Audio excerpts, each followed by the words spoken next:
Hey, well, thanks for playing all. Yeah, it went long. Yeah, 12 yeah, o'clock. yeah. It's been a long one. I'm rolling my eyes. Lies. Anyway, all here. Thanks here. Oh yeah. Cool. And Josh here. Yes. Yes. Nah. Yes. No, okay, fair enough. So last time you helped mop up the remainder of Navixel's forces in the swamp.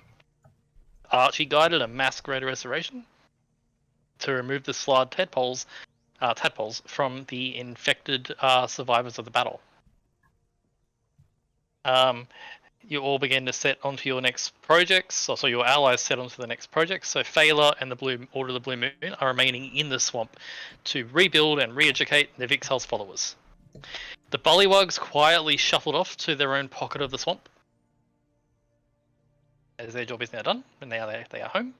And the Waterdeep soldiers began the long march back to Blackhelm Tower. Queen Melindrak returned to the Misty Forest to begin rebuilding there, and Granny Mudwallow, the hag, claimed her prize, Navixel's Fundamentum.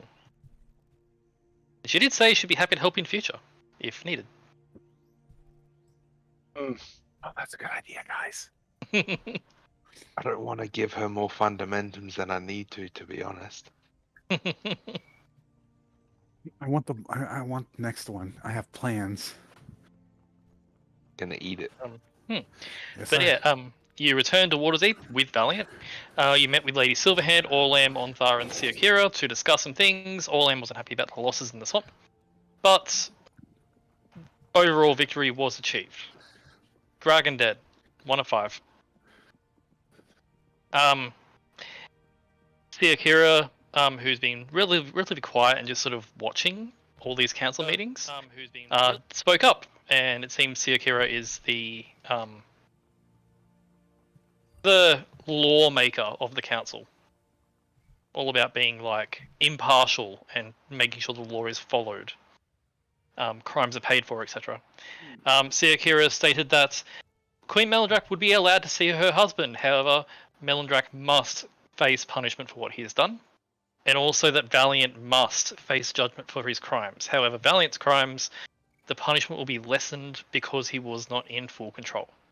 But still, it was his failure to lose that he lost control. So that's sort of the logic. You asked for a full meeting of the council in the morning. Lady Silverhand agreed, and you all returned to the Greylock estate with Onthar to have a drink, I think. So that's what we pick up. So you picked up. Onthar's picked up 3 kegs. One for Tarkan, one for himself, and one for the rest of you. Yeah. You've moved through the. It's going on sundown time. So the stars are starting to come out as you make your way through the packed streets of people. There are people camping on literally the sides of the road. It's really, really packed, and it smells, and it's overcrowded, and it's a serious problem. But you manage to push your way through the crowds and get to the Greylock estate. Stepping inside, the evening is yours to do with what you wish.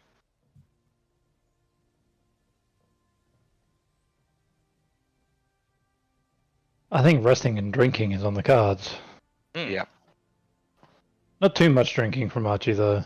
Archie has things to deliberate and write down and talk about in the morning. Yep. So I'll go through you all. What do you do? Do you do anything of note in the evening? Onthar's getting just obscenely drunk. I'll be doing the same as Onthar. Excellent. So you're both sort of sitting in like a general drinking area, like a Mm-hmm. sort of like a mess hall sort of area within the estate. Onthar's just there with the keg, and he's just pouring drink after drink, and you're probably there with him, Tyke. Yeah. I'll be drinking straight from the keg. Excellent. Are you there with him, Scarlet? Or Yeah, I'll be there. Excellent. So Onthar's getting raucously drunk, and he's basically has an arm around you, and he says, "Now, Skull, tell us how did you slay the dragon?"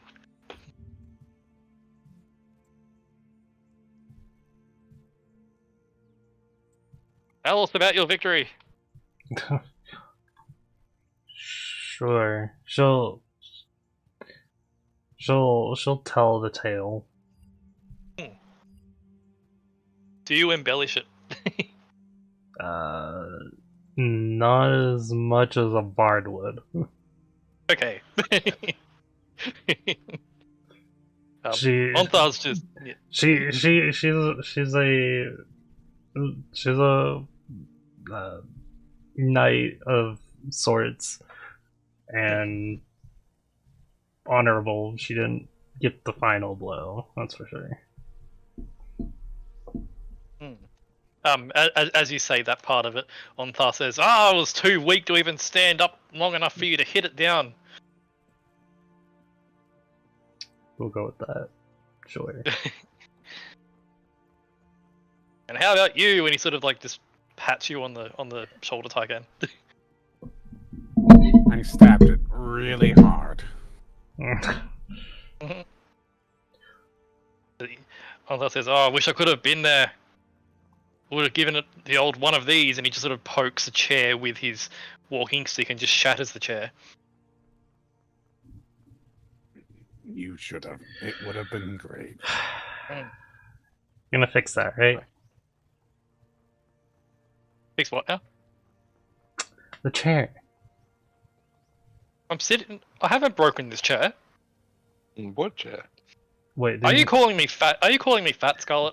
didn't you say he poked Yeah. That's what Onthar saying. Oh, he did break the chair though. He did break the chair. He's so drunk he doesn't realize. No. The other chair. He looks at you just. She points at the Oh. broken chair. Oh. The old man doesn't realize his own strength still. He does have a pretty high strength. Like he's a strong dude, even though he's got a walking stick. He goes, I am so sorry, Scarlet. And he sort of begins to lose. His eyes are losing focus. He's extremely drunk, and it's this point you notice that most of the keg is gone. Yeah. She just has a playful smile. I'll fix it. I'll fix it. When you're sober, please. Like you fix that dragon. Like you fix that chair. He'll get done No, eventually. I'm turning that dragon's head into my drinking chair. Ooh. Yeah, that sounds like you, alright?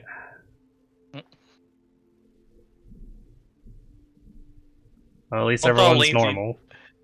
Onthar leans into you, Tyken, and says, "Do you think you can get me another head? I'd like one too." I think we can definitely arrange you getting a nice drinking chair made out of genuine. That, and he points at the dragon head. Yeah.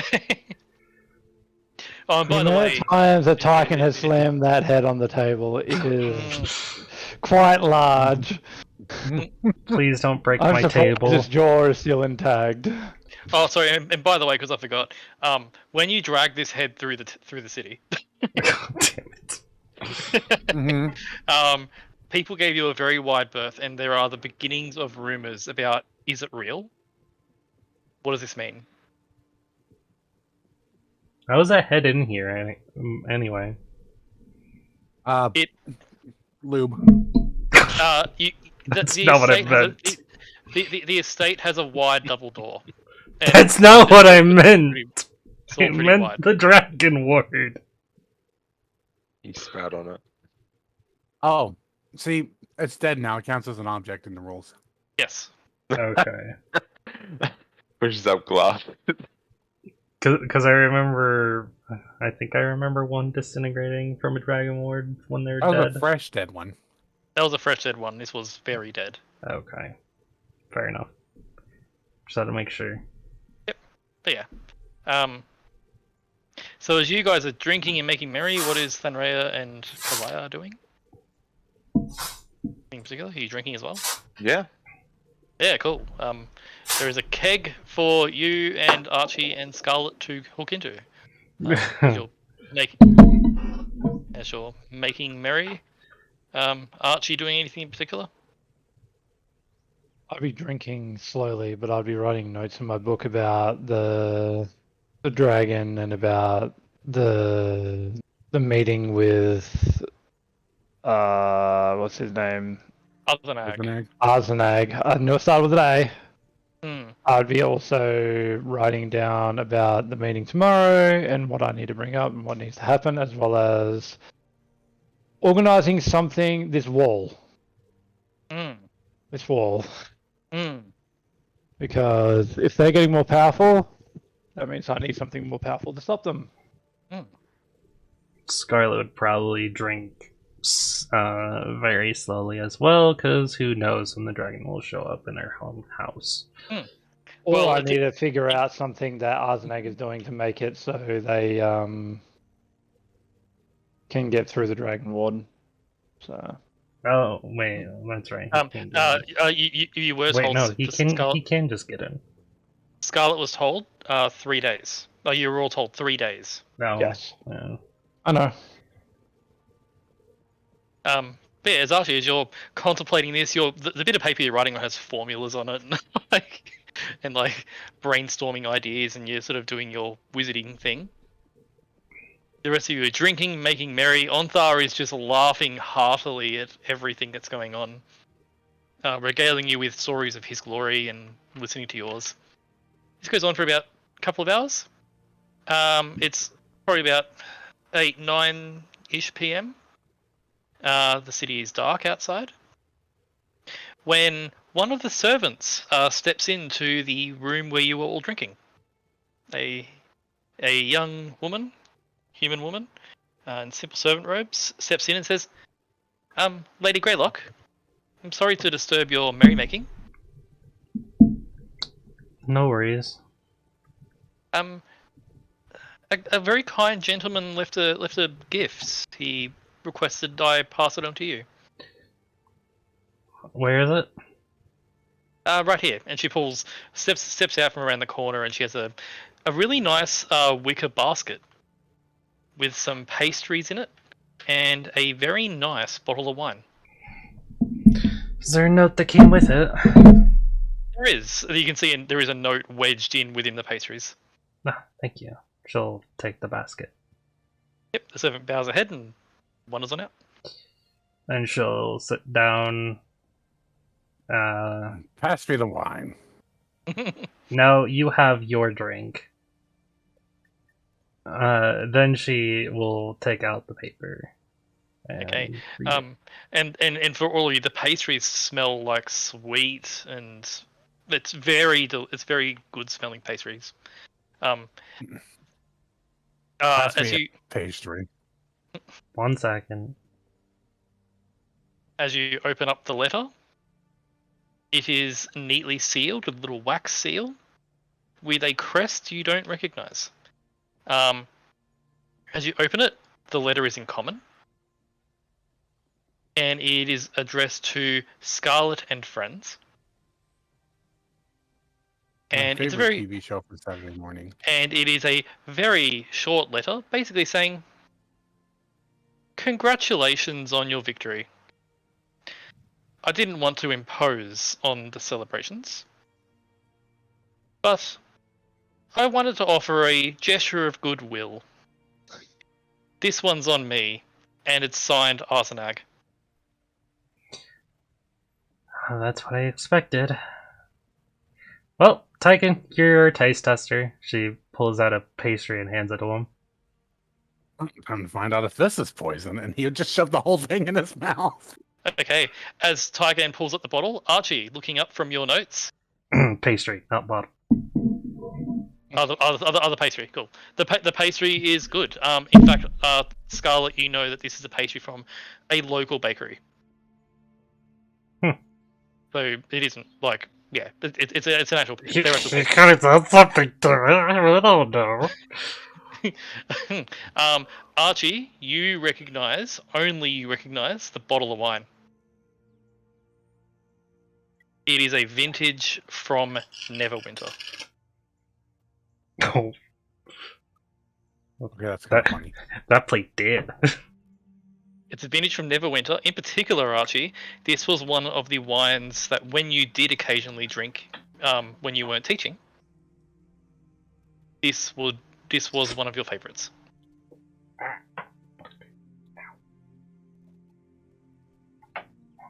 What do you mean when you weren't teaching? We know he had that quote unquote coffee cup filled. Yeah. With vodka, and I mean, No, it's like a red wine made just outside Neverwinter. It was your preferred drink, you recall. I sure do love Irish coffee. when was the last time that this was made, and what is the date on it? Looking at it, it's dated to about 3 years prior to you blowing up Neverwinter. Jeez. How did he get this? Oh, Must good. be in his hoard. I'm gonna go on here and assume he bought it.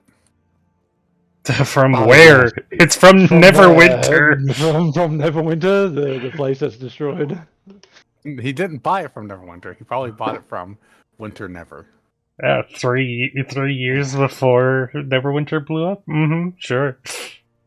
I presume. Vintage that old would be worth a fucking fortune. Are you looking at the bottle, Archie? Do you take a look at it, or do you just sort of like gaze it across I there? am looking at it. I'm looking at the date and all that stuff. Cool. Seeing Archie eye it up, she'll probably hand it to him. Okay, so Archie, as you look at it, it is dated to 3 years prior to you blowing up Neverwinter. Mhm. However, you notice that there is a slight lump on the label, Yeah. which you realise is another bit of paper that has been slipped into the label. I grab the other bit of paper and unfurl it. As you unfurl it, it's another note from Arzenak. Mm-hmm. Neverwinter's best red wine. Your favourite. Aged precisely to 43 years. Enjoy. Wait, what? Mm. I look at this note harder to see if there's anything like hidden. Excuse me, Matt. That date doesn't add up. It doesn't. No. 40 years? Huh? Did he like time stop it permanently for To be, hundreds to be of years? precise, 43 years, 4 months, and 6 days. Which, Archie, that is the prime period for that wine. When it's at its peak. I mean, if he knows his shit, wouldn't be surprised. No, but the thing is, there's no way that he can make this one or do this one unless he somehow made it himself in the last 43 years. Neverwinter's gone. It's been gone for over 200 years. This thing would be over 200 years old, Josh. It would be in its prime. No, I understand what you're saying, but there is magic that can stop, like, And there's as plenty of shit that could have gone on. And as Thenray says that, Archie, you do recall in Akantea, when you wandered through the market district, there were shops in there that had stasis things around foods and drinks. See, Archie's Like, a smart yeah. one. Scarlet's not. Just saying, but a bag of holding stops things from aging. No, it doesn't. I don't No, think it does. it slows it, down. but doesn't It stop. doesn't slow it down by 200 years. But what if the original bottle got put in the bag of holding? Would 200 years be shrunk down to 40? The thing is, they got it. What was it? 3 days Three, before. about 3 days years. before. Oh, 3 It's- days. Sorry, 3 Oh, years. yeah. Sorry, three years. Okay, there we go. I So heard he slowed it Dave- down 203 years to be perfectly for 42. 43. Basically. Seems to be on the nose. Mm. But yeah, stasis, like, sure. Seems Maybe- that other nag has their finger in Bye. some forbidden tech too, by the looks of it. Yeah. Something like that. I mean, if this one indicates anything about his inclinations, I would say that this isn't really that surprising. If they care enough. Scarlet will get up and Thing is, that fetch- means all of them probably have been fishing in that. yeah, Scarlet will get some wine glasses and then pour some out for Archie.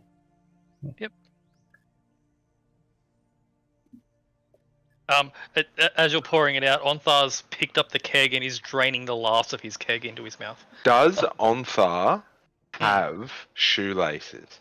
Oh my god. No, he is wearing his. Thank God. He's wearing his armor currently. So it's like metal armor. Okay, I'm gonna sneakily cast Mage Hand, Mhm. and I'm going to sneakily undo his armor buckles. So when he walks around, they start falling off. Okay, you don't even need to roll. He rolled a natural 1 in his perception. Oh, lovely. He is still seated currently and sort of is doing this thing, but eventually this might trip him over or something. Yeah, she'll once she'll pour out a glass for the group.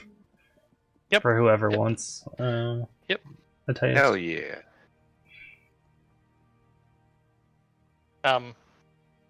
It smells extremely good, rather strong, but fermented just right. If anyone wants to investigate it to make sure it's not poisoned or anything like that, you can. But Nah. down the hatch. Down the hatch. Down the hatch. It is indeed very. It's a nice fruity red, and it is not it is not poisonous, although it is alcoholic. So it is poisonous. Yes, but like, given that it's a gift from a green dragon, it's not. It's not killing us. That's It's not that's killing what matters. Yes. I mean, it might kill us very It's slowly. not killing us immediately. Yet. Hmm.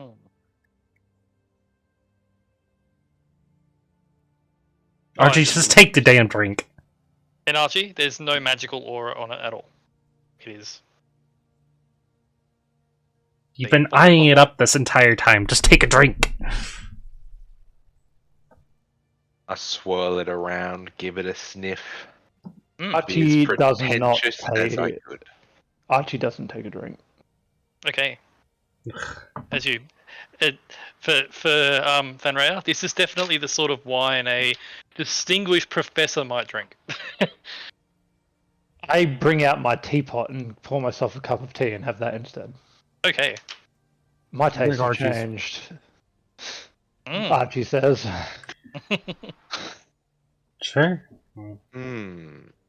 If you don't Here's want a any, question. she'll Hmm. take his. Now, I get a bowl. Mhm. I get the glass of wine. Yep. I put the glass of wine in a bowl. Mhm. Is this now soup? God, I hate you so much.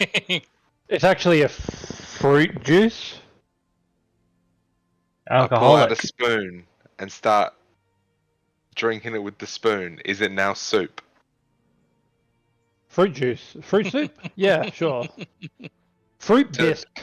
So does that mean that my magic soup spoon can now produce this taste? No. Damn it! You big frame that. Nice try. Yeah, I tried. Yeah, you tried. You tried.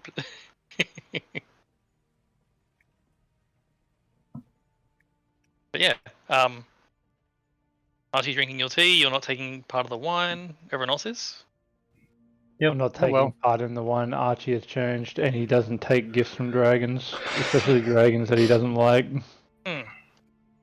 I can love. She's dragons. not gonna He'll take the wine. waste wine, so. Mm. But she'll save some of it. Yeah, it's a large bottle, so there's enough for another I'm- sitting with it. I'm gonna lean over to Tyken. I'm gonna whisper in his ear. I'm like, hey, why don't we Yes. go into the kitchen, Yes. get some dragon meat, Yeah. make a dragon steak, and then make Uh-huh. a red wine sauce with this delicious wine. You had me at Hey Tyken. Okay. Remember, Tyken's Tyken's not- drunk. Tyken's very drunk right now.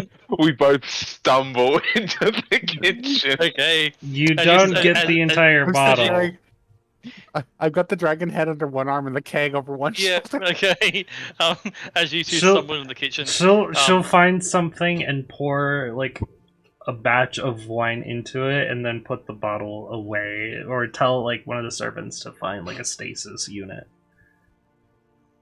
The servant says, "Oh, we don't know what that is. I have a Um, stasis unit. No, you Don't know don't. what that is. Point at my belly. I mean, we do have a wine cellar. Well, that's good enough. Put it with this. Put it by itself somewhere special or something. Of course." Then they take the bottle and leave it. And as the servant leaves, you hear a very loud snoring coming from Ontharr, who is in his seat and just passed out. Lol. This is what I have to deal with.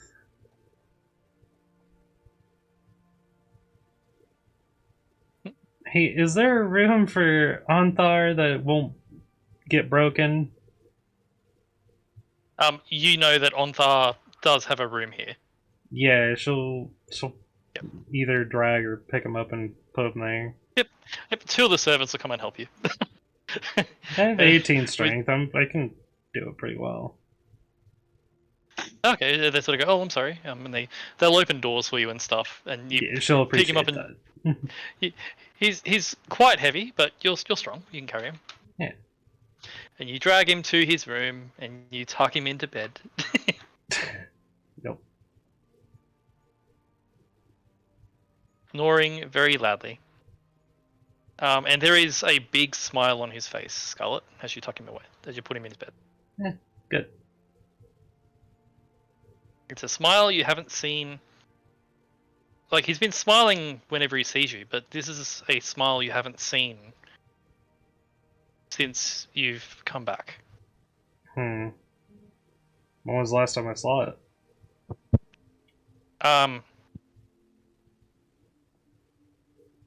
You jog your memory, and the last time you saw this smile was before everything went wrong.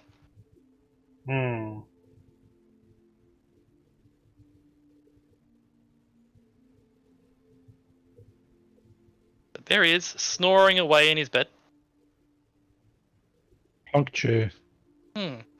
Huh. As you put Ontharr to bed, Archie, you're just doing your notes still? Trying to ponder I them? am actually going to research things about the falls and locations of any known Netherese ruins or activities over the last 200 years. Oh, researching with... Presumably you have a bunch of books with you, I presume you do. Yeah. Get you to make a this will be an investigation check for you. To do some Oh, we research. investigate. Investigation. Cool. So for Archie, there are many ruined Netherese cities. Like, their entire empire fell out of the sky. Mhm. So there are many of them. Lots of them, as far as you know, were destroyed beyond repair upon impact. There are. I can look at my notes here quickly.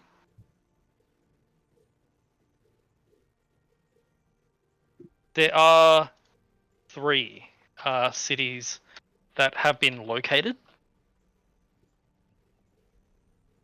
but not unearthed, like not Mhm. gone into and explored. Okay. One in the desert to the east, Mhm. not quite near the Blue Dragon's excavation site, Yep. but sort of elsewhere in the desert. One is to the far south, like a good couple of 100 miles south of where Baldur's Gate is, Mhm. that has sort of crashed, and one out in the ocean. Mhm. Which is entirely submerged, which is one of the reasons why it hasn't been excavated very much. Hey, Justin wants to point out Justin's interested in the one that's underwater because it's probably got the best loot. Just saying. Thank you for my TED talk. I was just about to say, maybe we need to go search the one underwater.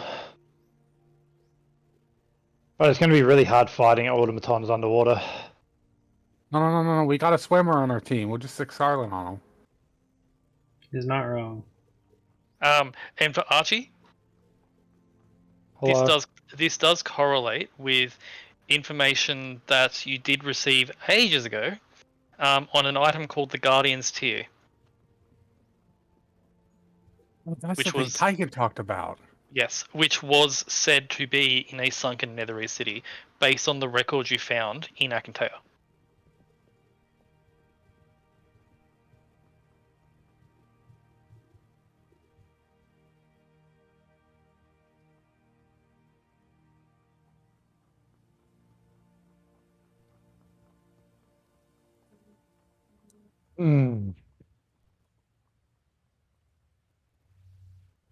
Unmark them all down. Yep.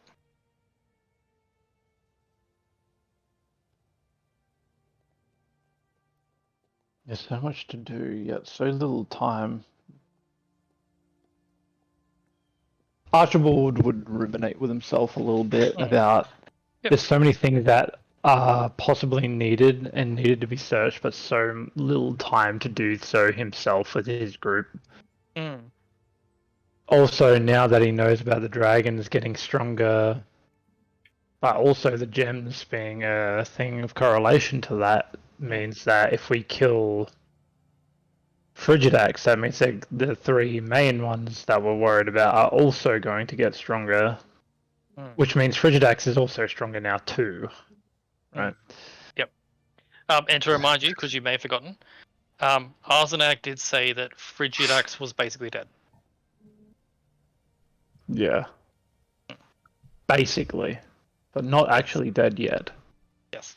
The thing is, how is also Arzenag able to get into the city? The Dragon Wards should keep out everyone, but the thing is, it is keeping out everyone. These power boots shouldn't just allow them to get into the city. Right?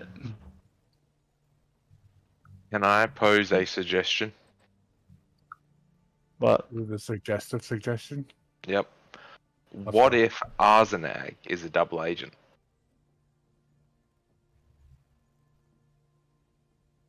what if Arzenag found a way to make a human clone? Oh shit.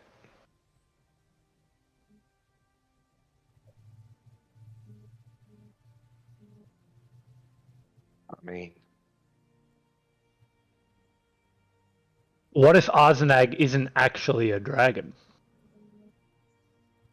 Ooh, that is like another the Doom of the Sands. That dragon has done stuff similar to that, so that's an interesting theory. What if the one that we're talking to is someone that works for Arzenag, but not actually Arzenag themselves? One who can actually get around and go into the cities and stuff like that, whereas Arzenag is still roaming around with their own little cohorts, sort of like William Dark.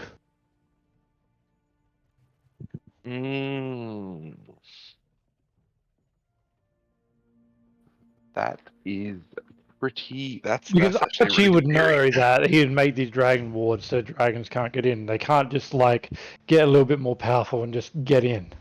Hmm. It wouldn't work that way. It literally is bound to their blood. As soon as they get in, they get fucking blasted. Right. And Archie, Arzenag told you that he'd be there. He'd meet you in 3 days Mhm. before, as Navixel was dying. Yes. So unless he knew what power up he was going to get, Yes. yeah. May or may not cut out. I'm going to the kitchen. Okay. Oh, like, that's what I mean, though. Like, Arzenag shouldn't be able to come in here still. Power or no, Mm. right? Mm. Because it's based on, like, any green dragon, even dragonborns, Mm. we need to do a special thing for, right?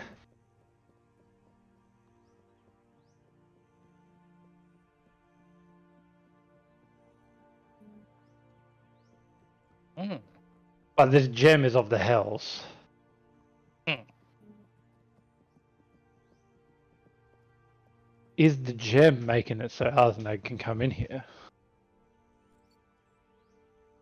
Are they becoming more aligned to Fiend rather than Dragonoid?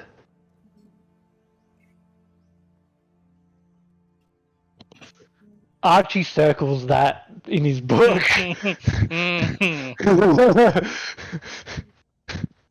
What I miss? It seems the kitchen Archie was sink is, saying the gem is a very powerful thing that was given to them by Tiamat, right? yeah. And I was saying the reason that the Dragon Wards focus the dragon is because of their Dragonoid nature / blood, right? Yeah. But us taking the gem from Navixol made them stronger, right? Correct. But Navixol's the gems are actually tied to the hells, so they're fiendish in nature. So the power up that they're getting is fiendish in nature. Maybe now that they've got the power up, they're less dragonoid and they're more fiend / demon devil in nature now, which is overriding the fact that they can't come in here, which means I need to do something else. I need to make the dragon wards also fend off demons and devils and fiends. Yeah. Does that sound logical?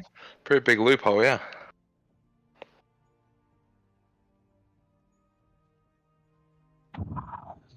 Fuck. Archie just says fuck. How am I They're going gonna to do be that? They're going to be turning from wards, from dragon wards to just wards.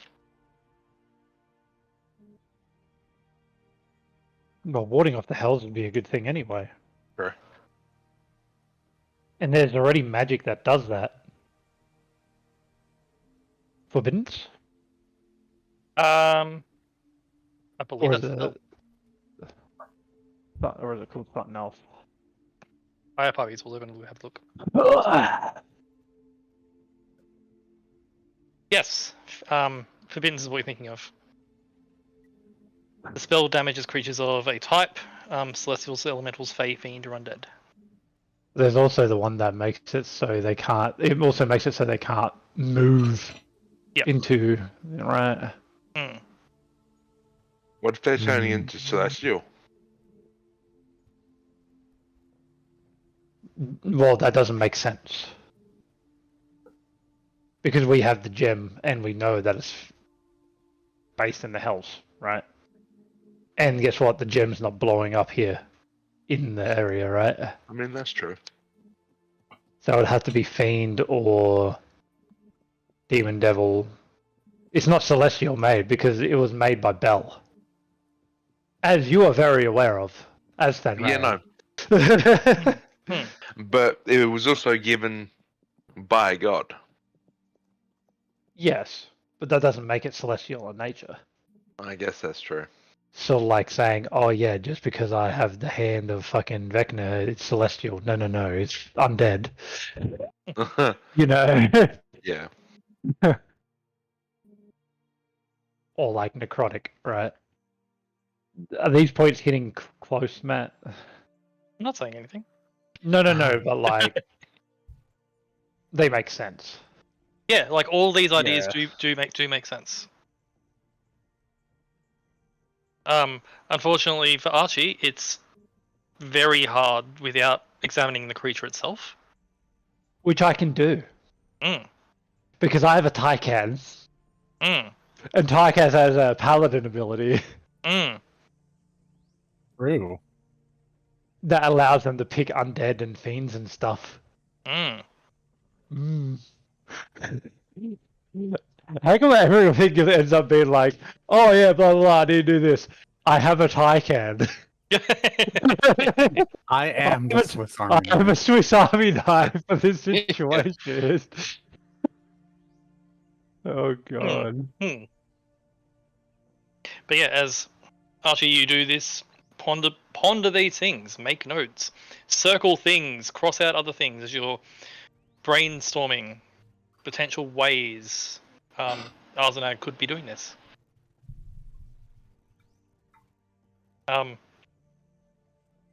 Regardless of how Arzenag's doing this, Archie, he left you all a gift basket. Yeah. And it's fucking delicious. Mm. As Thenrair and Tycan are out there cooking the food, Scarlet, you return from putting Ontharr to bed. Yeah. Rejoin Archie at the table. You can hear the sound of sizzling dragon meat Yo. from the kitchen. Is there anything you want to do in the evening, or do you just want to sort of finish your foods and your thoughts and rest before the council meeting in the morning? Archibald's going to rest, but Mini Archie's going to be doing stuff in the background. Oh, sorry, and Charlie is just sort of watching you all because he is not able to eat, but he's sort of he's happy to be involved. Me and Thenray just sitting there going, imagine not being able to eat ever, right? Oh, sorry. Oof. Charlie says, "Oh, it is quite alright. I am quite content to watch you enjoy your food." In my drunken stupor, I'm like, no, that won't do, and I grab Charlie's face. Mm. And I put a fork of dragon steak in there. Eat it. I am unable to digest food. I do not know what you're what you're trying to do. We'll fix that. We'll turn you into a real boy.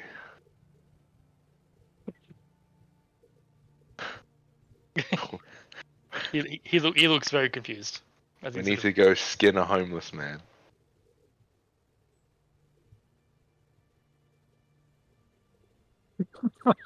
Charlie looks alarmed as you say that. What did they say? I'm just joking as I like look away. Charlie's eyes narrow. I wouldn't skin a homeless man. Yeah, don't. I wouldn't skin a good homeless man. Archie's eyes narrow. I may skin a good homeless man. I'm go to bed. Good idea. For the best. I think bed's good. Sound. Right, as you go to your respective rooms and sleep, Charlie finds a spot and shuts down. He goes into stasis for the evening. Scarlet, the servants tidy up the mess that Ontharr made. That's good. Sleep finds you as well, Archie. Sleep finds you, but Mini Archie continues to do what? Mull away. Mull away on these ideas, things to consider for this upcoming meeting with Arzenag. Yes.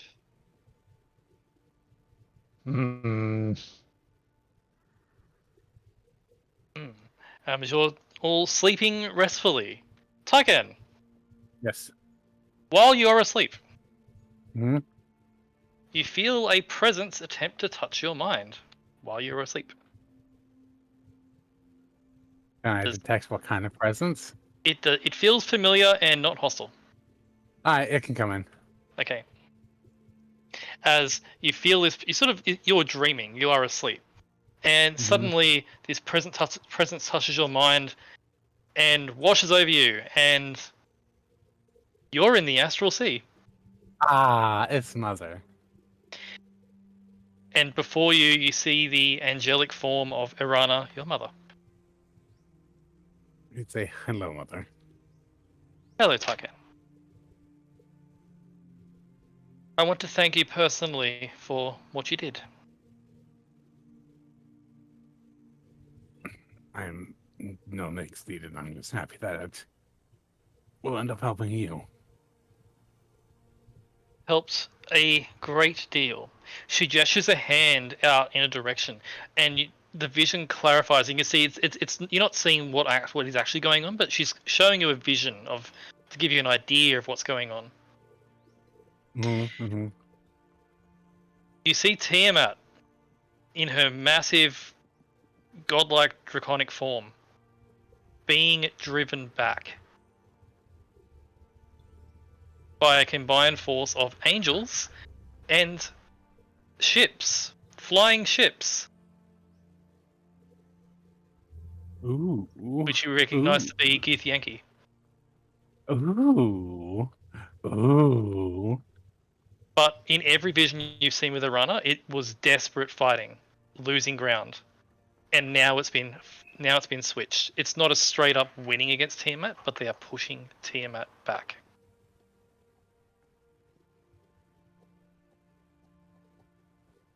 Arana says,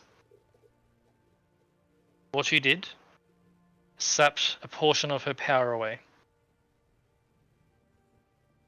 enough to tip the scales." He's a big smile on that. He says, well, we need to do it again then.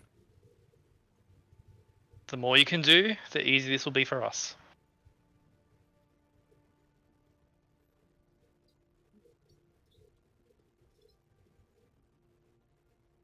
Just wanted to let you know that what you are doing is making an impact. Just like I knew you would. Thank you. And he'd give his mom a hug. She gives you a brief hug. He says, but the battle isn't over by any stretch, as you watch as Tiamat rips through a few Githyanki ships and begins to make a re-push. I need to rejoin the fight.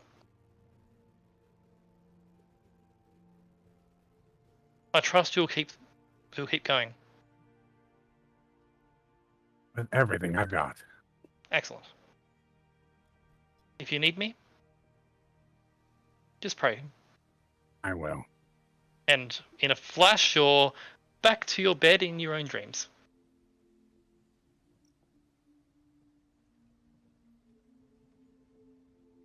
Well, that made Tyken really happy. The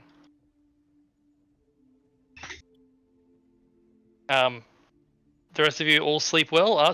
Mini Archie does research, and it comes to morning time. Morning time. It comes to morning time. You all wake up from your beds to the smell of lots of food being cooked and the sound of someone stuffing their face very, very loudly in the main dining area. I think I know who that is.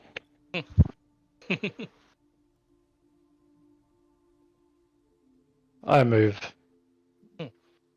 You all wander out of your rooms, well rested. You've had a long rest.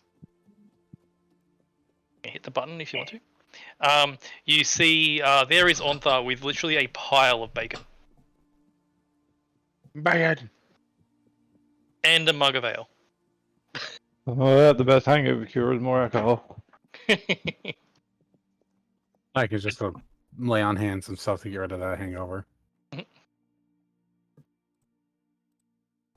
You do on him, you mean, or on yourself? Mm-hmm. Yeah, on myself. When On I woke yourself. up. Okay, cool. As you lay on hand yourself and the hangover's gone.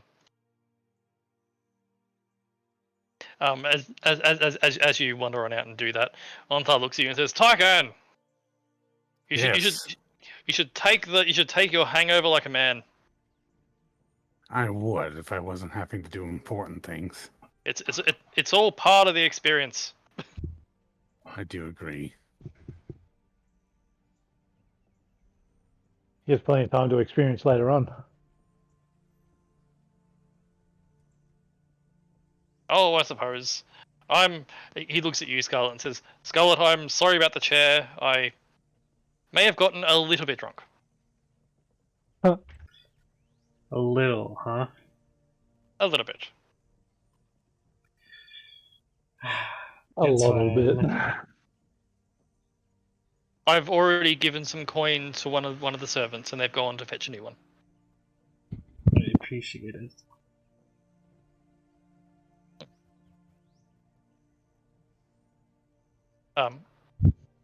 As you all sit down for breakfast, I presume, Ontha says to you all as you all sit down, "Well, council meeting is in about an hour and a half.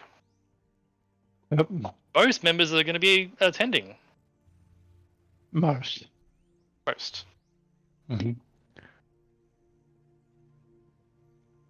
He says, as I look up the listing, most members are excluding just one, Who is the just one? Melise. Yeah, I figured. I was just about to say, is it Melise? I don't know the details. Lady Silverhand hasn't disclosed that to me, but I've been assured that Melisa's work is more important. Mm-hmm.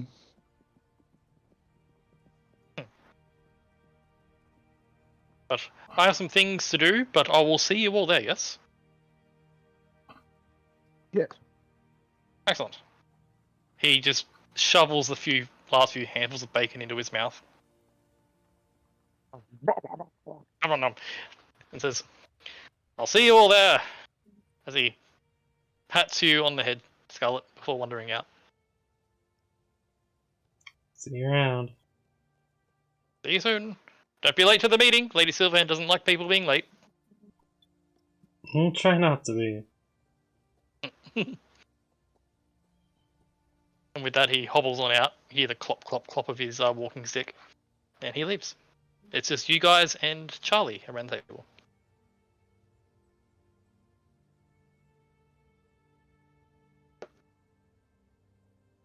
All right. Now what? Indeed.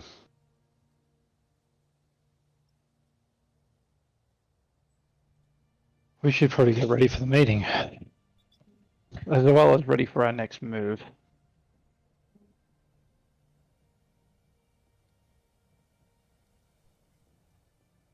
I agree. Are we going after the Ice Dragon next? We're going after the Frost Dragon. I still think we should go after the fire one next because I think it'll suck to deal with him last. Yeah, no worries. We'll just fight the strongest out of all of them straight away. I think that's the way to go. Yeah, no, I agree. Yeah, no, fuck it, let's do it. How about not? Scarlet didn't nearly get fucking insta-dead. Dude, that's what I'm scared of.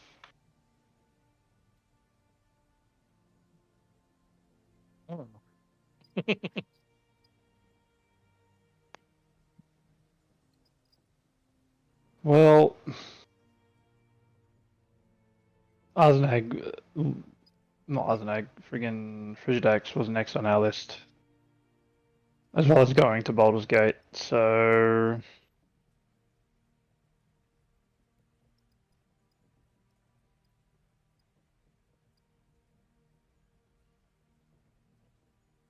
And it is 2 days from today will be Yes, when Arzenag's meant to arrive. So correct.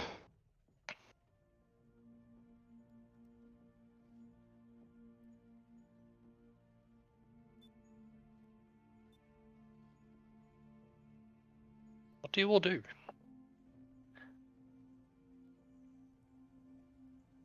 What time is it? It's about 8ish in the morning. I'm gonna have breakfast and get ready for the meeting. Okay. I'll deliberate more because it sounds like we're gonna be here for a few days. I don't need to rush anything. Unless something happens, obviously. If we are gonna go to an aquatic area, Tyken's gonna need a trident, so he'll make himself one. Okay. Uh, well, essentially, assuming it all goes well, you'll have the meeting and then essentially a day and a half of downtime, which is plenty to make a trident. I want to try and make some form of magical trident. Oh. Ooh, I've got it. I got it. How about one that it allows me to have breathe underwater while I hold it. Ooh, that's a good one. I'll make a note so I have an idea. Yeah. Nothing major. I don't think we have enough time to make a big item, but breathing underwater seems pretty reasonable in the amount of time we got. Yeah, in particular because swinging a greatsword underwater, you have disadvantage. Yeah. Yep. So, and then I'll just pick up a normal shield because I'm going to probably one-hand the trident.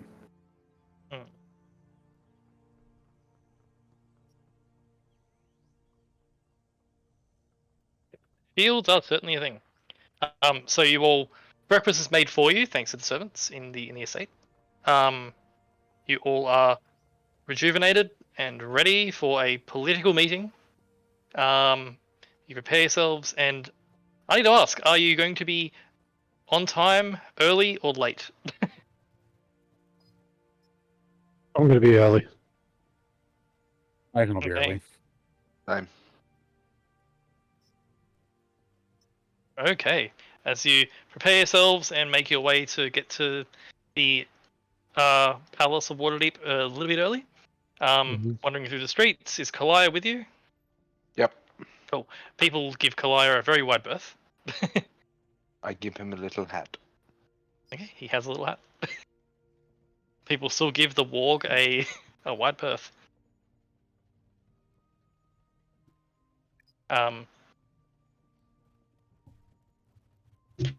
Just looking up something quickly.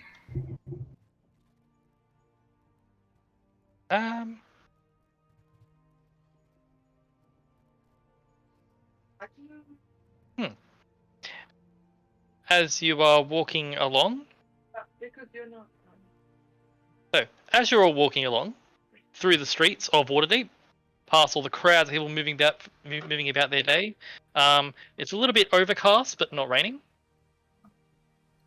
People are begging for food and all the sorts of things that are usually going on in the crowded city.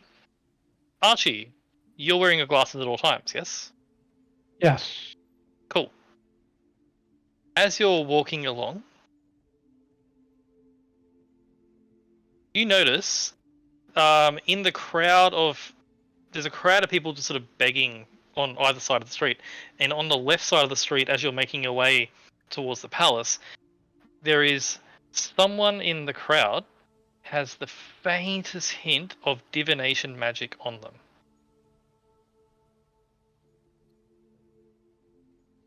It looks to be a young human man, probably in his early 20s. Okay. Begging for food. He's a faint divination magic just aura on him. You sort of just notice that as you are approaching. Paint divination magic. I look at Yes. him. The moment you look at him, the effect drops.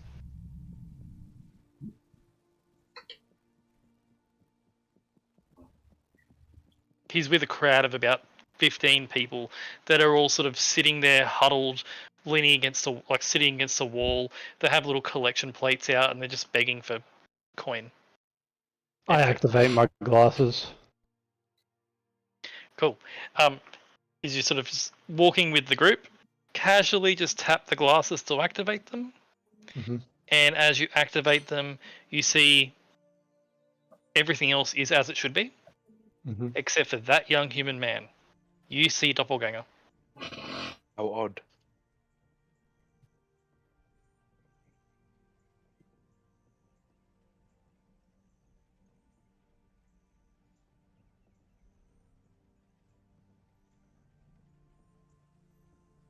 I'm guessing it looks out of place. You're not sure how. I mean, you presume there's doppelgangers here because this is the only city to be in. Mhm. But get you to make me a history check. Like you recognize the true form of doppelganger, but different. What check was that? Sorry. History, please.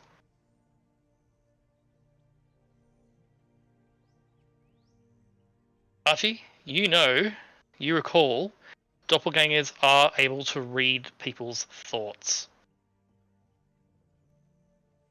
Right.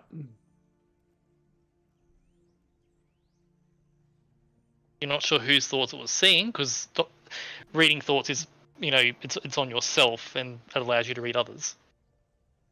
Yeah. It was reading people's thoughts. Yeah. But it stopped as it was looked at.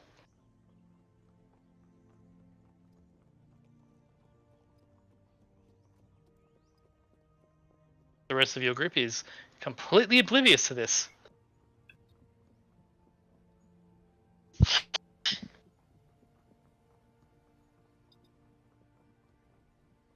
I look directly at it. At this point, you're sort of walking past it. As you look directly at it, it says, "Excuse me, sir. Would you have some coins or perhaps bread?" I do. Here. What do you give him? Open your hand. He opens his hands and they're covered in dirt. He's been living in the street. I have a silver piece in my hand and I just clasp his hand in between both of mine and just hold it there. As you put that in his hand, there is a very slight wince of pain as he's going to make a con save.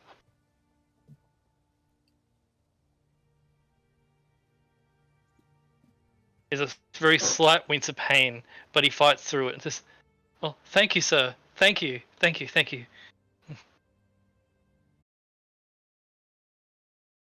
Needed here, and I believe you should leave before things change. I'll give you some more to just leave. I look with a serious look on my face. The rest of you see Archie doing this. A bit harsh for a homeless man. No, this is plenty. I'll leave. Message received. I see you again. I won't be so nice. Archie smiles. He's forcing a smile back, but through a decent amount of pain. I let go of his hand. He immediately drops the coin into the little bowl that he has.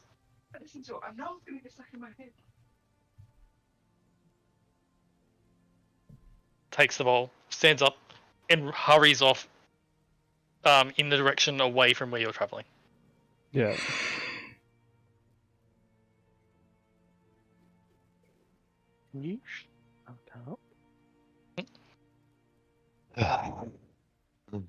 Archie walks back to the group. What was that about? That was a doppelganger. I'm surprised none of you picked it up. A doppelganger is inherently bad. That one was gathering information from everyone around it. Aha. You're the one with the magic. I don't know what you expected from me.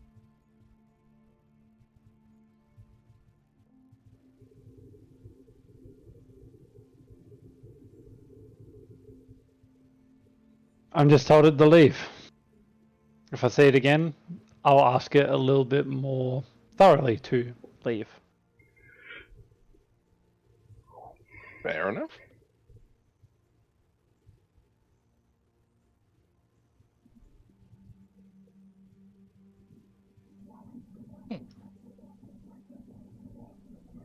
Charlie speaks up and says, "Perhaps it is not the best to judge one based on what they are." I think it'd be nice to talk to them before we do anything. From what I understand, Archie didn't judge him based off of what he was. He judged him based off of what he was doing. Correct.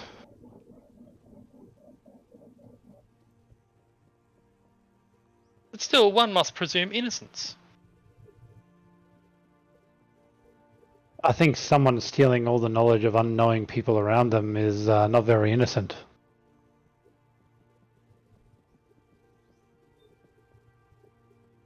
Charlie Correct. thinks for a second and says, "Perhaps, but what if it was simply looking for people that would be willing to give?"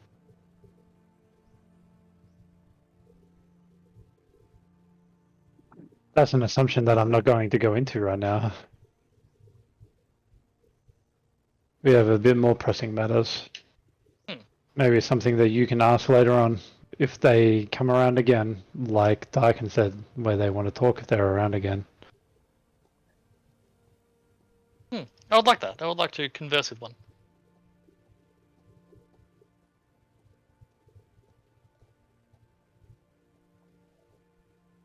Right, yeah. But with that, you continue on to the council meeting. Yep. Having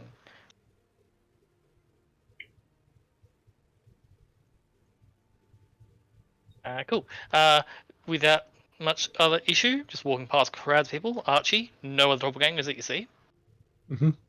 You knew they were rare to begin with, so if this is the last city, then they'd be rare as well. But you arrive at the council at the palace. You are greeted by the guards. You are led up the stairs, and led up to what you know to be the council chamber. And you can, as you approach the main double doors, you can hear the sound of not arguing but discussion on the inside. The sounds, what's actually being said, is being muffled by both the thickness of the walls and doors, and also an enchantment, which muffles what's actually being said, so you can't just listen in from the outside. I would move in.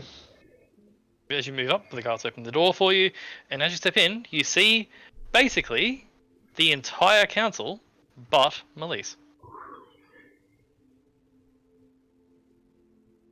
They were all standing or sitting. There's basically speaking with each other, essentially, around this chamber. You see Lady Silverhand. You see Dainala. You see Orlam. You see Taeun. You don't see Melandrak. Melandrake is What happened not there. He is no longer on the council for Damn, what happened? unforetold reasons. You see Tasha, you see Ontharr, you do see Valiant. No. And you do see Siakira, and she's standing with Valiant, having a discussion with him. Mm-hmm. As the doors open, the discussions continue, but one by one, they all sort of look in your direction. Lady Sylvan smiles at you and says, "Good morning. Good morning. Tykan, Fenrir, Archie, Scarlet, and of course Kalaya. And Charlie." Good to see you then. It's been a while since everyone's been in here.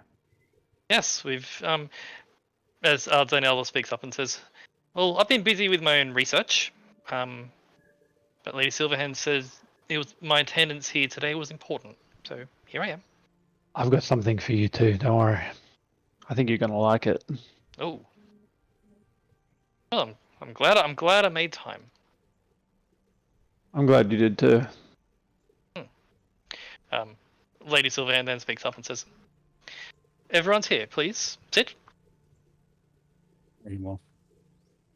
As you all sit around a large table, Lady Silverhand waves her fingers, and cups of water appear in front of each of you. Mm-hmm. Let this meeting of the council begin. Archie brushes himself off a little bit, adjusts his little bow tie. Yep. And sits down. Lady Silverhand says, "First, I want to say, I have filled in everyone here about the events in the swamp. Yep. So there's no need to rehash any of that, unless there's something else you want to add to it. There are, Mhm. and there are 3 items of interest that I wanted to bring up with you. Okay. Do you want to start with those? Of course. Well, good news first, I think, would be best. Mhm. Well, it's all good news to an extent, I think, to Lady Silverhand. I think. She then looks at Orlam, the gnome. And Orlam says, yes. We've received word from Crom's Hold, which you know is the southernmost point of Waterdeep's Reach. Survivors of the Misty Forest have started to arrive at Crom's Hold. Mm-hmm. We've diverted some forces down there to set up a refugee camp. We don't want to have more refugees in Waterdeep if we can help it. So keeping them down there would be okay, but currently that's where they are. Just so you're aware, that's where they are.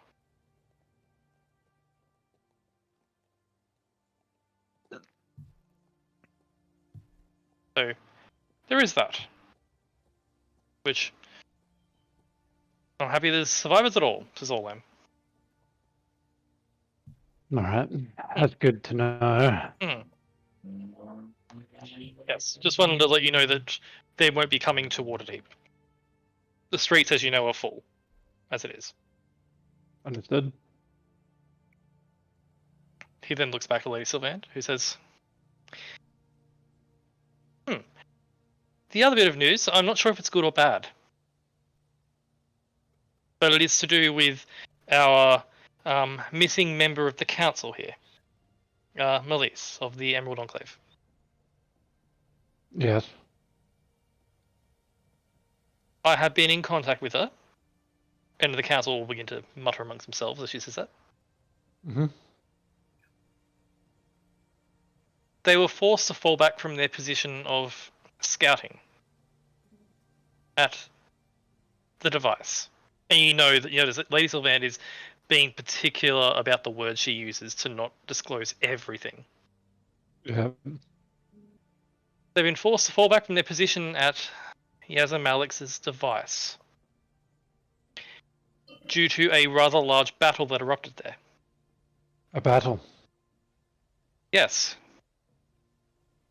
Between the slave forces of Yazam Alex and what we presume to be the armies of Ashthathinder.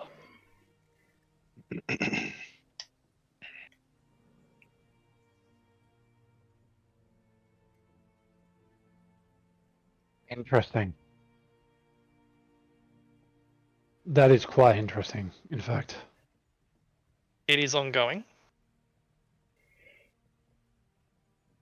Been going for about 18 hours at this point, with no sign of stopping. Is there any fronts that have been noted to be gaining ground? Yazam Alex is on the defensive and is holding steady somewhat. There are some breakthrough groups from Ashtathindar's forces. Melise was able to send back some information on the things that were breaking through the Blue Dragon's defensive lines.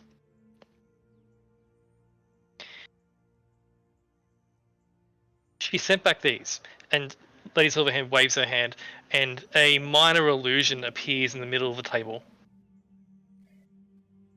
Mm-hmm. You see an Avernus war machine. Mm. Oh.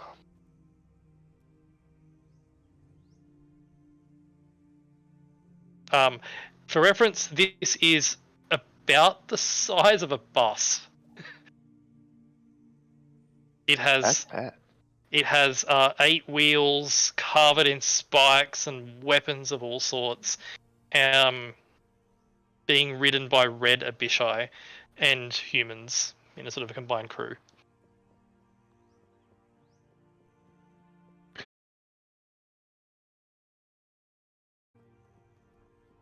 So this is really his game.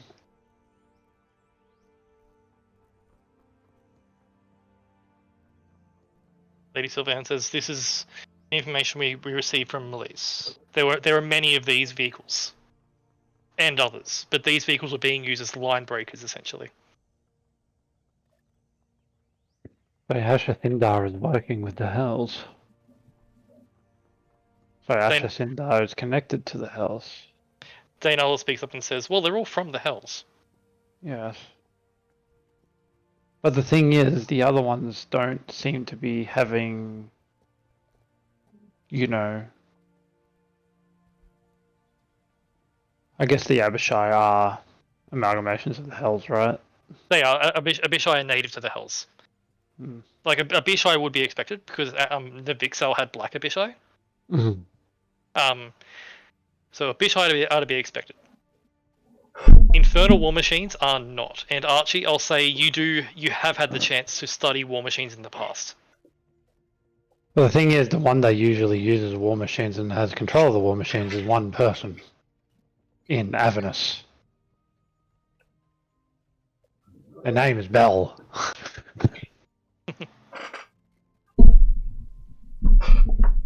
I sort of put a hand on the table and look at Panraya. Yes. Really can't escape that name, can't you? Nah. Considering that Asher Thindar has war machines, there's only one person that can create as well as, you know, distribute these machines, which would be Bell. Which means there's some sort of gate getting these machines to Asher Thindar. And this is why Asher Thindar is probably so cocky in the fact that he is above everyone else, is because he has the backing of one of the Lords of Hell. Probably from the power struggle that has been happening within Avernus, as well as other things that we found out recently too, depending, well, with the whole blood war being sort of one-sided as of late. Asher nods at that, seeming to have a full understanding of that situation. Lady Silverhand says, given these, and gestures at the war machine illusion on the table, Mm-hmm. Melise saw fit to send some scouts into the battle. Yep. To gather information. Did any of them survive? No. Hmm. But they were able to send information back before they fell.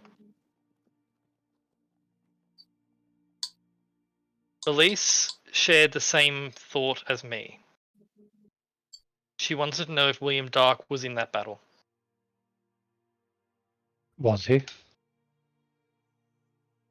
They saw no sign of him. I don't think he would be in that battle anyway. He has his own agenda. It was important for us. Melise thought it was important, and I agree that it was important that if we know where he is, it will be better. Mm-hmm. We're fairly certain he's not there. Might be waiting. You're probably right.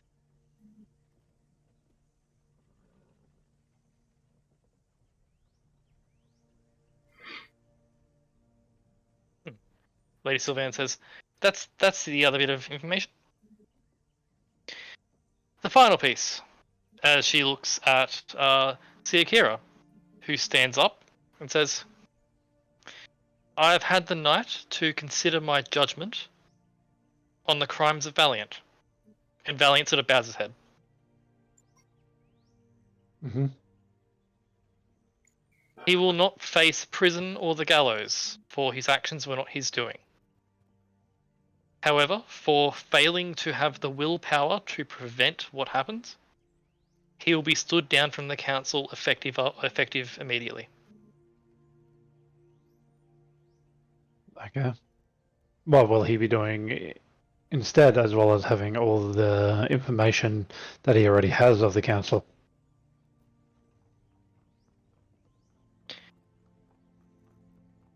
He will be our eyes and ears on the streets. And Valiant then speaks up, looks at Siakira, who nods. Valiant says, if my time is not taken by the council, it means I can help the people. And he then meets your gaze, Taikan, and he says, it means I can better serve my oath.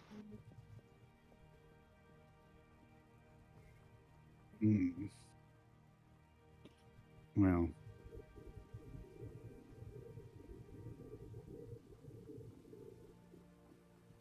Oh, in my eyes, that sounds like you got promoted.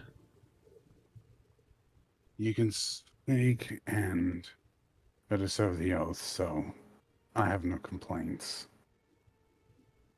He could also help at the temple as well. Well, I'm sure that's part of serving the oath, and he smiles. Yeah. Valiant smiles as well. He is a bit disappointed about. You can see he's disappointed about having to be not on the council anymore, but he's happy that he can continue his work of redemption.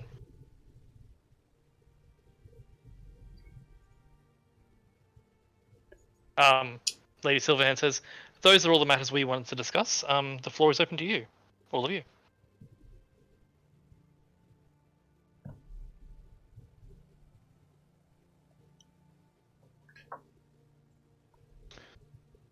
So basically, that fight breaking out could be a boon, or you're right, it could be a boon or a bane. That being said, there's a lot of things that I've brought up, and as I have ideas that may have changed after a minute amount of thinking overnight. There is something that I wish to speak over to all of you, especially you. I'll look at Siakira. Right, she raises an eyebrow. And by the way, your true sight's still on. Mm-hmm. Your true sight's on. You can see that they are all exactly who they say they are. You can see Siakira's true form of an adult gold dragon. How does are With- they just smaller, or With do they clip through the room? no, it's sort of like compressed into the space, but true sight allows you to see what it actually is. For Archie, Siakira, her true dragon form is covered in hundreds of scars. Yeah. Deep cuts where the deep cuts where the scales have been cleaved away. She has not been idly sitting by. Battle worn.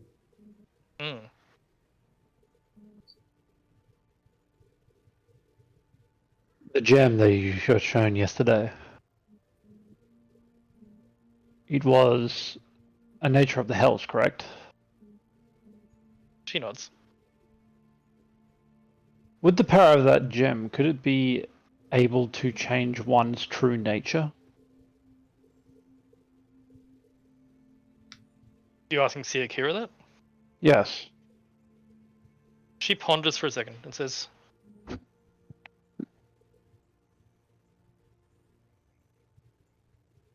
I do not believe so.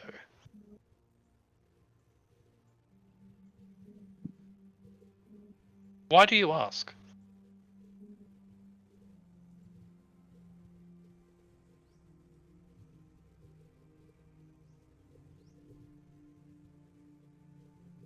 If the dragons were to change their nature to be more fiendish in kind rather than dragonoid, the dragon wards will not work.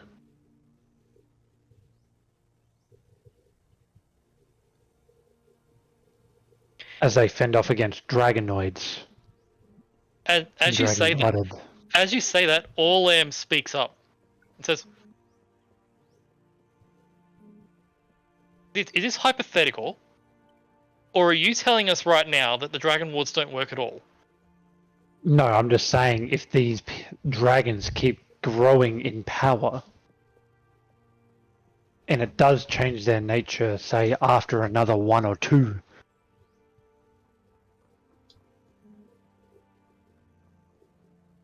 they may not work for the dragons just with the gems. The large ones.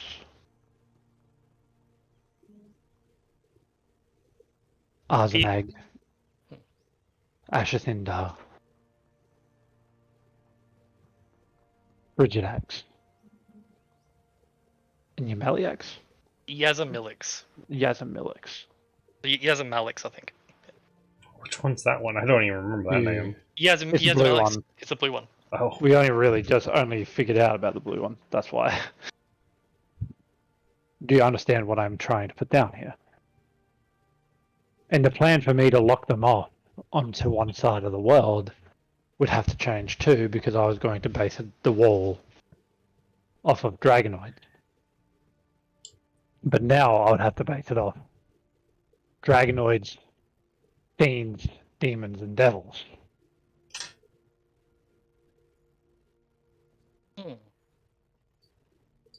He ponders that. You see Dainala in deep thought as she ponders this and says, "I am aware of magic that can change what a creature is. The ancient Although- dragons haven't been able to attack Waterdeep for hundreds of years because of the Dragon Ward. But with these gems and more power from these gems, it could make it that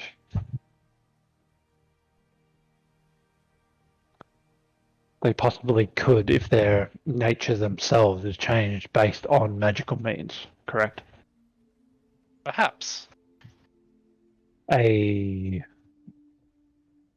What's the word? Well, not really a backup plan, but a contradiction is the word I'm looking for. To the magic that is within the Dragon Wards, correct? Hmm. The other dragons would not be able to arrive in here, correct? But the main threats would, if this were to happen. Hmm. As a, what Orlam has stated, a hypothetical for now, but considering that all of them have minions from the Hells and Ashathindar is using weapons from the Hells probably given to him by Bell. Would it be too out of thought for them to be doing something like that? Also, what is the main goal for the dragons here other than being Tiamat's cohorts? With the gems tied to Tiamat seem to probably strengthen or weaken Tiamat, but they also strengthen the dragons here. If they got all the gems as well as the power, could they ascend? He watches all the casters in the council. All are thinking about that quite deeply. I'm going to look like I understand what Archie said, and also I'm too dumb for this shit. Mother Um, came to me and showed me how they are winning. They're getting victories over Tiamat now.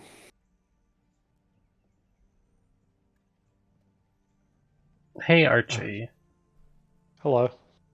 Is it possible they can choose anything other than demon, devil, or whatever? Fiend? I would say it's possible, but the thing is highly improbable because of the fact of We would have to find out some way. the power that they're getting from the gem is based from the hells, correct? We So it would also have to know be- from Baphomet's realm that if you get enough hell juice, you start changing, right? Mhm. What if I eat it? Will I change? I need to run some experiments. You're not eating the gem. Okay, I won't eat it. You're not consuming fine. it, eating it, crushing it, snorting it. You're Drinking not it. touching the gem. Yeah, If you want, you're you banned can from attach touching it to it. me. I'll slip it into Tarkin's nails in the morning. I have an hard idea for the motherfucker. gems, but it's something that is Is it possible? I So, do have an idea. is it possible to make a container that encapsulates the gem as well as the dragon meat, so it's not removed? Like a bubble of force or something.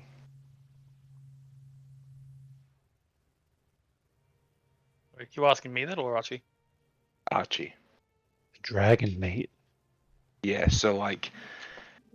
so we need to get the gem without removing it from the dragon, otherwise the other dragons will become more powerful, correct?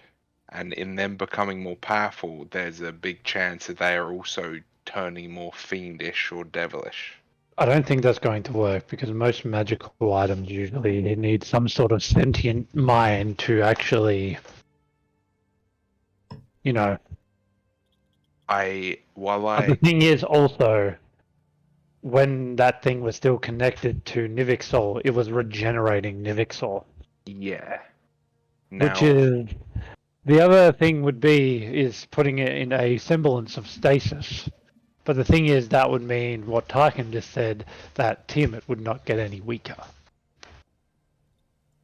While I agree with that, if we do it all at the same time, then Tiamat will get drastically weaker at the same, like really quickly, and the other dragons don't get stronger. Because I have a plan for if- this, actually. You've actually brought me a great idea. Archie has like a light bulb pop in his head. well, Ding. I'm just gonna pop out my my idea still with the bubble of force thing, because We don't- Archie's a smart boy. I've got a better idea. I'm just saying, I want to voice this. Okay, but I have a better idea. I don't disagree. Okay, it's not necessarily a bubble of force, it's a mechanism, something that Archie can make, I presume. Mhm. As I'm saying this to everybody. And because he can change elements, because Archie is a smart boy, each of the orbs could have said element, so the dragon meat is regenerating while also not turning into a dragon because there's no space. Matt. Yes. Matt. Yes. Josh. Yes. So, Matt, Yes. I'm going to reel back some campaigns here real quick. Yeah. yeah. Uh-oh. Here's my idea. You remember when Alexa had the elemental rooms in the vault, The elemental rooms. holding Yes. the orbs? Yes. I'm going to be creating something similar to that, but I'm going to be creating a spell that I want to use as I learn it and create it in my mind over the next Mm. little while. Mm. So here's the deal, out of character, Matt and everybody. I wish to create rooms in our hideout that simulate the elements that the dragons are, as well as a spell that gives me the ability to cast a mini sequester around the gem as well as a part of the body that teleports it to this room. A sequester is a spell that literally stasises time up to 2,000 years. I would At have least to we're on the create same this- wavelength. I would have to create these spells on a scroll, as well as have a failsafe. Obviously, it is my magic, and I'll be able to, give the condition of when the time is right to destroy Tiamat type thing. This is going to be an endeavor. I already know this. But this is my idea. Based on what Josh is saying, it should work because of this, how the sequester spell works, where I encapsulate the gem and a part of the dragon.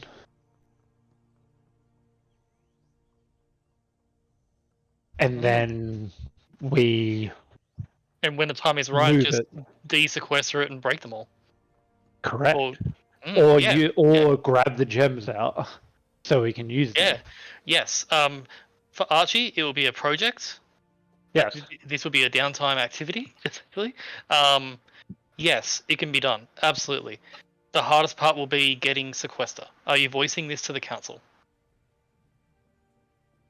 I won't voice about the hideout, but I'll voice about the sequester spell and how we could maybe implement it to do this sort of form to make it so the dragons don't gain power. So as you say that, Dainala speaks up, says, "This sounds like the sort of project I'd like to be involved in." I'd love you to be involved in it, and I'm sure maybe some of these, this present that I've brought you may help.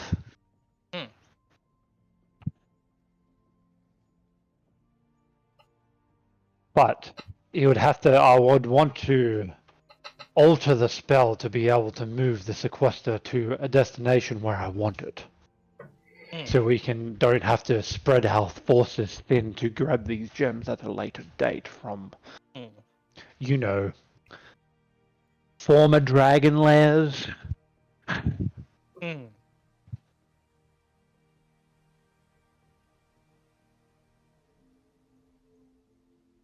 Let's see. Do I really want to put him in my? I'm not going to say this out loud, but we really want to put him in the hideout because they might act like a beacon too? But the hideout is under non-detection and anti-magic too. I was so going to say that there's no should way work. for them to realistically know the location. I mean, I had an idea that I don't think anyone would like of where I'd like to put them. Up your butt. And you're close in Tyken. Yeah, no.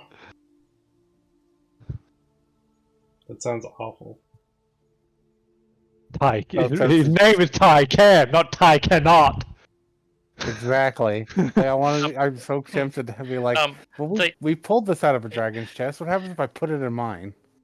Dainala, upon discussing the bits you do discuss, says, I could perhaps help with the location. Yeah. I'm in charge of questioning rogue elements within the city, cultists and that sort of thing. There are too many for me to question at any one time, so I've taken to creating demiplanes and placing the prisoners within them. Okay. And placing the prisoners in sequester.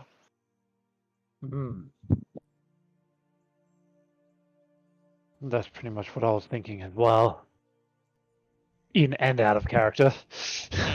Because I was thinking of demiplanes as well, doing this. While they're not safe by any means, things could find them if they really wanted to. Demiplanes are by no means easy to find. Exactly.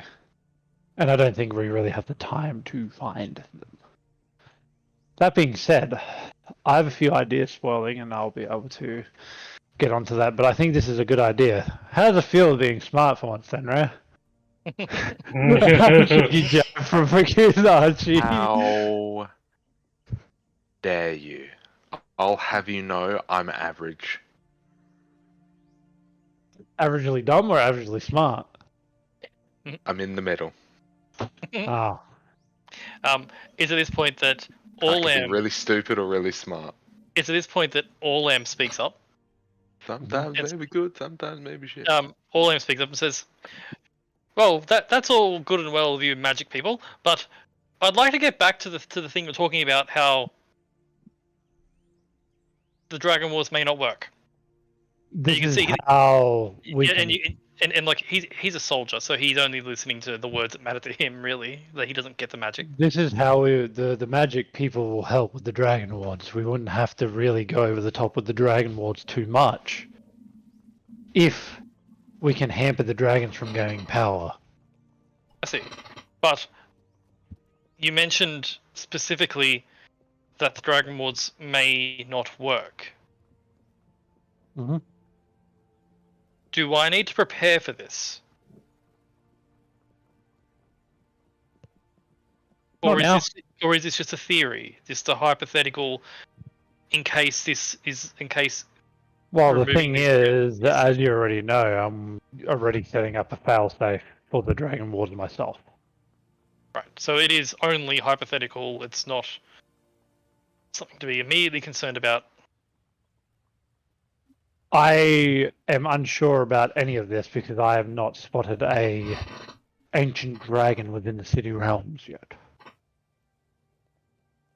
And I am not 100% sure about anything myself, so it would be hypothetical. As you say that, because you know of the thing that's coming up. Yeah, but the thing is, they haven't. I'm telling the truth. I have not Yeah. seen them go into the realm yet. Okay. He can insight check me, but I am telling the truth. He doesn't insight you, but Dainala meets your gaze, and you hear her voice in your mind. Mhm. Just in your mind, Archie. Mhm. She says, "Something happened, didn't it?" See.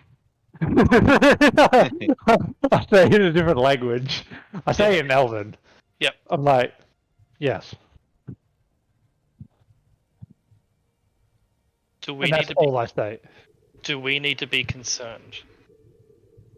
I am not 100% certain yet. I will know more within 3 days. That is all I can withhold. I can talk to you more about it later. Please do. This connection will be up for. As Matt looks up the spell. Approximately Oh. 23 more seconds. Sorry, it's only like an hour. That's fine. Well, she can cast it again.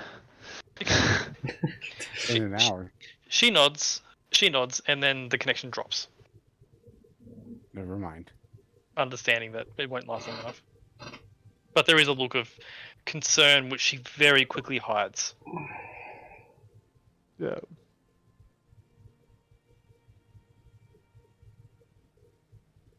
Taeyeon then speaks up and says, "I think we're taking the wrong approach to these gems. Yeah. I think we should weaponize them. I agree. I have an idea for that too, Taeyeon. We shouldn't be locking what could potentially be a secret weapon away. We should be using it. Perhaps an arcane cannon of some sort." I was I thinking of see. something. I was thinking of something better.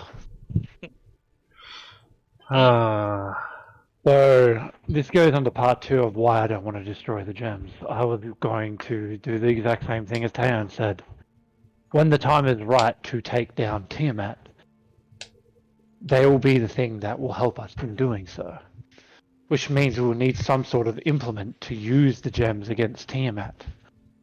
Correct? Ontar then speaks up to that and says, he slams his fist on the table and says, I know what we should do with them. What? We get the gem, we put it in a hammer, Oh no. and then Okay. we hit the dragon with the hammer. I was thinking we put it in a gauntlet, and then we can use the gauntlet on a Tycan, and he can hit Okay. it with whatever weapon he wants. Now, Like a hammer. Like a his- hammer. Yes. I would like to pose an idea. Yes. Why don't we, out of the Netherese materials, I say we, I mean you, as I look at why don't we make a robotic Tiamat of our own that's powered by the gems? Because then Tiamat will be able to control it, probably. A fine vessel for my soul, thank you. I didn't think that- Okay. I like the idea. How about we have a driver's seat? Well, I was thinking we make a gauntlet, and then we have someone that is powerful enough to use the gauntlet that can actually have a sentience over the power of the gauntlet. Maybe we just need to Mighty Morphin Power Rangers. I like the gauntlet idea. It doesn't have to be a gauntlet either. It could be a set of armor. It could be a weapon like a hammer. It could be several. Like we could separate the gems into several different weapons for all of us. We could have a hammer. We could have a sword. We could have a shield, depending on what the gems are willing to provide. Correct. Like has a weapon. Tasha speaks up and says, I'd like to advise on that. Extreme caution. Yes. Bell does not make things lightly. That's another thing that I was going to speak about. These things are from the Hells connected to Bell, so they could have some sort of drawback to a lot of things. Like, for instance, we can't even really hold the acid gem at the moment. So, I'm personally looking into severing the hell because the thing connection. is, by the sounds of it, by just getting the gems out, it has weakened Tiamat. Imagine if the gems were destroyed. Okay, I have a theory. Another theory. What if the gems? Game theory. God, fucking. What if the gems use the dragons, the current dragons that have the gems, as a funnel from the Hells to Tiamat, and it drains said dragon, and the reason why they need to be in their lairs is so they constantly regenerate. The thing is, we only know of one's powers. We don't know Solid of the theory. rest. Right. But it is a good theory. We would need to see. This is why I Solid want to theory. deal with Frigidax. Because I want to see how his gem reacts. And their lair, correct? Yes, I would like to volunteer Tyken to lick it. What? Tyken would lick it. Well, No. Tyken is the Ice King, so I'm Yes. going to assimilate. the I'm fundamental going to origin. assume that Tyken's tongue is going to get stuck to the gem. Does Tycan actually lick the? Are you Not the actually acid licking the gem? one. Okay, No, not the acid one. I was gonna- Thank God. I was gonna say. Oh. No, the ice one, because Oh, I no. did Fine, see fine. I have this resistance mental to image of cold Tyken damage. holding the gem and just his tongue being Ugh. to it. I Yeah. have resistance to cold damage, so I'll lick the cold one. But back to the non-joking points. There's a lot of theories that we can do here, but I think the theory that Then Raya has stated would be a sound one if we don't wish for the dragons to get stronger. But the thing is, we need to try and figure out that, like, we need to deal with another dragon to figure out if things will work. I say we deal with Ash to Cinder. You mean Frigidax? No, He means Frigidax. no, I don't. I mean the red one. Tyken's big red one. dyslexic, he doesn't understand. But And he's this colorblind. comes into my fourth thing of the council meeting. One that has just been brought up to my attention. There is an ongoing war between a very large blue and red dragon at a very specific point where I need to be to do something. I can't wait to get my hands on that blue fundamental. Then why don't you want to go for the blue one? And the thing is, even though it might not be the best place for a lot of people to be, it might be the best place for us to, weasel our way into something that we're not supposed to be in, See, while they are distracted with each other. while they're distracted with each other, we should sneak in and kill the red one. God damn it. I mean, we can try, but then the I blue mean- one is going to overlord over everyone. That's fine. The blue one's not as scary as the red one. We take out the scariest one first, so that way, whenever the other one's like juiced, it's not that big a deal. I like the word you're using there, Tycan. Juiced. I'm going to steal that one. We want to stop them from juicing up. As you mentioned, this idea of going into the battle thing that's going on in the desert, Lady Silverhand does speak up and says, I should mention, we haven't seen the dragon, we haven't seen the blue or the red taking part in the battle. That does not mean they're not involved. Correct. Such a plan would be extremely dangerous. Extremely dangerous is what we do, though. It is. I'm extremely dangerous. And It the is. thing It is, is. It's just my job as leader of the council to make these points clear for those who are not as well versed in these sort of things.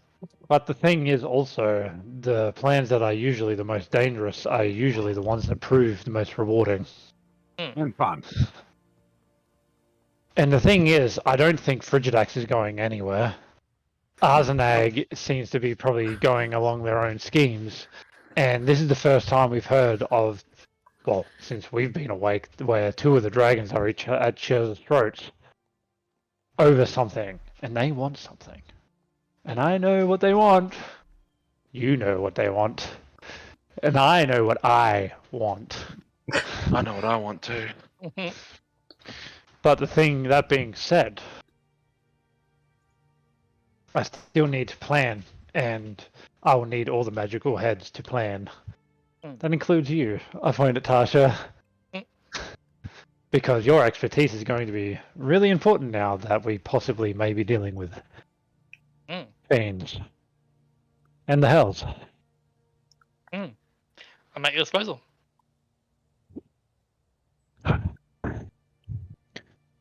Other than that,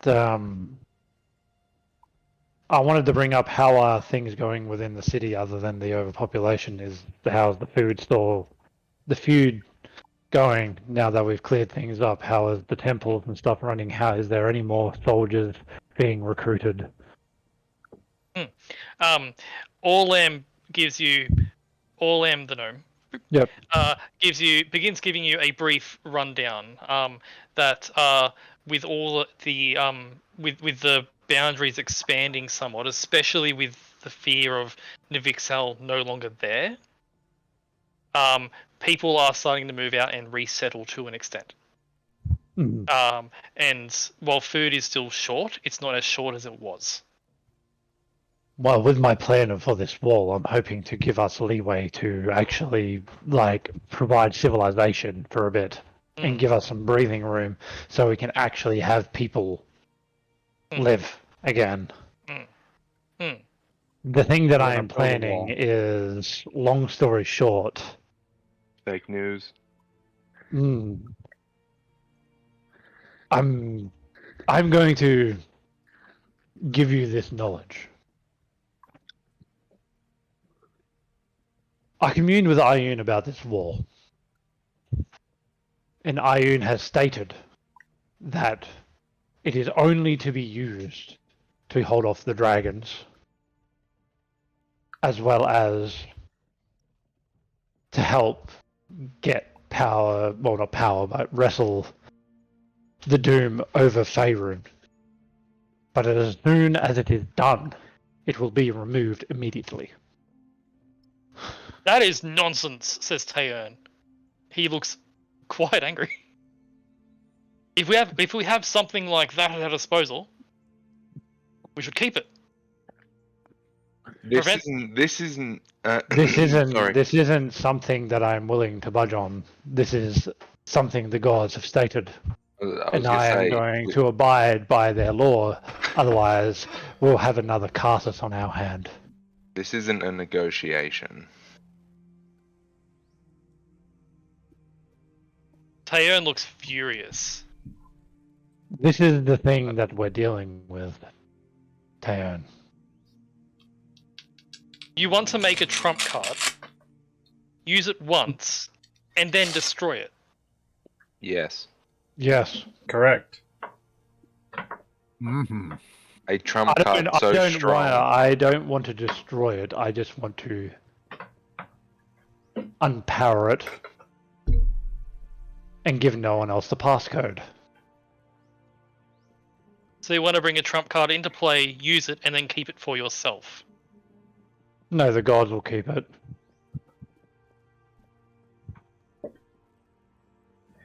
I don't like keeping things to myself. It's against my whole thing, unless it's something that would, I don't know, blow up a city.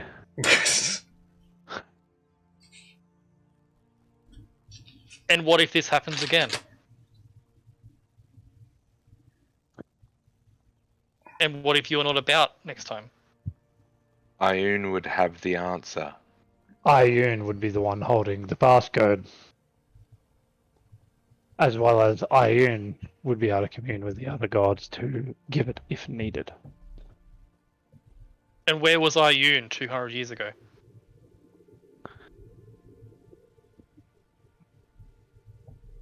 Are we really having this conversation? We You are. can see that. You can see even without an insight check, he's extremely passionate about this. Who do you follow, Taeyeon? The gods abandoned us long ago. Who do you follow, Taeyeon?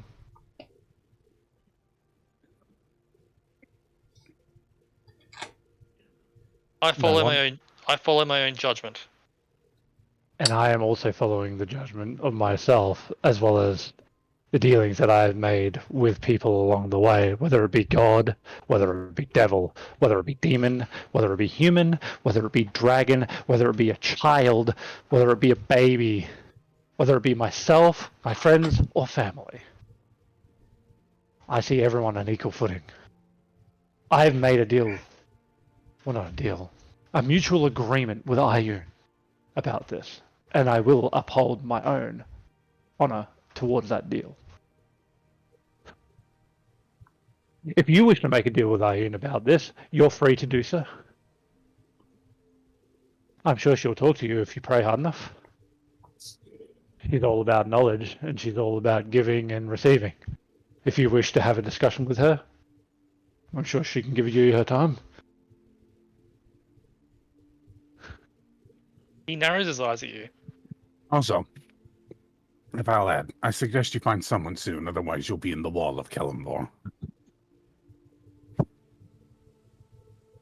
He narrows his eyes at you as well.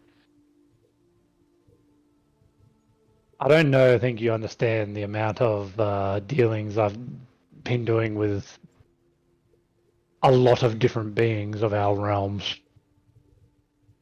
Taeyeon.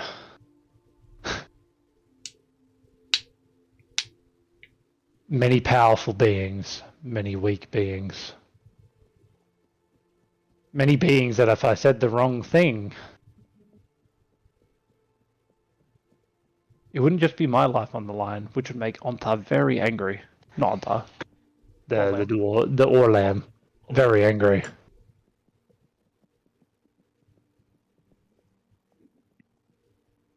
Taeyeon looks at Lady Sylvain and says, "This is preposterous. They want to take a weapon that could be used to safeguard us for millennia and throw it away." I literally just look at Siakira. I would like to say, in response, in response to him saying that, I'd like to say, no, what you want is a weapon that if you hold on to it, the gods will wipe this place off of the earth. That's what you want. Because they hold all the power, and we're not allowed to hold any. Yes, That's kind of how it works. they're the gods, and you're a gnome. Also, this is Taeyeon. Oh, This guy. whatever he is, He's a Oh, man. Human. and you're a boy.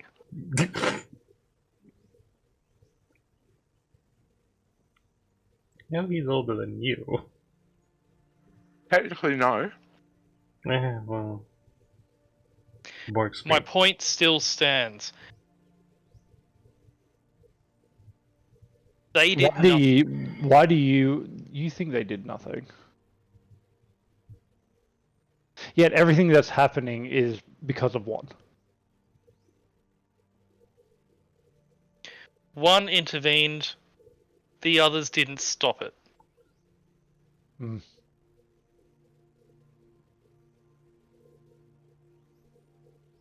Propose a challenge. You think You they know- don't do anything? Do you know how I know they did something, Taeyeon?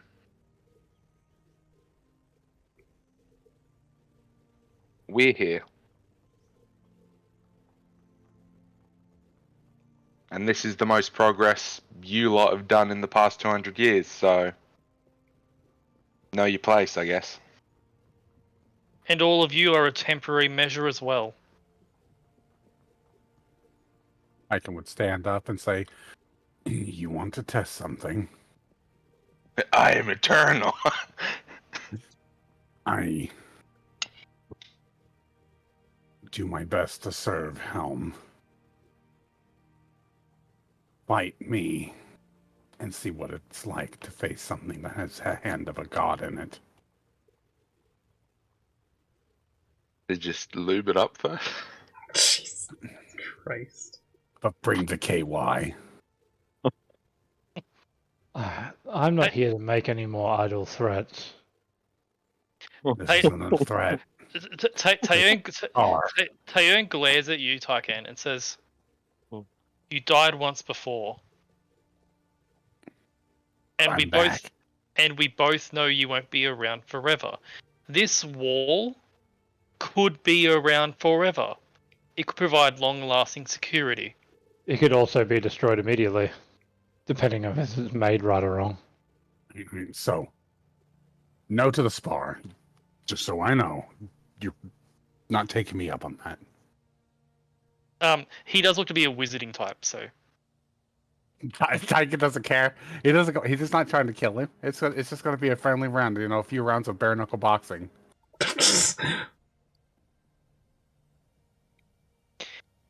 it's at this point that Lady Silverhand, seeing this argument, and Taeyeon noticeably getting more and more angry.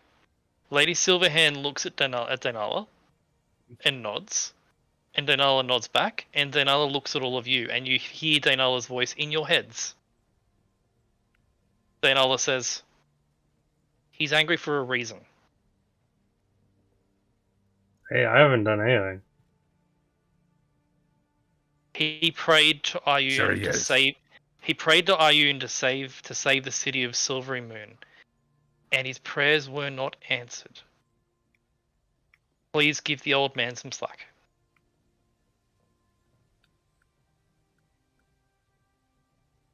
I mean, I'm just saying, if he's not mad enough to bare knuckle box, then he's not mad.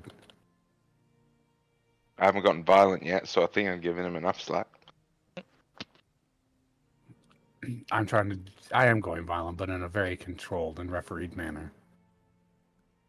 Whatever it is, Silver Moon must have been out of Ion's realm, but Ion is also a very neutral god.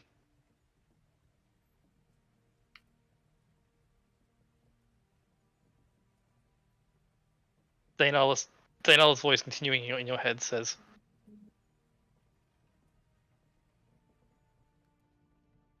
"He's lost his faith."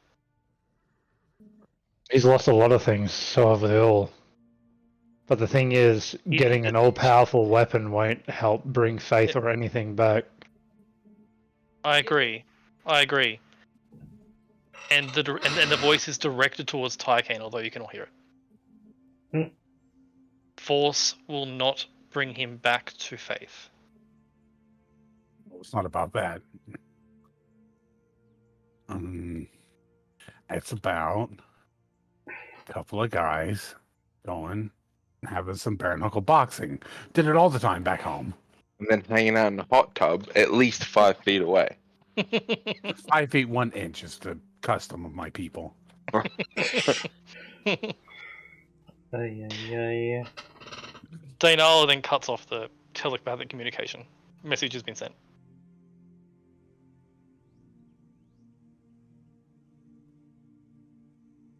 Taeyeon just still angry. Says, "We should use this. We should keep it." No.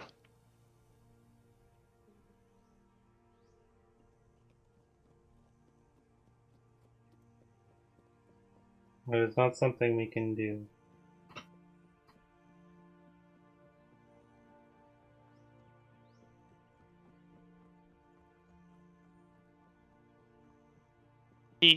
He's about to stand up and looks like he's about to get he's about to get violent. Lady Silverhand says, "Taeyeon, sit, or be ejected from this meeting." And there's a seriousness to her voice, and Taeyeon stops, looks at her. "As you wish," and he sits down.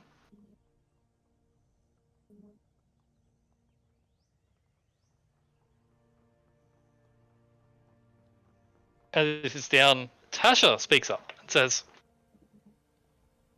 "If this wall was to be constructed,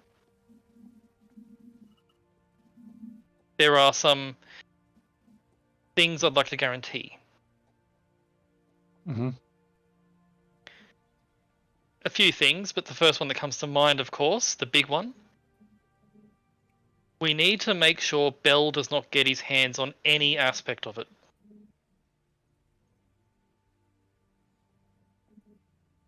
Yep.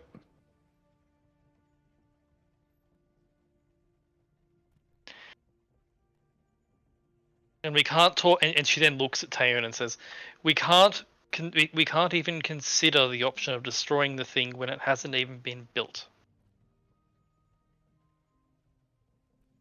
So I'm just gonna put it out there. If you want to control over it, you can always ask. Ayun.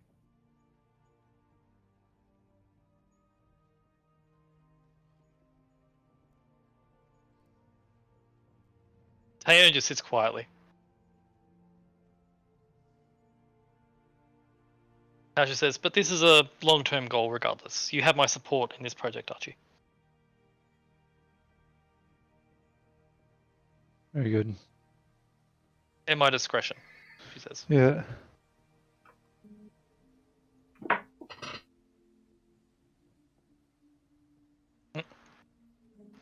Lady Sylvan says, "Is there anything else you need to discuss, Archie? And friend and group?" Leans over the Thenthraya. I like how we're just collectively in group. I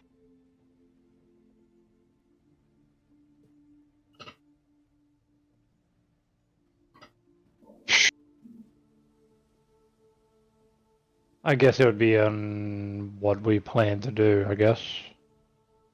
Yes. If we can support any measure of this.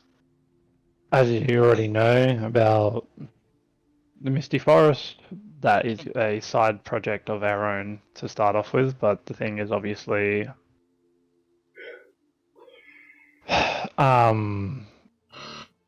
Lady Melandrake wishes to see her husband, which will be the execution will be happening sometime soon. Akira speaks up to that and says, 2 weeks. On that note, we wish as a party to deal with Frigidax, but that plan may have changed because of the ongoing conflict in the east, which may prove a beneficial opportunity for us to do something over there and use our knowledge to, well, create this wall. Also, there are the other fallen ruins of the fallen empires. One which we have already, looked through, the Nether East empires, and we may look towards those as well at some point. That depends on oncoming danger or not. Hmm. As there is one to the far south of Baldur's Gate, and there's one in the ocean. I'm more interested about the one in the ocean. Hmm. The other note is we wish to go to Baldur's Gate to maybe find some remnant or some sort of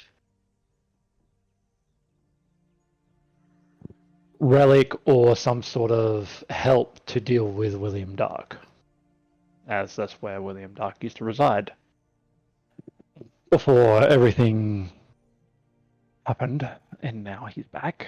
So maybe we could organize something in there and find something. Lady Those Sylvan are says- the yeah. current chess pieces on the board for us. Lady Sylvan says, well, if there's anything we can do as far as resources, assistance, free to us. Well, going into the desert or the frozen north, we would probably need resources either way to go either way there. It's just a matter of what my compatriots wish to do, as well as myself being, deciding on which would be the best course of action, correct? So, Well, if you wish to go to the deserts, to join up with Melise, that can be arranged. Mhm. Melise has set up a transport via plants of sorts. yeah. So we can arrange for you to be sent out there if you wish. Also, if we go to the east, we can deal with Ashithindar's siege weapons and sort of make it a more stalemated war once more.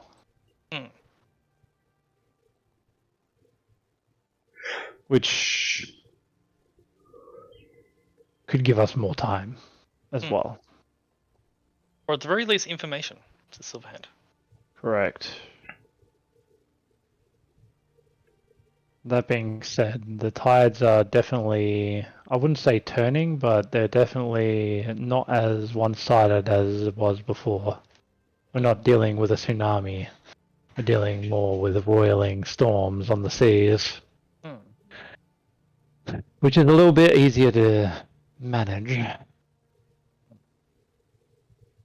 That being said, having enemies on all sides is still something that is not very beneficial to our livelihoods. I'm used to it.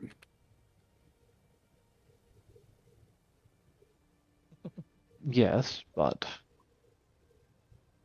the civilians aren't. Mm. I'm also used to dealing with the enemies and helping the civilians at the same time. You know, It's hard to deal with millions of civilians, though. We had just one people. I mean, I've dealt with thousands before. What's a few more?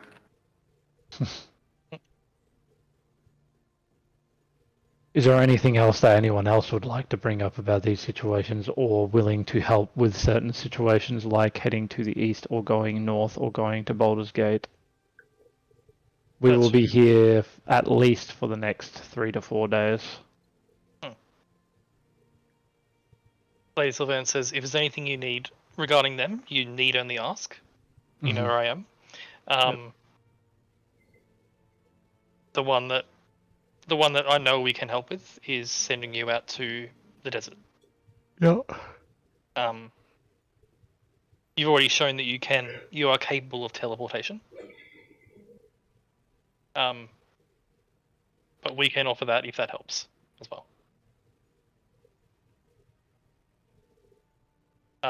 Orlam speaks up and says, since yesterday, the gnome, by the way, Orlam the gnome, Orlam says, since the discussion yesterday, I concede that I was wrong yesterday. While no loss in battle is acceptable,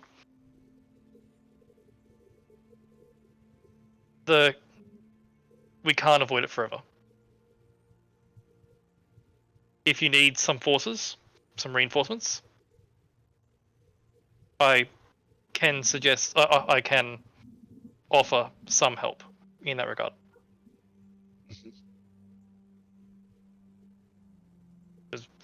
Whilst Navixal was fairly close, a marching distance from Waterdeep, the far north is a different matter.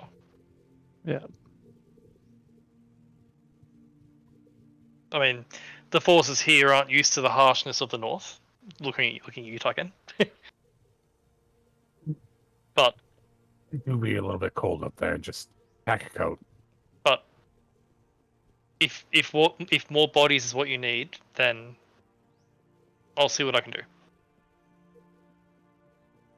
I can probably also find some willing to assist if they are not busy.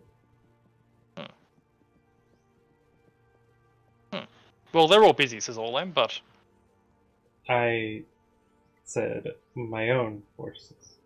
oh, you're right. I'm sorry. Yes, the Blue Moon. That could. If they are not busy, after all. Because they have their own job to do over in the south. Swamp. The what? In the swamp and stuff. Yeah. He says, I understand. I think it would be good to welcome the Blue Moon back to the city.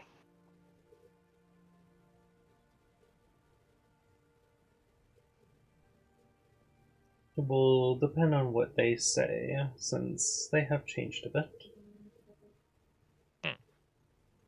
Still the capable warriors, though, I imagine. Of course. Perhaps they can teach my soldiers a thing or two. I do plan to make like a branch of my own at some point.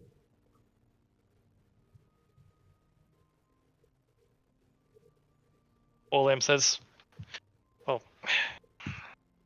if you need a hand setting that up, I'm the gnome to speak to. I appreciate it.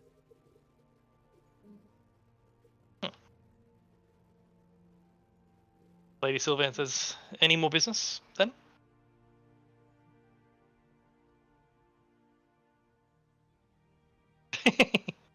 Is he speaking to me or? Into you as a group. I got nothing more. I believe I'm all right. I believe we've said all that we need to say for now. Very well, says Lady Sylvan. Well, you've given us all a lot to think about, to plan for, and to contemplate as she looks at Taeyeon.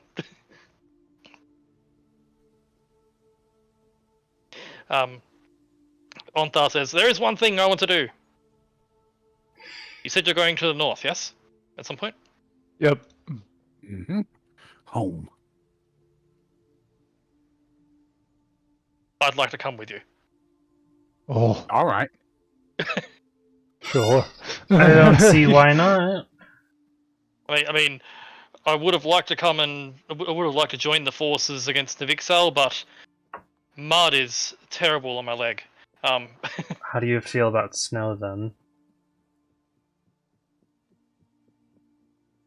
If I get to help in putting down the white beast, I'll battle through it. We can just roll him around, it's fine. Not to mention, we can make snowshoes. Can't really do anything about mud shoes. Also true. Would you like something to help your leg, or do you want your leg to stay the same? Do you want a new leg? Yeah, I'm pretty sure I could make one and he could enchant it. Onthar looks at you and he's got a big jovial smile on his face and he says, I've been offered that many times. I've refused every time. I'm assuming This is this is this this is from the. This injury is from the Battle of Waterdeep, and Oh, that? Oh, no, okay. to have it simply fixed would be an affront to those who fell. What if it wasn't fixed normally? What if it was cut off first? Oh my god. He said no. Leave it at that. I have another question to pose to you, though, Anta. Hmm. The pain and the memory still live on as a scar upon your own mind. Yet your body is still fighting strong. Wouldn't it be an affront to those who are fighting now and an affront to those who have already been lost in the sake of what we're doing to push forward if you weren't at 100%? I am at 100%. Truly? Can I borrow that cane?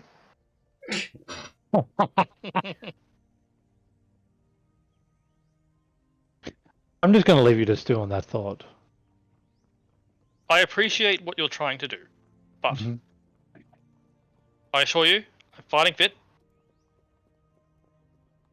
Survived this long. I have fought in battles in the last 200 years. Not a cripple. I didn't say you were a cripple, I'm just saying if you wanted a better leg.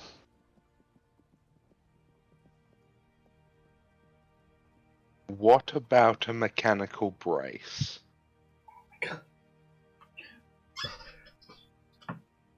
So you at least don't need the walking stick.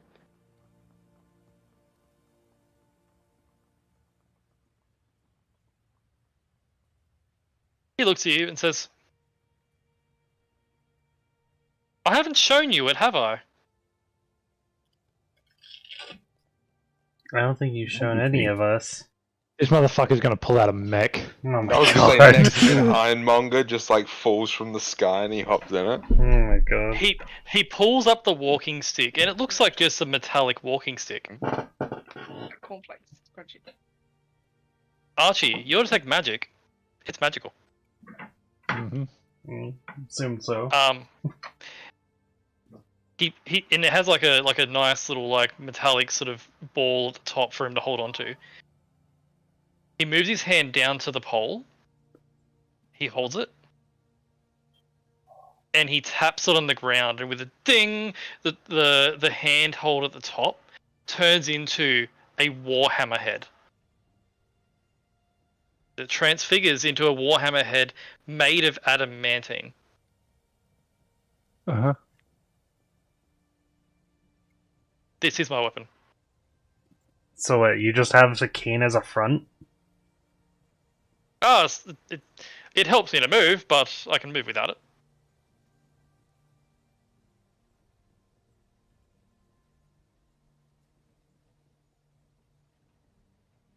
But I assure you, I hit just as hard now as I did in the Battle of Waterdeep.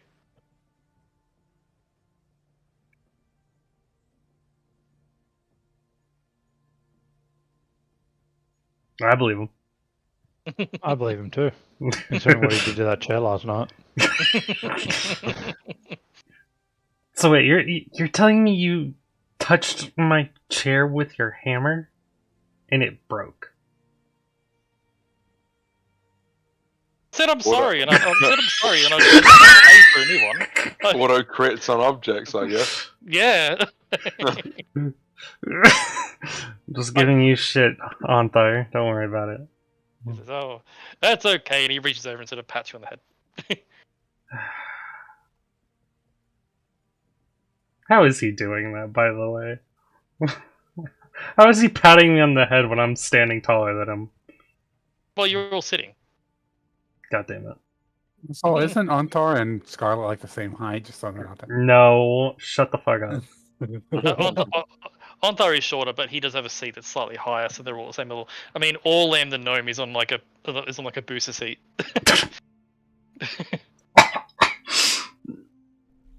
But Onthar says, seriously though, I would like to join you in your conquest of the White Beast. I I would love to have you. think we're all in agreement for you coming with anyway. Excellent. wouldn't dream of keeping a warrior here when he wants to go fight. Excellent. But first, let's make a deal. Oh, I If mean, you the s- fundamental's mine. That's it. That's the only thing I care about. If you slow us down, you have to fix your leg. Deal. Stake on it. He shakes on it. Wait, what was the deal that was just made? If he slows us down, he has to Oh. get his leg fixed. Yeah, no, that's fair.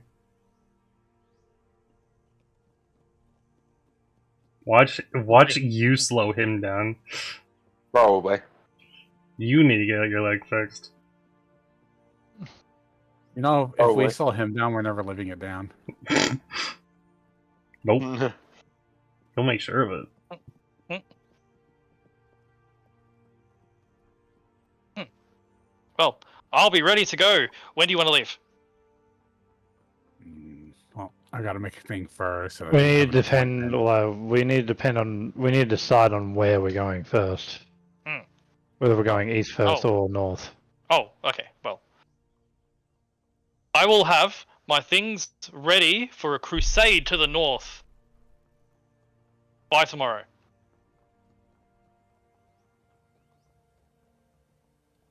Something tells me we should go north first. Very well. I mean, I could use that fundamental, so And I could use a drinking chair. yes. It's- Wait, actually, I think we have one of Frigidax's kids back at home. We can make a chair out of that. No, I don't want some pissy little small white dragon. I want a big one. Yeah, you're right. You're right. You're right. Well, we should two understand each other. Lady Sylvan says, "Well, since we're now talking about drinking chairs, I guess the meeting is concluded." It sounds like it. Probably. Well, she looks at the rest of the council and says, "If they ask for anything, if you can provide, please do so." And looks at you all and says, "If there's anything you need, just ask. If there's any information that you uncover, please let myself know and I will ensure it is distributed." She then looks at Valiant and says, "Valiant, it was an honor having you on the council, and I sincerely hope that we get to see you on here again." Get the fuck out of my house. Valiant bows his head and says, "Lady Silverhand, the honor was mine."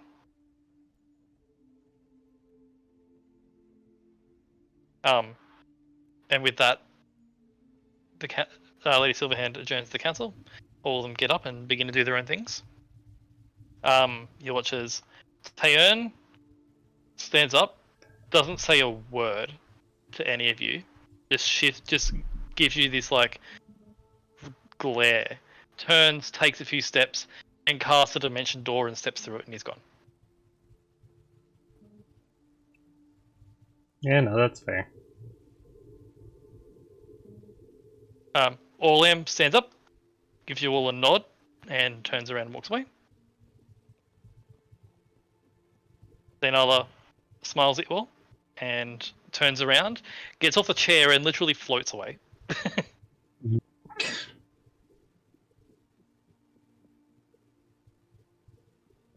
Tasha, the rest of them all walk away one by one. Onthar walks away, excitedly talking to himself, saying, I'm going to need some wool lining for my armor. Jeez. And I think maybe 4 kegs, and that's all you hear before he leaves. Oh my god. We're not going on a vacation. I thought it was one. It's to stay warm, he says before he walks away. I mean, Um, I hope it's a little bit of one. I mean, I want to go home. And, yeah. Hey, if he's the one grabbing his own bag of holding, then go for it. But if he's fucking carrying all that shit, fuck no. You can leave it at home. Akira stands up, gives you a polite nod, walks away. Valiant stands up and walks over to all of you and says, "Oh, I'm gonna miss this chamber, but I'm excited for the good I can do out there." Yeah, maybe one day you'll be able to get into the chamber again. Maybe, but I do have things that I want to do in the city. Yeah. Taiken, Take your time. Yes. I'd be honoured if you could come and see what I am working on in the Temple of Helm. Of course. I'd love to. When you have time, I should be there. And thank you again for saving me. It was my pleasure. He puts it. He goes for a handshake with you, Taiken, as well. I'll And it's like that. pull him in for a hug. And he goes for just like a handshake, and you pull him in for a hug, and he sort of like says, "Thank you, sincerely."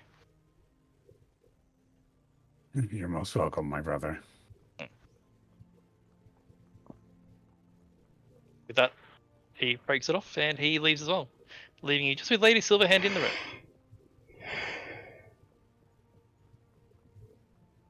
Lady Silverhand says, "I did overhear what Dainala said to you.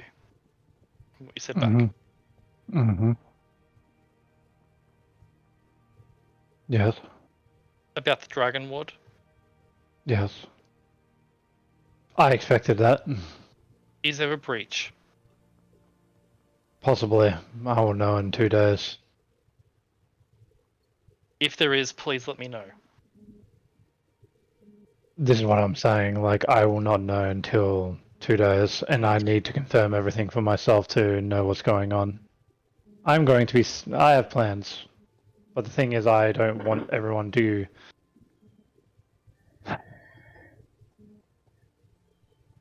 get worried about literally But- everything. Which is why I kept it quiet. Mass panic in here would not be great. Mm. I mean, she sighs and says, if Orlam found that there was a breach of that scale, he's in charge of the city's military.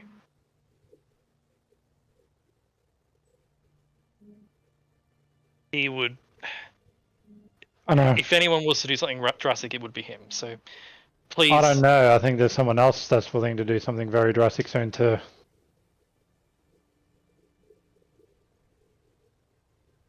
And he needs to be kept in line, otherwise we're going to have to do it. Tayona will be kept in line. He better be. You have my word. His loyalties are beyond question. It's his. It's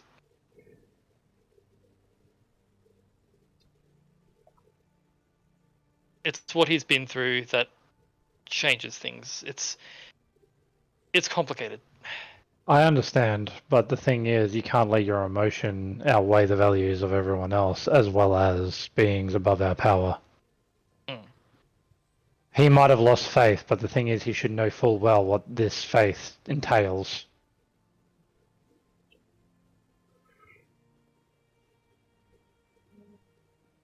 He will come around, or he will no longer be in the council. I hope so. Yeah, I believe in her. I am keeping watch on him. Please know that. Alright. But if there is any truth to this breach, I want you to let me know as soon as you know. As soon as I know and I have details, I don't want to give false information though. You know what I'm like. Yes. Which is why I'm trusting you to tell me when you do know. And when you know, you'll tell me. And we can prepare, or I'll be there too, so I'll remind him.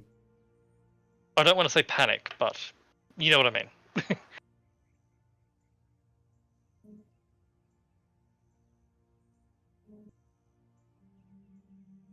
Anyway, hope you enjoy the rest of your day. She smiles. You too. And with that, she, she waves her hand, and the doors open, and a few people move in and begin tidying up chairs and cleaning up things, and the meeting is well and truly over. What do you all do? Leave. You all leave the Waterdeep Palace, wandering on out. Mhm. It's been about an hour and a half in the meeting, after all the discussions and things going on. As you wander on out of the palace, what do? I'm gonna give the stuff to make the Triton just in case. Yeah, you. Indeed. So I'm gonna have to get ready to go to the major tower. to the. Why are we on the world map? We can go to the Waterdeep map, which I still have. EDD. We weren't even on the world map. Oh, you went? Oh, there you go. We were on a blank map. Oh, sorry, I was on the world map. There we go. Waterdeep. So you want to go to Blackstaff Tower, Archie? Yeah, that's where I'll be going because that's probably where Dainala and Tasha expect me to meet them. So Yes. Okay. and I cannot leave two ladies waiting.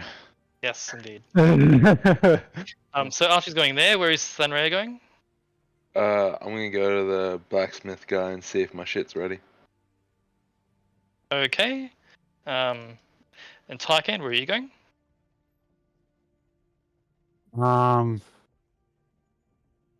Do I have a forge set up anywhere? I have one set up at Scarlet's place, right? Scarlet's place has a forge. It's like, yeah, like Scarlet's family were all about knights and being noble and stuff. So. Let me see. I want to check my special ingots before I do anything. Hmm. I want to check my special ingots. The Akintair loot. Okay, that is there. Not in the Akintair loot. Where are they? I believe it's in. It's in my character sheet itself.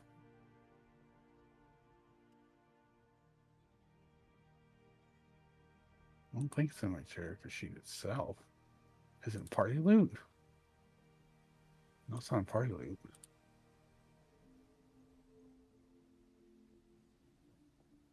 I find it now. I know I made handouts for him, right? Mm-hmm. I know I did. I know you did too. Oh no, it's in Akintair loot. Infused ingots. Oh, I'm just blind. It's just- I have an emote for that.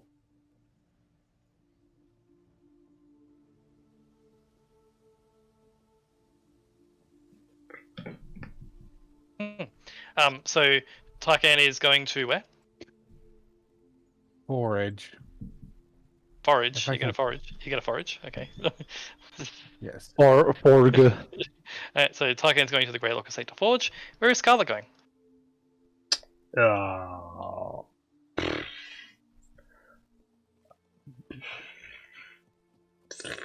Maybe talk to the gnome about setting up that branch. Okay. So you leave the tower, and basically there's a section of the tower where the Waterdeep soldiers are. Sort of, it's where their main barracks is, although their barracks all over the city. You make your way into there. So, and Charlie is going to return with Tycan to the estate. Actually, no. Charlie hasn't seen Blackstaff Tower yet, so he's going to go join you, Archie. Hey. So, going in order, I think Archie's got a bunch of things to do. Yes. Real quick. Yes. What does so- wounding do?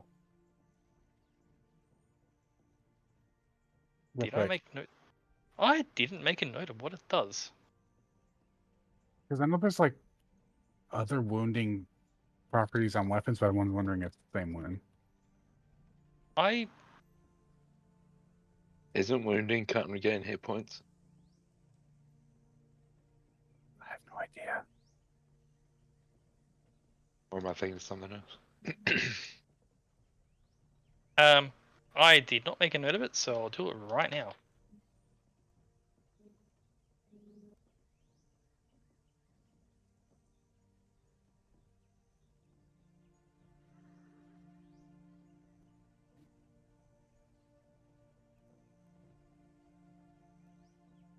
The wounding thing, basically, when it hits, it causes a nasty wound. Like whatever it's made, whatever it's made into, it causes a nasty wound, which basically deals a little bit of necrotic damage on each turn for a few rounds, unless it's healed. Ooh, I think I might make it out of that because we have 4 of those ingots, Yep. and I just did enough for the head, so I think 1 ingot would work. Oh, there's also ghost touch, spell storing. I'll get you to make a. I'll ask you what exactly these all do again whenever you're done with the other people. It's the spell storing. Weren't we talking about using that for like something for Kalai so he could like transform? But I don't know if that's how that works.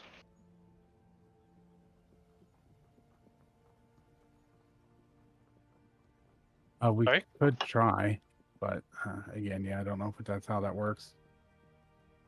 I'm just working that right now for you, because that's the thing.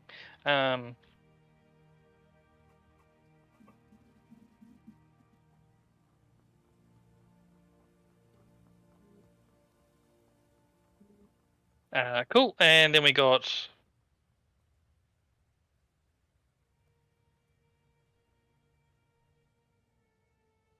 that one and Shadow.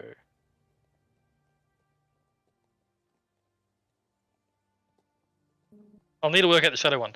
So the Ghost Touch, what it does is, when you make your attack roll with a weapon that it's made out of the Ghost Touch ingots, their armor class is reduced. Their armor class is reduced by 1d4 when working out if you hit. Like it sort of phases through part of the armor.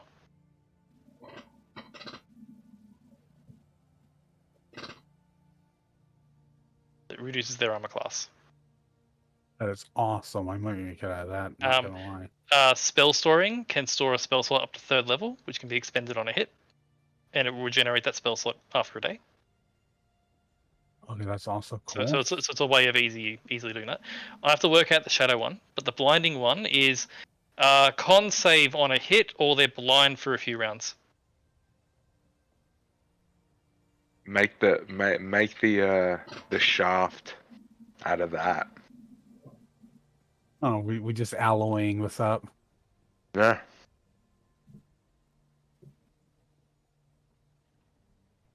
This is a lot of stuff for Trident, though. Uh-huh. They can you can only really use one for a weapon, so you couldn't combine these. Like it would sort of cause problems with the ingots. Yeah, that makes sense. And I remember what the Shadow one does now. The Shadow one prevents healing for a few rounds. Ooh. So if you hit someone with a weapon from the Shadow ingots, then they can't heal for a bit.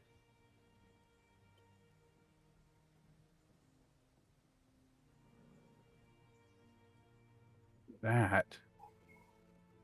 While you think about that, Thanraya, you make your way through the busy streets. Yeah. It's about midday-ish as you make your way through. People beg you for money. You ignore them if you wish. Yep. There's a lot of them, and as you've seen before, giving the people money tends to lead to a bit of a crowd following you. Yeah. My money. But you make your way along, and you see Wolvar in the market. Who? Wolvar. He was the forging guy in the market. Oh yeah. Oh, yeah. Hey, As you approach him, you see him there. Currently, not busy at the moment. As people are sort of wondering about the market, doing their things, and he says, "Ah, Thanraya. Hello there, good sir. Says hello. It's good to see you again. Good to see you're healthy. Oh yes, just making do here. Having a quiet moment actually. Been a few requisitions from the soldiers. But taking a moment. What can I help you with? Is my stuff ready?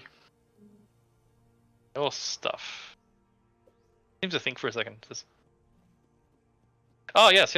And he goes through some boxes and things and says, let's see. Just for my reference, he was working on the boots and the cape, right? Yes. I believe so. The cape was like cold resistance. I'll be right back.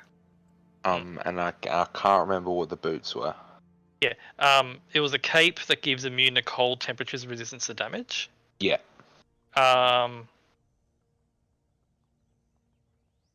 Cool. He says, yes. As he pulls up because you gave him a white dragon hide to work with. Yeah.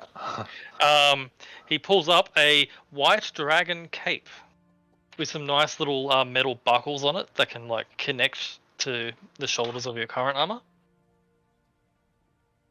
He says, here it is here. You did ask for it to be able to help you to fly if possible. Unfortunately, I couldn't make that happen. Fair enough. However, you did pay 1,500 gold, and that is approximately how much it is going to cost. So it's all paid up. So this gives you immunity to cold temperatures and resistance to damage. Hold on. One. I will make an item thing for that. Yeah.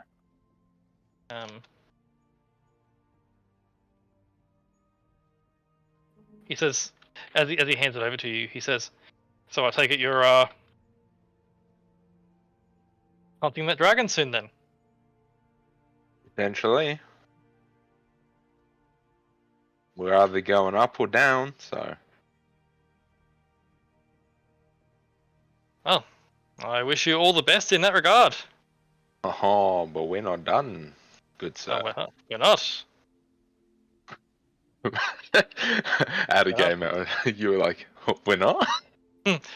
No. Like he says, oh, that's right, we're not. Yeah. I've also have these, and he pulls up a set of fairly nice-looking boots that are armored in places, but the main thing is there is a lining of really well-crafted leather. Rubber lining that comes up on the sides, and the bases are entirely rubber. Oh yeah, that was the lightning resistance, wasn't it? Yes. Yeah.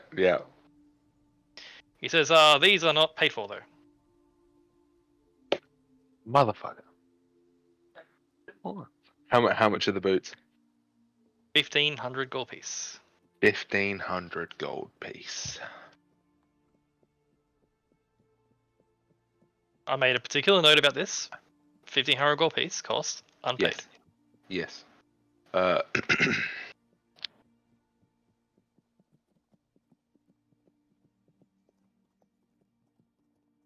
We got some gold, right? You did from the Dragon's Blood. Okay. I give him the money? Cool. Take off 1,500 gold piece out of party loot or whatever. Does anybody have any objections? No. I saved the money for a reason. Hmm. If that reason isn't to spend it, then I don't know what it is. So these boots, basically, they Are made grant for walking. lightning. They are made for walking. They're made for running. They are rubber, and they grant lightning resistance. Ooh. And what's cool about these boots for you, Yeah. they're not magical. What in the fuck? How? Rubber. Science. Rubber. Like it's just, they are non-magical, which means these will work even in an anti-magic field. Oh shit. It's going to be really funny when you're walking in the snow and you're like,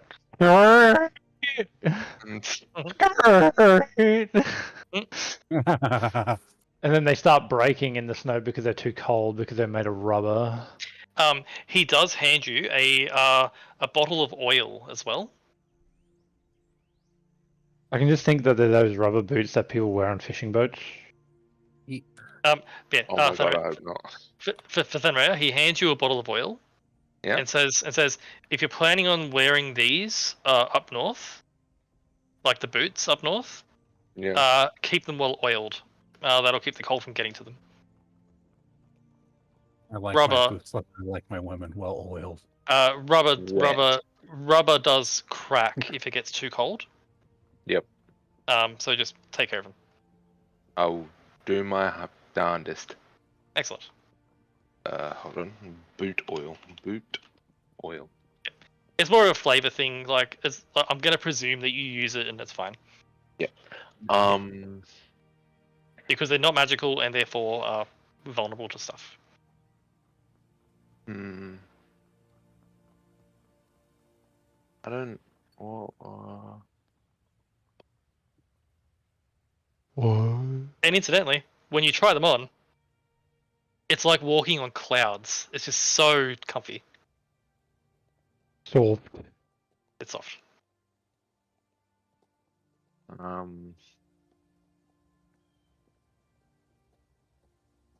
That's all the notes I have for what you had from Wolver. Yeah.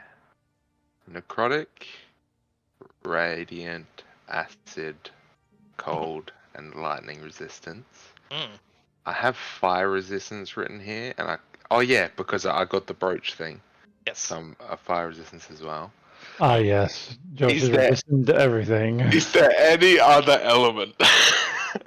What is it? You got fire. I got Yeah. fire, You got acid. cold, acid, lightning. Fire, cold, acid, lightning, poison. Thunder. Poison, thunder. Oh shit! How do you become And then resistant force to sound? psychic. There is an easy way to get resistance to get immunity to thunder. Earplugs. Cast silence on yourself, and that will do it. Huh. Makes sense. Thunder is sound, Um, and sound does not travel through silence. You have pencils in your ears.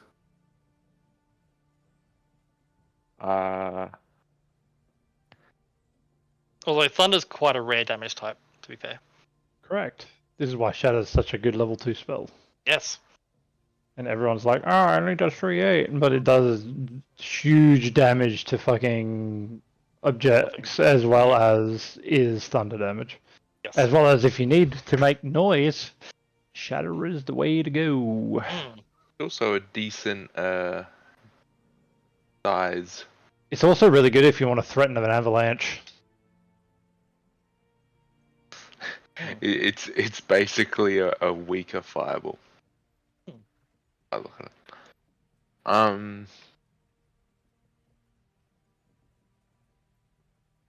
just trying to think.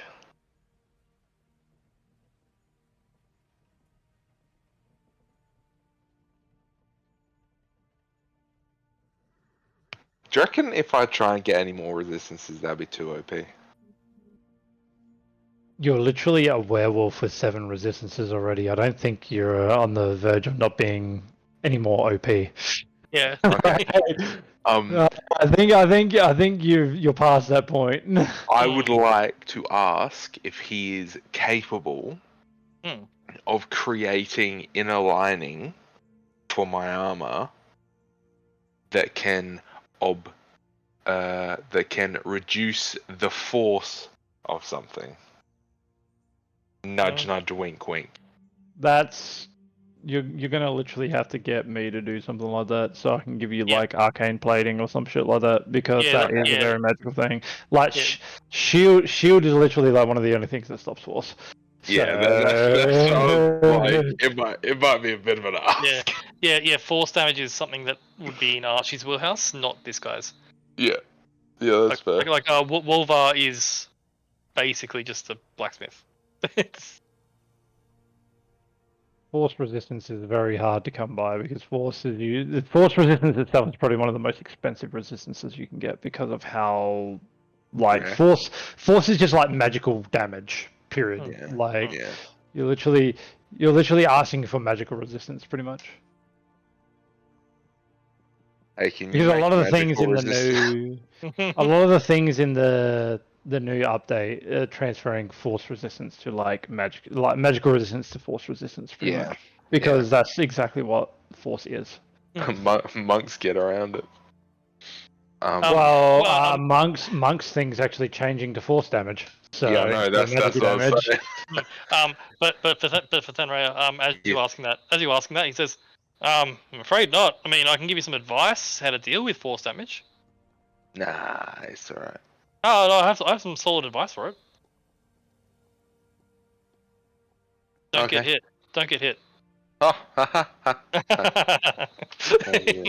you're a funny dwarf, aren't you?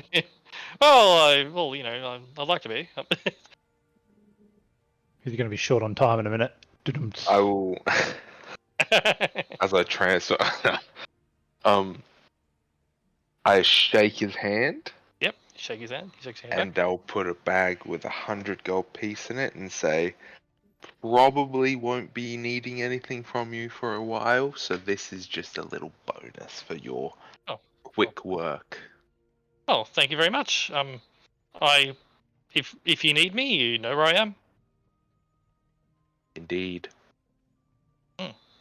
And happy hunting with that dragon. Yeah, as I turn to walk away, I turn back around and go, this is a bit awkward, but do you have any adamantine ingots? I'm afraid not. There was a very small supply of it, and it got requisitioned by the guards. Motherfuckers. Alright. Bye. Bye. Okay. And as on my way back, I take a very long time because I eat a lot of stone. hunger. Gimme. Yep, you go past various food stalls, selling various things, and they all are very, very tasty. And with your new werewolf nose, No. because you haven't been in the city since you became a werewolf, I believe. I have not. The smells get you. The city stinks. Like, being real. I love the fact how this pretty girl who wanted to be all proper and like smell good and stuff is just like, I want to be a werewolf now. Yep. But yeah, the city stinks. Overcrowding is not good. You can smell the disease. Yummy.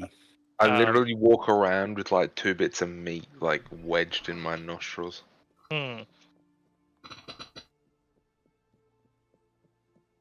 Yeah, proper has definitely gone out the window. Yeah, they've turned into a furry. Nah. Dude, that's what you are. I hear Scarlet in the back of my head, and I'm like,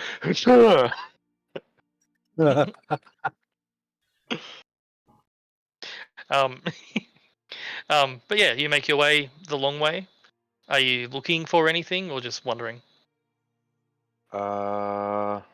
I'm good. Okay, just wandering along, doing your thing. Yep. Cool. As you wander along and do your thing and wander wherever you want to go. In the meantime, Scarlet, you make your way out of the palace and then over to the main barracks area. You see a few dozen soldiers in a training yard that are in the process of training with various weapons, practicing with crossbows and other things. You do see what happened to the adamantine that got requisitioned. It's in the process of being smelted into a small selection of longswords. Yes, that's fair enough. For the more elite of the guards. What if Tyken wanted it? No one thought about Tyken. It's literally like 4 ingots worth. It's not a lot. Well, that's what I was gonna buy. I was gonna start buying supplies. But yeah, Scarlet, you walk into this training yard. This is your home. This is where you've spent a lot of your time. I need to wee. I'll be right back. Okay. We spent a lot of your time before. Training yards, military stuff. You see, I find him.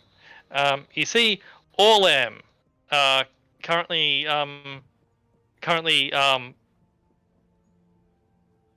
sitting in an office, but the door is open.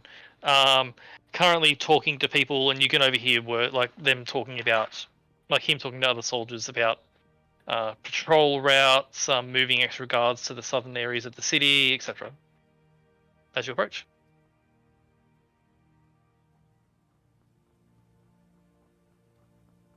Oh. What? You walk into the training yard for the Waterdeep soldiers.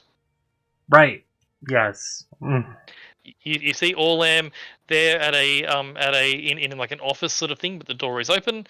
He's currently talking to several other soldiers about patrol routes and stuff. She'll let him finish. Yep. He finishes after a few minutes. Just sort of, you overhear him saying, Got working. Yeah. It only takes a few minutes as he's basically just redirecting soldiers to the southern part of the city where the crime is the worst. Right. But as the soldiers all leave, he's about to get up and do something, and he sees you. He goes, "Oh, Scarlet. Greetings. I'm sorry if I offended you in the meeting or anything like that. No, you're fine. How can I help you?" Well, you said you could help with me setting up a branch here. Yes. I was just pondering that. Given the overcrowding of the city, having a building for you would have been difficult. But with the Vixar gone and the people and villages being constructed outside the city, there are a few places that could potentially work. What size would you require? I think. Is it possible to start small and go big, just in case, like, we start with not many people and get more? Potentially, yes. And where would you like it to be? Epic.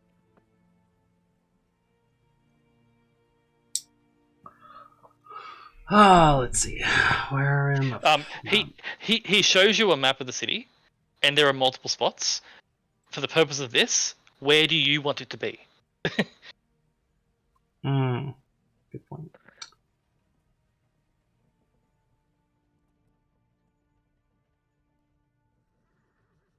I don't know what half these words even mean. Don't worry about the words. Wards. Instead, the wards. Yeah. Like North Ward. Don't worry about the wards, but more think about. Sorry, the only one you need to worry about is the dock ward down here. Is the poor district. This is where all the crime happens.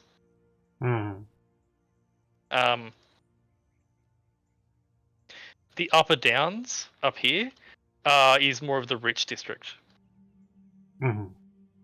and the rest is sort of a mixture thereof. And barracks is like The main barracks you're at is part of the Waterdeep Palace, although they have multiple barracks scattered all around in case anything happened in a particular spot. I see. Forgot how close I was to the barracks. Damn. Yeah, you literally like walk out of the palace, go around the building, and it's just there.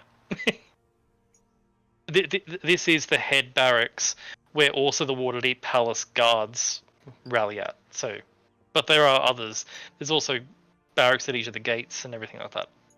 Yeah. What's the big building in the center? That one, I think that's a. Sept, you might know. What is that building?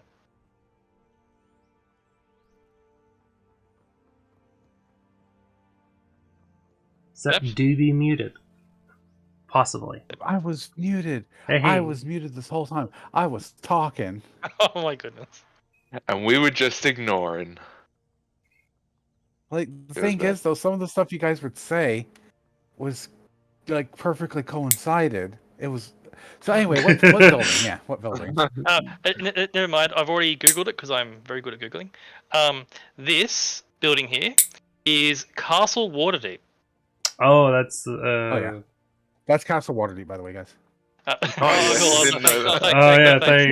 Thanks for the help. So Castle Water. So the palace is up here. That's where the council meets. Palace. So Castle Waterdeep is a stronghold, which is the main base of operations for the entire city. Mm-hmm.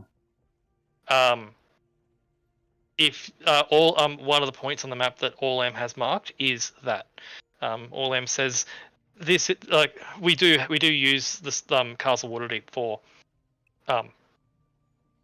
that's our center of operations for the city.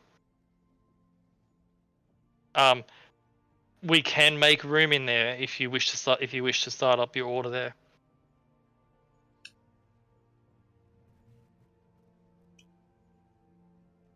I mean, the Order of the Blue Moon used to have their own place, but you know that it's now being used as a soup kitchen.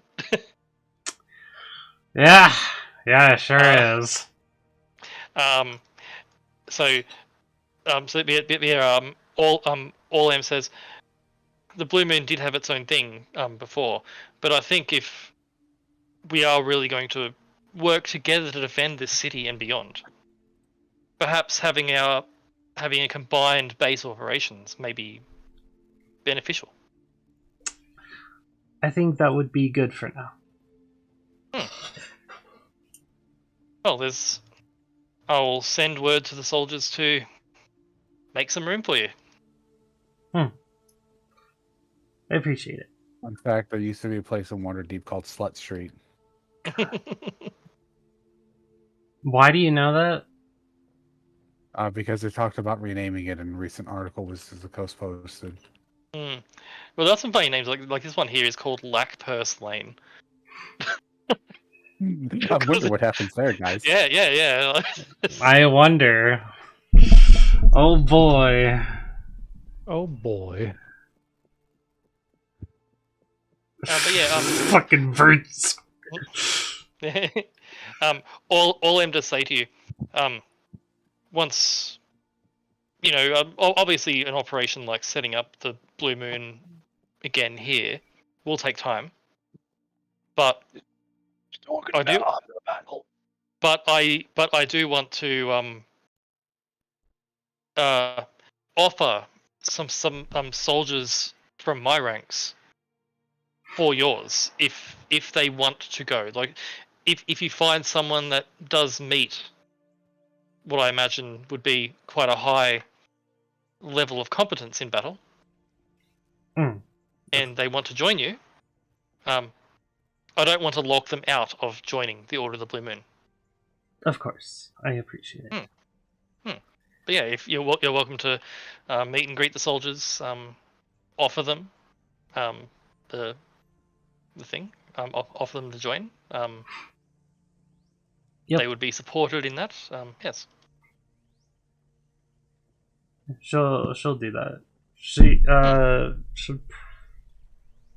should also probably find someone who can send a message to the what I'm gonna call the other branch. Yep. Congratulations, you have unlocked factions. With this second faction you're creating, as well as the King of Helm at the church, your companions have now unlocked the feature to. Where are you getting this? From my head. From which game? It pops up in the right-hand corner, and then pops up into the center of the screen and gives you a tutorial about faction. You know, it partially reminded me of Kingmaker. That's the first thing that popped into my head. You unlocked the kingdom mechanic. But you contact Eliza of the Blue Moon. Yeah. Yeah, you find a sending person easily enough. They use the Waterdeep soldiers do use sending to communicate because the city is quite large. So you find one and they're able to use that. What do you send her? Working. Like, am I the one sending? Like. Yeah, you can send. Okay, so I am working on the branch right now.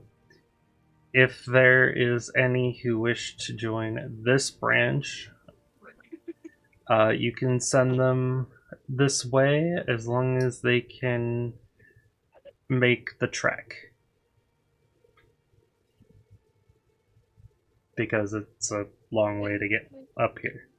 And it is mostly not going to be safe. Alone. That is. Probably more than 25 words or whatever. Yeah, I'm happy to say you condense it down and things. Yeah, yeah. I didn't even think about 25. It's more of a general, sending the message. Yeah. You get a reply back from Eliza saying, "Thank you. I'll speak to the order here and see if anyone wants to volunteer. I know there are some who are wanting to see Waterdeep. Maybe be part of a new founding. We'll be in touch." Appreciate it. As you say, appreciate it. The soldier who's been guiding you how this sending system works says, it only sends one. I realized it after the fact. I appreciate you. Thank you. However, I would like to make one more. Oh, of course, yes, it's funny. Pass you another one. She contacts Ignis. Igna. Yeah, Igna. Igna. As you contact Igna, what do you say? I am making a branch of the Blue Moon. You are welcome to come and try it for yourself if you so wish.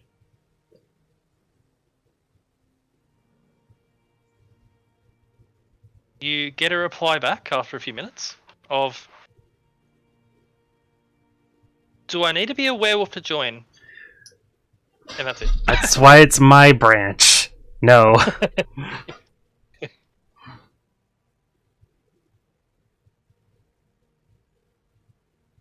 A few moments pass as you grab another one to send that. Yeah. Yeah. a few moments pass before you get a reply back of, "I'm interested, and I'd like to see Waterdeep." We're going back to our old ways. I'm gonna do my own thing. You gonna blow up city? Basically. Nah, I'm gonna do my own thing. Ignis says, that's interesting.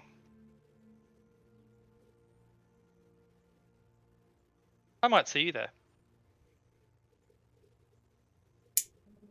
She says, I want a high. Oh. I want a high rank. she could probably get one pretty easily. You should say you gotta earn it. I can't send another message. I just sent 3. And by the way, while you're in this communication room with a bunch of sending stones and soldiers, you hear communications coming through constantly. Communication comes through and a soldier receives it and says, "We need to send a unit of guards to insert street name here of the dock ward." We got an incident at Slut Street. Yeah, another incident, mugging. It's quite a busy. It's almost like a call center sort of idea of like just the guards coordinating Well, what is clearly like, a massive problem. after she's done, like, there's no other people I can think of, right? I can't remember any off the top of my head, but that's because my memory is the size of a goldfish. Yes. Shut up. I said it. You didn't have to agree with me. I will be honest. Ever since I quit smoking, my memory has gone absolutely shit. Look, I don't smoke, but my memory shit anyway. I don't I recommend remember it. too much and I hate it. You're not missing out on anything. Be naive. Like, it's actually so much better. I plan to be naive. There is someone you could ask to join the Blue Moon. Who? Zastom. Do it. I love Zastom. Zastom's my favorite character in all of D&D lore.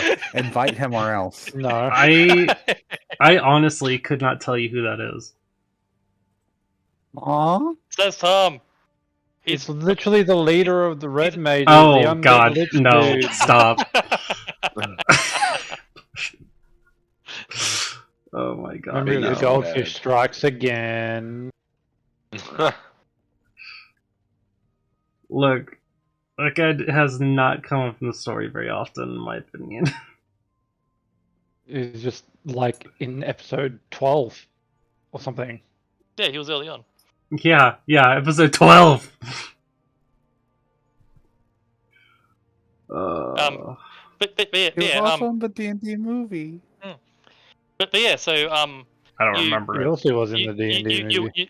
you organize Igna, and you do meet a few soldiers that seem to show some promise while having a look at Castle Waterdeep and the facilities. And there's a forge, there's a training yard, and that's all sort of put off for the Order of the Blue Moon to begin. Yep. I actually have the list of the order stuff. However, I don't remember like materials for the ritual. Because there was a ritual. Scarlet went through it. Oh, like the induction. Yes, that. Yes. I call it a ritual because that's the first thing that I could think of.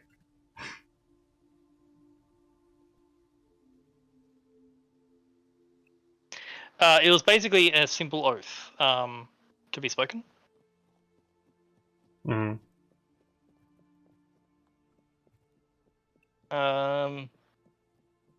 Quickly reading this. Yeah, it was basically a simple oath that was spoken. I have the oath. There was another part, wasn't there? No, just an oath. Because that's why Scarlet's hair went from red to the color it is. No. So it was just an oath, but it was an oath made to Selune.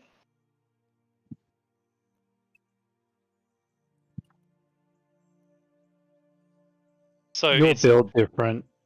So it's an oath made to Selune, and it's because it's religious in nature. It's basically a not quite a cleric or a paladin connection to a god. It's more of just it's more of a more martial. Yeah. Serving. Okay. So I just got special treatment. No, all the members have it. Yeah, see, that's what I'm talking about. Alright. But it's literally just a connection to Selene, which is why the other members of the Blue Moon became werewolves, because that's just a stronger connection to Selene. Yeah. We'll just have a different connection, not be werewolves. Yeah, well, they went to werewolves out of necessity, but You could all have them reincarnated as moon elves. Oh my god. We're not going into Skyrimore. No, moon elves are actually a thing in D&D. Fun fact. I believe it. A lot of them live on the moon. Shocking. No, I wonder why. Yeah, I'm pretty sure like half of them are currently dead because the moon got exploded.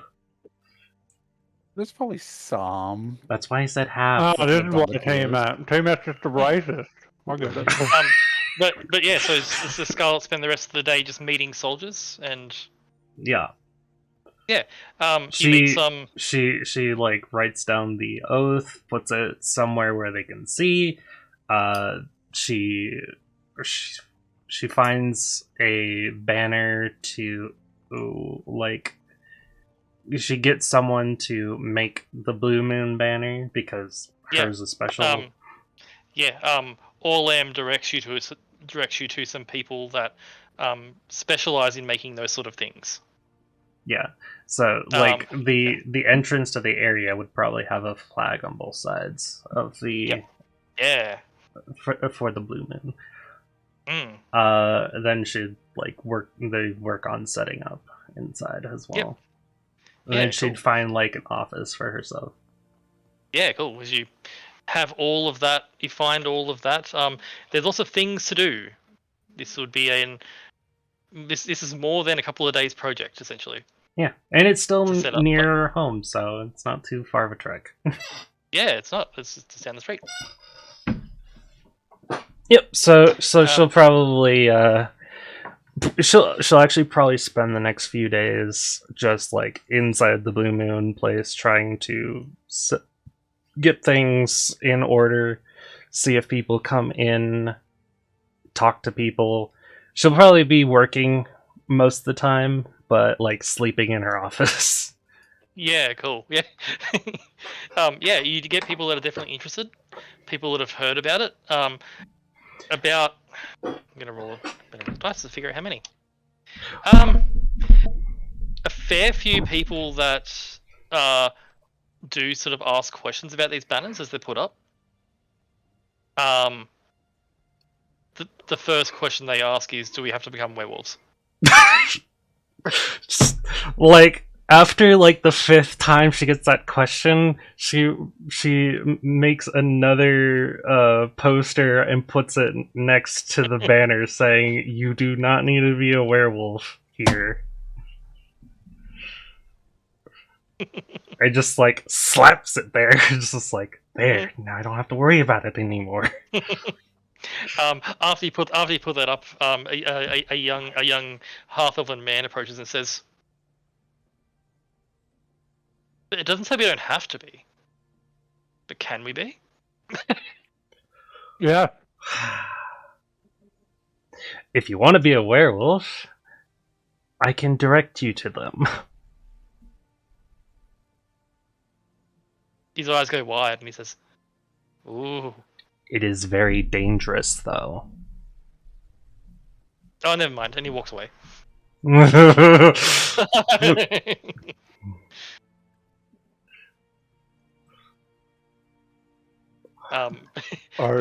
mind. Walks away. Yeah. She. I was literally about to say, "Oh, this is just Josh, but an NPC." She also notes on the paper, for further questions, just ask Scarlet Greylock.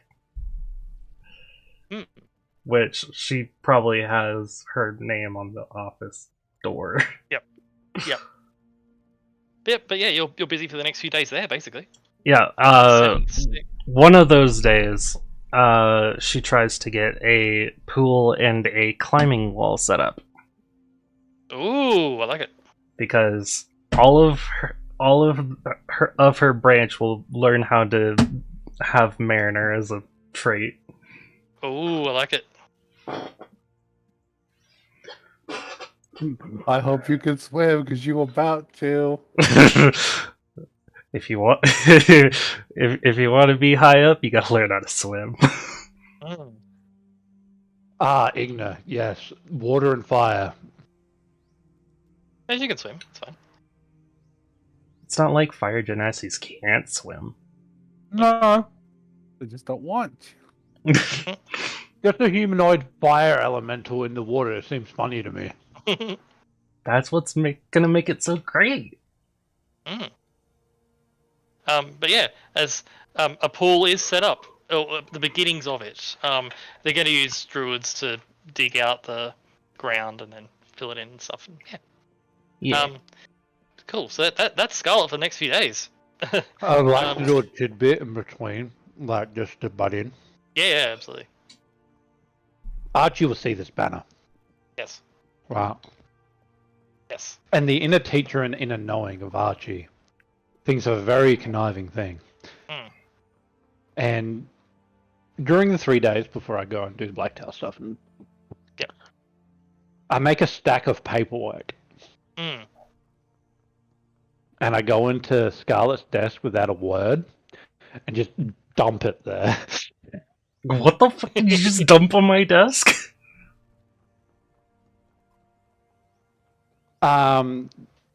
What did it request to excavate because of the council reasons? Also financial things to keep this going, as well as basically all the bookwork to go with the business. You motherfucker! Up the desk and be like, good luck. Rules and regulations. Archie! Archie! Yeah? Can you help me a bit? Oh, now you want me to help you. I thought you were busy! It could cost you. I might have to get another piece of paperwork. You're already helping. If you do this, I'll take the one piece of paperwork. I slide the paperwork over to her. Yep. As she has not read it yet, but it's already all done. It's like you hand her a piece of paper that says requesting Archie's help. You'll be responded to within 5 business days.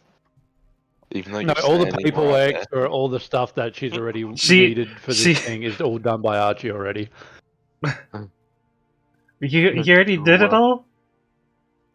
Yes, I just wanted to see your face if I dumped a heap of paperwork in front of you.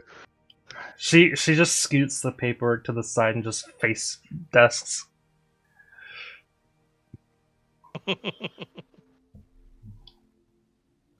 Thanks. There is a couple you need to look over though about your reforming your name and all that jazz. Though that needs your signature, not just mine. She like while her head is on the desk, she just takes her left finger and just points at the papers and she's just like, tell me when to stop so I can know which paper to pull. Look at the papers. Fine. Fucking army and teach an army. You need to know how to read. I know how to read. Then read the papers. Fine. As you're shouting at Scarlet, Archie, there is a very light knock on the door. Come in. Come in. As for Scarlet, all the people that have approached wanting to join or wanting to inquire about joining, they've all been warriors, or people that at least know how to handle a sword.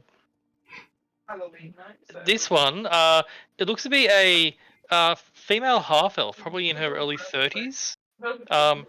Very very slender build, and so there is has rectangular glasses on and mildly long hair. No. No. She has greyish, silverish hair, and she's got a Selune amulet on her neck. She says, hello, I'm sorry to disturb you. I can come back later. Nope. She pushes the papers aside. Hey, how may I help you? It says, "Hi, my name is Adela Bragan. As you can see," and she sort of holds up the holy symbol for you to see. I follow Selune. I've read stories about the Order of the Blue Moon and what they did long ago. I'm not a fighter, but I wanted to join if I could. Can you do paperwork?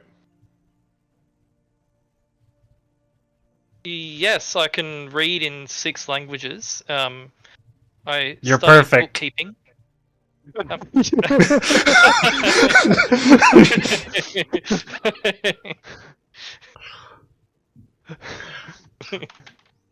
Yes. I am. What? A true god has literally just walked in the doors. Hey Archie, is what it's called a secretary? Yes. Yeah, that. How does secretary sound to you, Adela? That sounds amazing. Oh, can I? Are you able to do some managerial work for training regimes and stuff like that as well, so you can actually get a look at what everything happens here, so you're keep your interest? Oh, can I? And she reaches. She has a little bag over her shoulder, and she opens the bag, and her entire arm goes in the bag. And she pulls up 2 books and puts them on the table, and then pulls up another 2, and then pulls up another 2. Scarlet, this is a full historical record of the Order of the Blue Moon. You're hired. He says, "Oh, thank you," and she hugs you, Archie. I hug back. She says, "This has always been my dream to serve the Blue Moon." Well, by tomorrow we'll get you a desk in here. I'll have a desk. Yes, you are a secretary now. Oh, I'm so excited. Oh. And don't worry, we'll get you a lot of stuff, and if there's any inquiries or anything that you need, you can more than welcome come to me when it comes to bookwork. When it comes to training and stuff, if you wish to inquire anything about that, you go to Scarlet. Okay. I will I'm be not expected to right wield back. the sword, am I? No. She then goes outside to the note she placed on the board about if you have any questions, go to Scarlet Greylock. She adds Adela to the just underneath. Yep. And then goes outside the office and puts secretary her name as well. Yep. Okay. Excellent. Cool. With that, as Scarlet's thing is coming together, Van Ray, are you doing anything for the next? What's your plan for the next few days? Scarlet is saved from Archie. I'm gonna meditate and just chat with the beast. Okay. How you doing?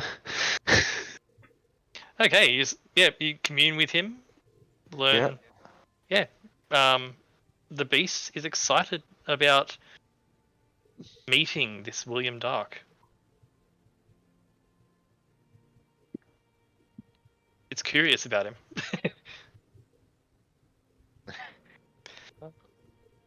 In particular, the beast informs you during a lot of conversations, to make it organized and quick. The beast informs you that he smelt the fear in the Council of Waterdeep over the name William Dark. He smelt the fear of Navixal of William Dark. The beast wants to see what sort of man, what sort of mortal can inspire that much fear.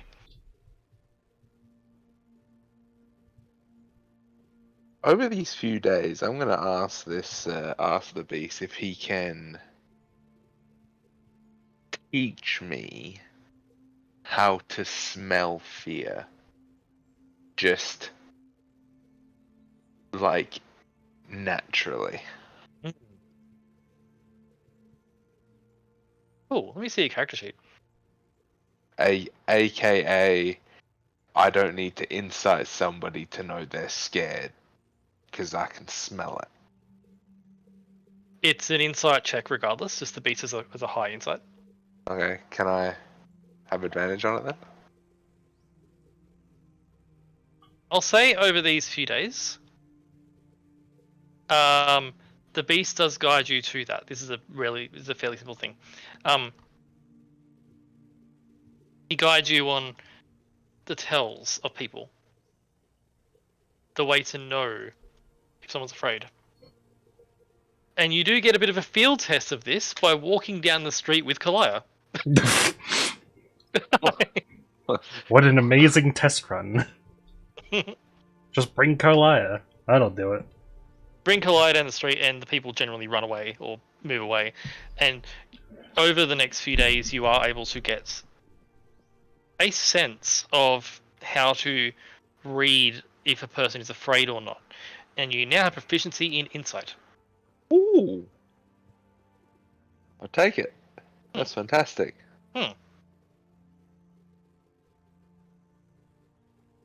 But yeah, that's your time basically hanging out at the Greylock Estate or wherever you want to hang out. Yep. And communing with the beast to do this. Yeah. I know I've left Archie out for a bit, so I'll do Archie next. Because I think Tyken will just be forging, I presume. You can do Tyken first. I don't mind. I'm chilling. Okay, Tyken, are you muted? I'll ask. Do you know what? No, I'm not. I wasn't muted. I was just doing something loud. Mm-hmm. Okay. You return to the estate. What do? Yes. Well, I fire up that forge, and we are going to make ourselves a trident out of the Ghost Touch.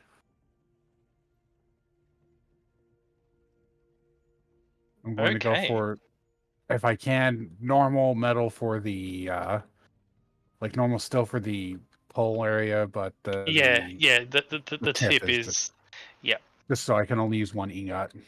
And I was hoping that it would be a magical weapon, that it would also allow me to breathe under the water. While holding it, so I can avoid the whole attunement process. Yes. Cool. Because I realized the ignore armor class thing by 1d4 is just basically it's a plus 1d4 to hit. I'm going to change how the Ghost Touch works. Okay. So, you know? Alright, what are we doing then?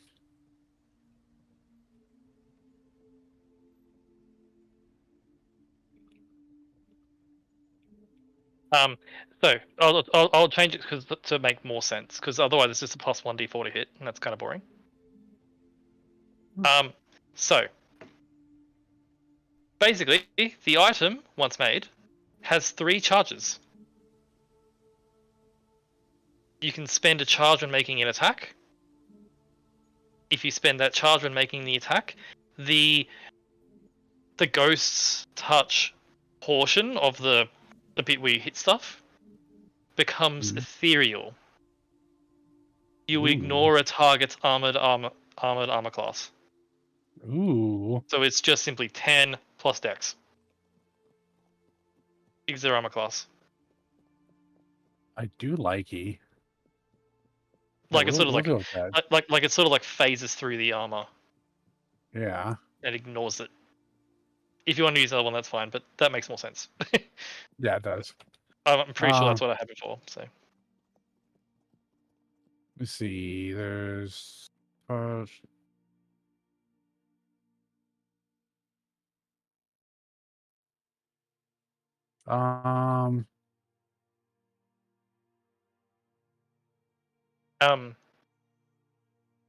thinking that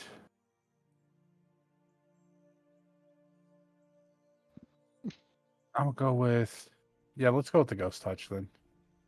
Just because I think it'll be pretty good for if we end up going somewhere like that. Yeah, so the way that would work is whatever the target's armor class is, 10 plus dex for those 3 charges. which means the dragon's Cool. armor class would be like 13 or 14. Huh. And you'd ignore full plate. Which is fun.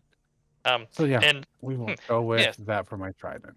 okay, so you spend the next few days carefully forging this thing, and it's a very delicate process. You learn that these infused ingots are quite difficult to forge, harder than adamantine to forge, Imagine. because they are enchanted and are quite Imagine intricate. it's like trying to work with clay when it's cold. It's extremely worse. long and careful process as you're in the Greylock estate using their forge, working on this process. Mhm. And you basically forge the head out of it, like the head of the trident. The pole is easy. You could make that in a few hours without a problem. It's just the head. Yeah. And that will take 1 ingot worth of the Ghost Touch. That is fine. Just wanted to use the one. I ain't bad. Yeah, cool. I've edited the Akantea loot to reflect that. As far as the water breathing, Hykan has an idea. Ooh. After fiddling with the ghost touch ingots, you notice that they, while they're infused with magic, they do sort of conduct it to an extent. Hence it becoming magical. You realize, if you look at the magic items thing in the Akantea loot, Mm-hmm. just under the infused ingots, you have the Charterland gems. Yeah. Single use. You realize that these are single use gems, but when infused into an item, say with the infused ingots,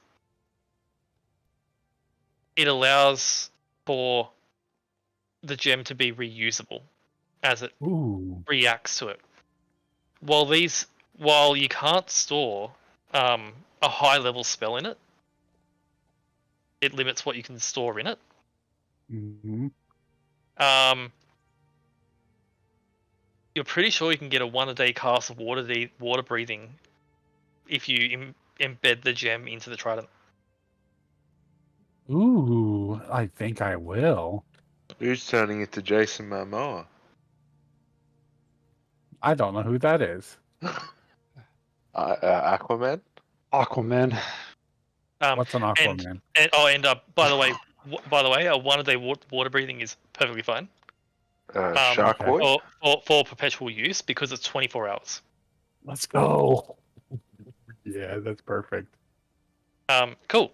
I'll make an item card for that, as basically the entire 3 days are spent forging the trident head, forging the trident staff, and infusing this gem into basically the base of where the 3 prongs of the trident come up. This little gem. And to get it infused, there's plenty of casters in the city who can easily store that spell in the gem.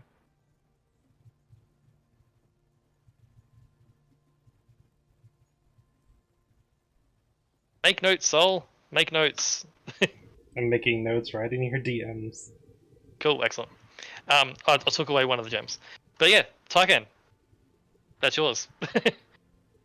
Yep, I am very happy with that. You have a trident. You have a Tyken trident. Now the big question is, can it handle a Divine Smite? The answer is yes. I think, he probably sits there and smites with it a few days before, giving it the Tyken seal of approval. And I mean, even if it becomes non-magical due to an anti-magic field, it's still a freaking weapon. Like, it's fine. Mm-hmm. Cool. Like, mostly just wanted just a little something to handle water. And by the way, while you are forging the trident head, the Netherese Roomba that you got from the thing, which you let loose in the Greylock estate, is like buzzing around your feet and humming to itself while it cleans up all the metal shavings. I love that thing. That's probably that's my favorite character. It is happiest when it's whimpering. So that's Taika and the 3 days. Archie, you make your way to Blackstaff Tower with Charlie. Yep. To meet with Dainala and Tasha. I do. So, you make your way in, straight from the meeting to there. So, make your way in. You see students wandering about, discussing their latest classes. Yeah. All magic afoot. Students everywhere. It's amazing. What do you do? I'm going to walk through and try to find Dainala.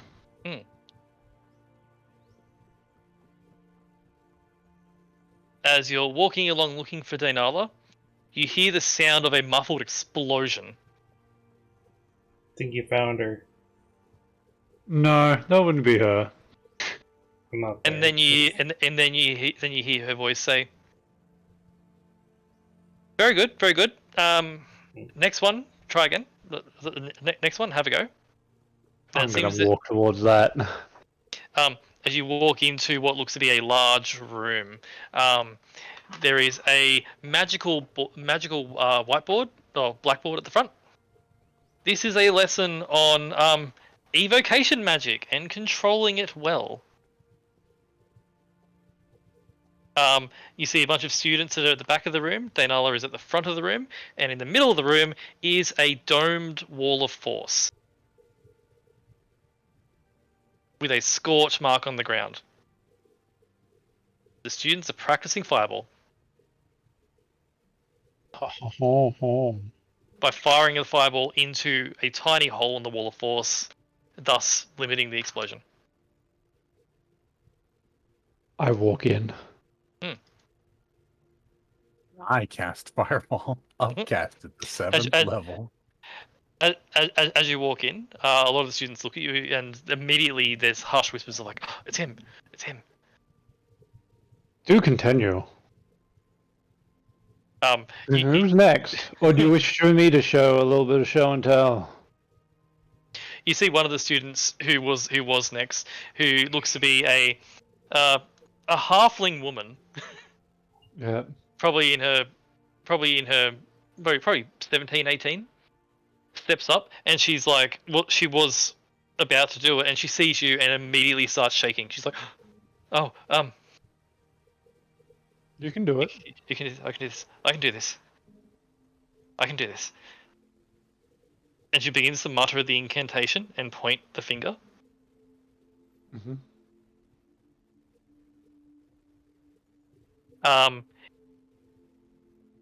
And the incantation is good, despite the nervous shaking from seeing you. Yeah. However, her aim is off. Yeah. And you watch as the little beam of energy goes across the room and impacts on the outside of the wall of force.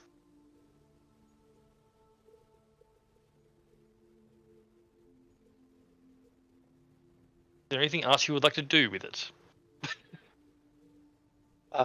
Yes, I would like to counterspell it. As the beam is, you see, because you're detect magic, you can see the wall of force and the hole, and it's just a few inches to the right. Just before it impacts, you wave your hand and it fizzles. Close. But you need to get your emotions in check before you shoot things like that. Otherwise, in the heat of battle, you might cause some damage to your compatriots.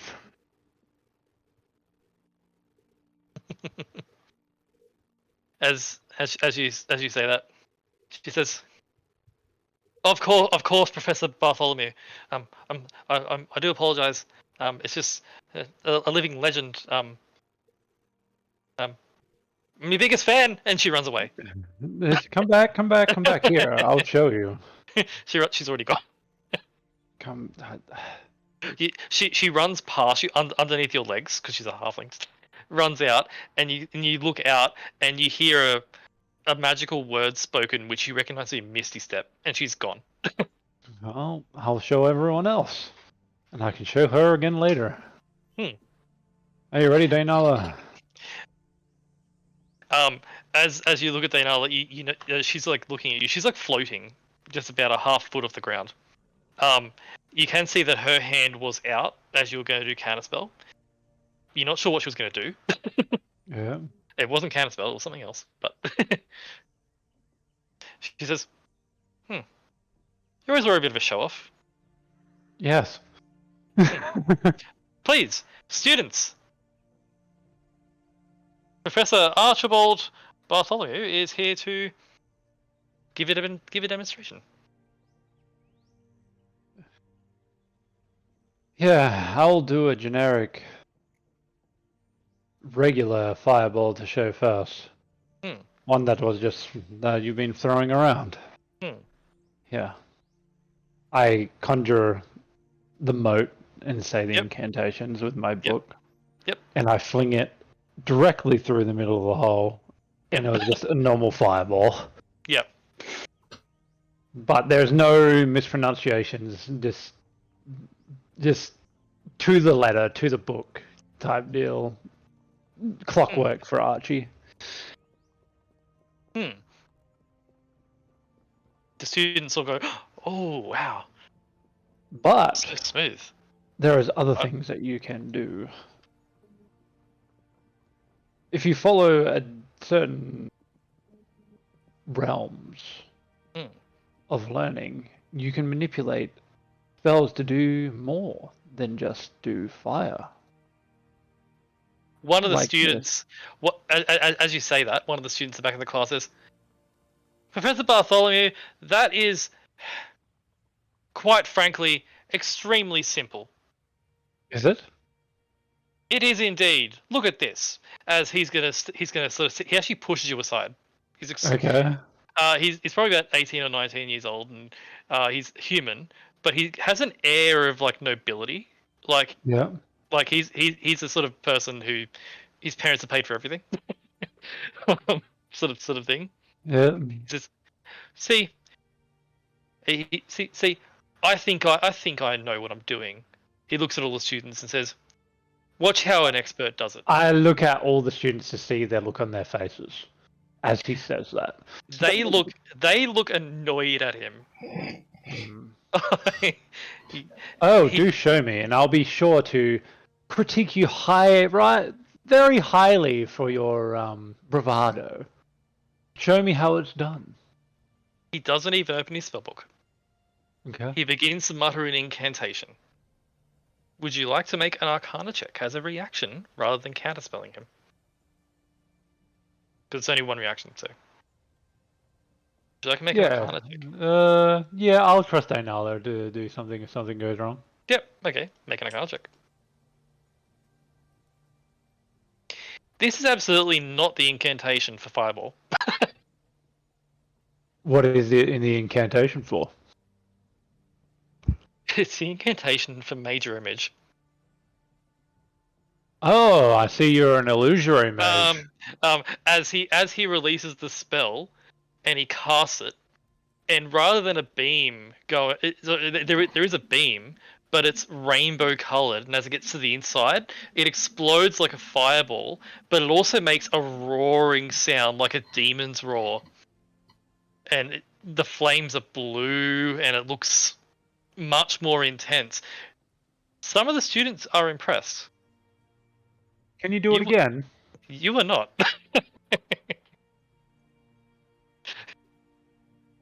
He says, "Of course I can. Okay. I'm thinking black flames this time," and he does the same incantation. As he does, and it's about to go through the hole, I'm going to Misty Step inside the wall of force because there's a small hole. Yes, as you appear inside it. As the orb goes through. Half of the students are like, "Oh no, he's in danger." The other half don't seem to care. Yeah. Seeming to know about his bullshit. Mm-hmm. And then all the semantics go off, and I Yeah. look through all the force and say, "You have a lot of learning to do. I think your manipulation of the illusory arts is decent, but your bravado and gusto towards lying is something that needs to be beaten out of you." Daynala just has step back out. Daynala has just a shit-eating grin on her face. Do you want to says- see what's true he magic says, is? he says, I don't know what you're talking about. He looks at all the students and says, I made the flames not hurt him. Such is my command on the arcane art. Isn't that right, Professor Professor Bartholomew? And he does wave. He does do something as he does that. Are you sure you want to do that?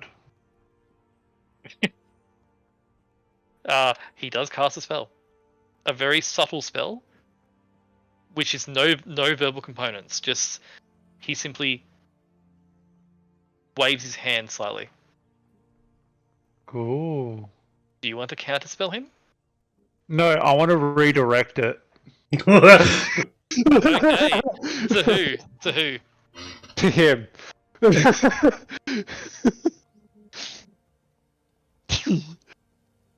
Boy. It is already going to him.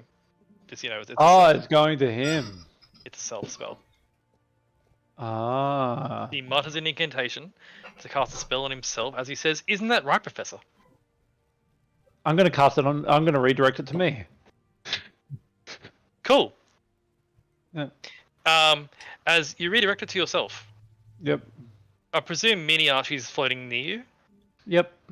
Mini Archie makes note that there is a slightly magical makeup on your face. It's very subtle, almost imperceptible. Yep. He was attempting to cast Friends. Ah. You now have, for the next minute, advantage on all charisma checks. Sorry, little one. If you're going to use that spell, you should make sure that I rub a bit of the makeup on my face, that people around you don't know what they're doing, or not know what you're doing. I know you're trying to persuade me. I know you're trying to get an edge, but it doesn't work that way. If you want all-powerful magic, and you want all-powerful other things, you need to actually train and put in effort. Your illusory arts are good and coming along well, but you don't need to lie about them. Embrace them. How dare you call me a liar? But you are a liar, are you not? How about you tell the class about all your lying? Otherwise, I'll make you. He gets really upset at that. He says, And I tell you what, I lean down really close with my eyes. "Yeah, You really don't want me to make you.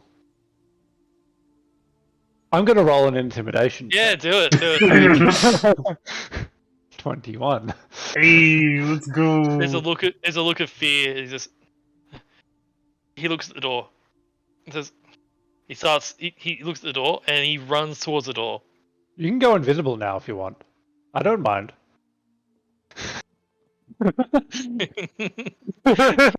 He runs towards the door, looks at the class angrily, and says, "My father will hear about this." And then he runs away. Anyway, for the rest of the class who are here and who aren't,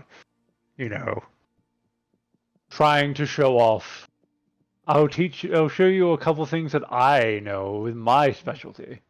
Seems that you're all such good students for Daynala.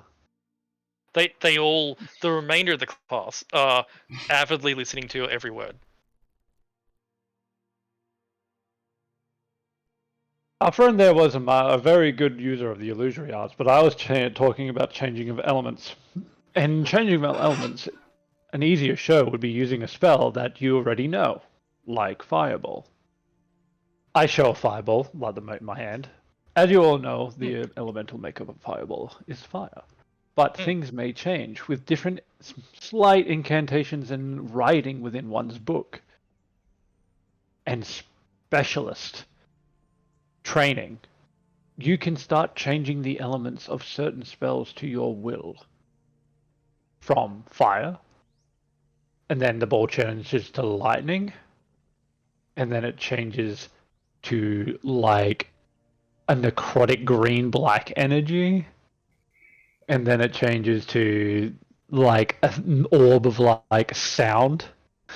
Oh, like they all listen enraptured.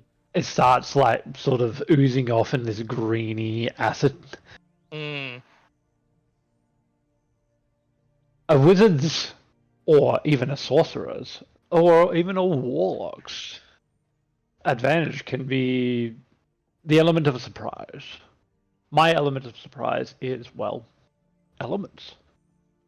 When someone flings a fireball and then all of a sudden it erupts in lightning or ice, they're not going to expect that.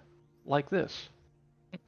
I shoot a level 5 fireball into the wall of force, and it blows up in force damage, encapsulating like the entire force wall. Excellent.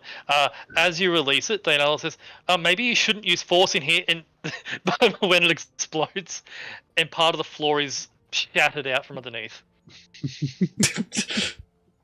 Then I was like, see, the element of surprise can be amazing. Wait, not force. Oh, fuck.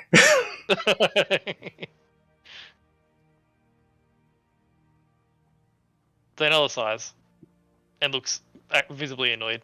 The rest of the class are avidly taking notes. Mini Archie, who I imagine is floating around the room, notices that some of the students have even taken as best notes as they could in the brief moment of you casting your redirect spell. Yep. Brief notes on that. That's fun. They are very, very attentive students. Gold star to those students. Mm. I It's not like perfect. students. Mm. No, but the It's- thing is, it's like something different. Mm. Yeah, they're taking notes. How much longer do you have for this lesson, Dainala? Well, considering you just broken the floor, the lesson's over. Very good.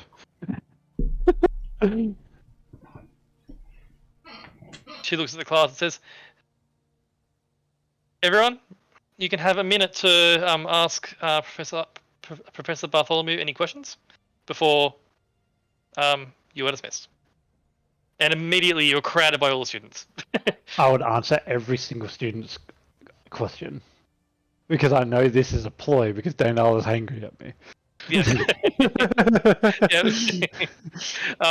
One of the students are just asking general questions about like what was exactly that word you said to make it to lightning, and things like that, and they're all sort of asking legitimate questions. About half of them also ask for you to sign their spell books. I signed their spell books with my full name. And one of the students who looks to be a rather young. The whole class is probably between the ages of about 16 to 19 years old. Yeah. Or equivalent. One kid, it's a young girl. Mm-hmm. And when I say young, I mean she looks to be about 12.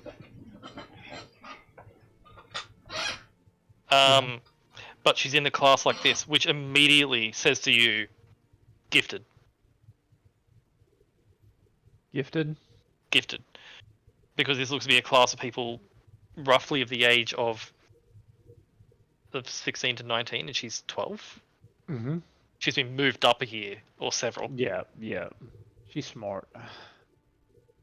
She says, as she approaches, she says, if I may, Professor Bartholomew, sir, I've extensively studied your history. Mm-hmm.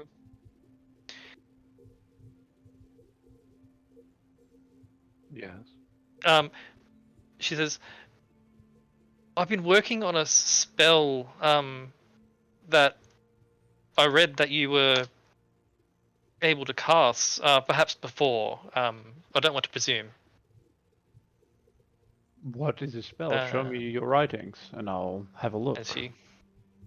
And she shows you the spell. She says it's in a similar sort of area to the fireballs.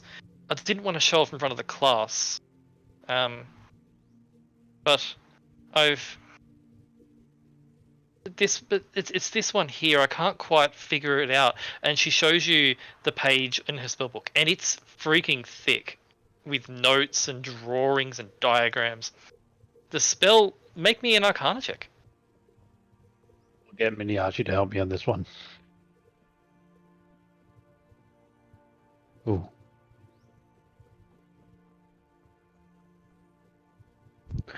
As you look at it, Archie, mm-hmm.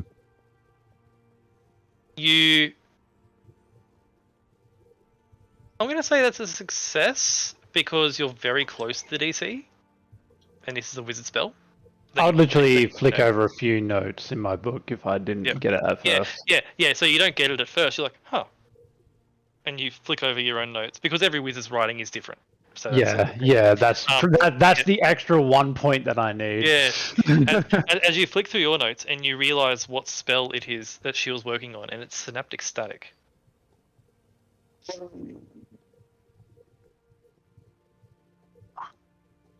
Wow. As the penny drops for that, she says, "Yes, see, I started with the formula for Fireball, and I just used some basic logic and math, and I came up with this, but it doesn't quite work." That's because you're missing a few parts. You're very close, though. Oh, is this? Do you know what this spell is? I do. Does it have a name? Because I just made this up with the math. I don't. It does have a name. And do you wish for me to show it off? If you could, that would be amazing. Dainala. Yes, Archie. I'd like to set up a defensive mechanism for Synaptic Static.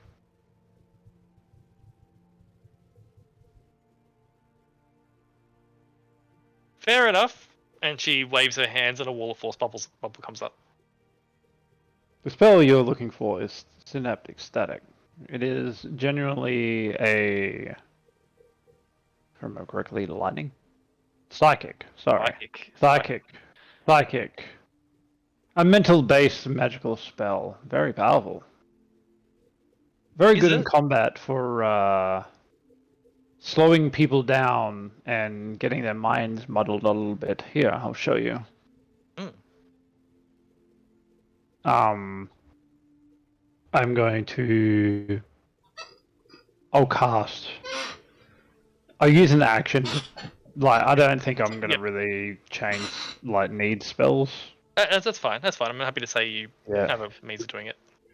Well, I do have a means. I can change it using a short amount of time to change a spell. I don't have it prepared at the moment, but I would do Synaptic Static into the Wall of Force as Psychic.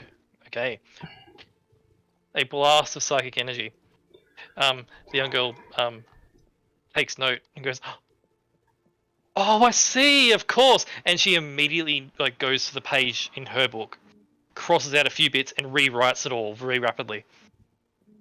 Is it correct? It is. Aha! You found a genius. You have cracked What is your name, young lady? My name is hard to spell, and that's Scarlet's name. My name generator. My name's Jen Drumwind. You're a very talented young lady. How did you roll Scarlet's name? Oh, the last name in my name generator came up. Oh, great one. She says, "You think so?" Yes. You have a very, very, very strong mind and a very, very talented deductive capability within your mind. Thank you. It's an honor, sir. I'm sorry about the other guy. He's fine. He will learn. It's just that the way he has been brought up has made him a little bit egotistical by the looks of things. But that will be changed when he gets humbled by someone like you. I see. At this point, Daynala floats over and says, "Yes, young Jen here was moved up several years due to her aptitude for the arcane arts." He's extremely talented, as well as a lot of the students here, but for her age, her mind is second to none. And if you keep putting that mind to your study, you would be one of the best wizards around.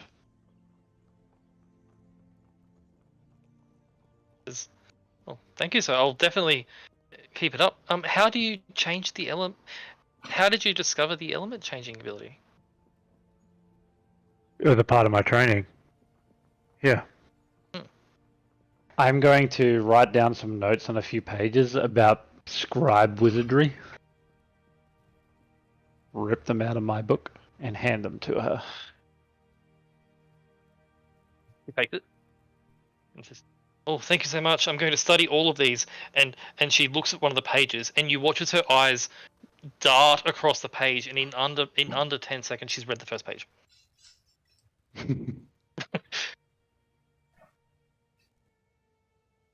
I cannot wait to see your progress in the coming weeks to months, Jen. I won't let you down, sir. Very good. Anyone else have any questions? She was the last one. The rest, she was sort of saying at the back of it because everyone else sort of pushed in front. She smiles at you and then wanders on out. By the time she's left the room, she's already read half the pages. Good. Good. Good. With that, Daynala says, "Well, you've ruined my floor. I'll organize to get it repaired or repair it myself." It's fine." And she just cocks her head to the left slightly, and you hear the cracking of the floor reforming. Mm-hmm. You can see there's a bit of focus as there's some sort of telekinetic power repairing the floor. Yep. I presume you're not here just to show off to students. I'm not. Well, that'll be a change from before. I like showing off, though. 1 second, I need to do something real quick.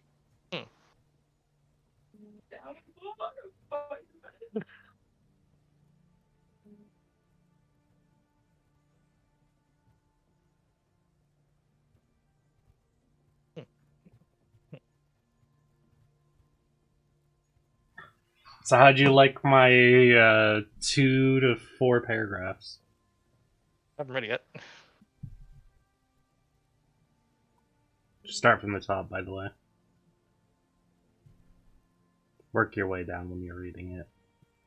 I'll read it afterwards. Is all I'm saying.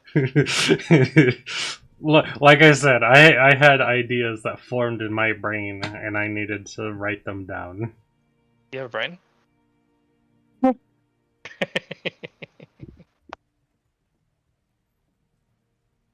I can't shoot you. You're my GM. Yay! Fine. What do you mean armor that works? Do you mean armor made from those creatures? No, I mean armor onto the creatures that wouldn't hinder them underwater. Oh, like actually like find some of these animals and bring them in and train them Yes. and make them tame. Did you not start from the top? I said start from the top. Sea World. Disney Time to arrest him. World. No, Sea World. Time to put out an arrest warrant for animal abuse. Wow. So there is no such thing as a CR140. I don't understand what that is. What? I didn't say anything about a 140. CR140/30. I said CR1, and the speed is 40/30. Oh, okay, it makes better. Okay. CR 430. That reminds me. I remember back in like the other editions where there was like a CR67, and I wish they'd bring that stuff back. God, no. Jesus. Please don't. While Dink's thinking about that, I'll just touch on what you've said, Sol, in that. Yeah, The current Order of the Blue Moon, they have spellcasters yeah. and clerics in their ranks, so that would definitely work. Okay.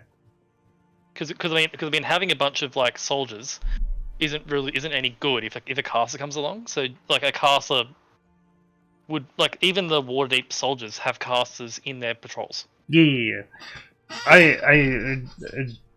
Yeah. I entirely forgot. Don't worry. My brain is stupid. Yeah.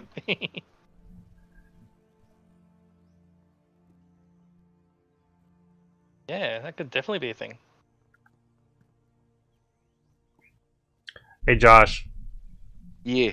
Phases of Order of the Blue Moon. Mage that can swim underwater on the back of a bear while having the spell while having a telepathic bond to the rest of the team underwater.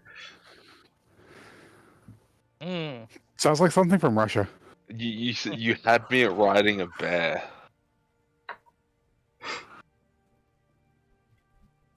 I just think it would be really cool. I also had to choose bears because they're the only ones that have a decent swim and on land speed. You do understand that you don't need it to have a swim speed, right? You can train them to have a swim speed. True, I'll look at other creatures. But bears was the first, like, a very all-rounded option. Also, the brown bears can climb, so... Can I offer a suggestion as an idea for the future as well? In addition to that? Shoot. With potentially Archie's help, you could possibly get some water elementals planar bound. Can I make a suggestion? Cybernetic swordfish. Oh my God. No cybernetic. With laser beams on their heads. Yes. We both know that this is not the world for that. Instead of like the swordfish bit for their nose, it's just a lightsaber. But yeah, it's something I couldn't do was just find pure water animals. Yeah, there aren't many. There's actually ways you can get mecha animals in D&D. Essentially, if a beast or anybody really comes in contact with like a planar rift to Mechanus, and they hang around it too long, they will get mechanized. In the new book, Mort's Manual of the Plains, there's a picture of a bunch of mechanized dinosaurs. I'm also trying to stay clear of anything above a CR2. Just for your sake. Yeah, but basically keep to anything that would be summonable by Fine Steed. It's a really good balance. I did. You know what? You're smarter than me. Let's do that. Because Fine Steed is CR2. I think it's Fine Greater Steed. Yeah. Stick to Fine Greater Steed level, so CR2. Because they have like 40-ish, 40 to 90 hit points. And yeah. Use a giant seahorse. Thing is, it doesn't work on land. I want them to be able to be on land too, because they actually have to get to the place. Yeah. Use it to wheels. Just have it so it floats on land. Teach it to land like you can teach things to swim. To have it levitating, you know? It's easy. Yeah, teach it casting so it can cast Jeez. levitation on itself. Yeah. All I was thinking was the seahorses from Shark Tale when they're like running. What the hell is this creature?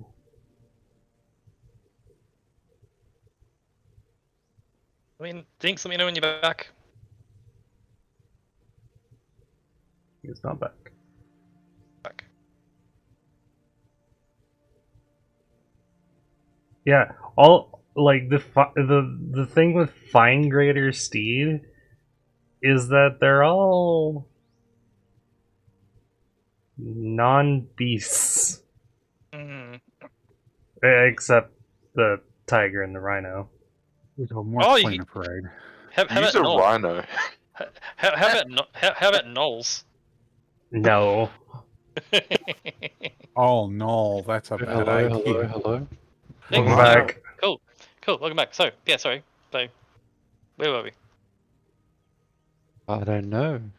Sorry. Dainala was telepathically repairing the floor. My headset was being funny. We can hear you though. Yes. So Dainala was repairing the floor. Yep.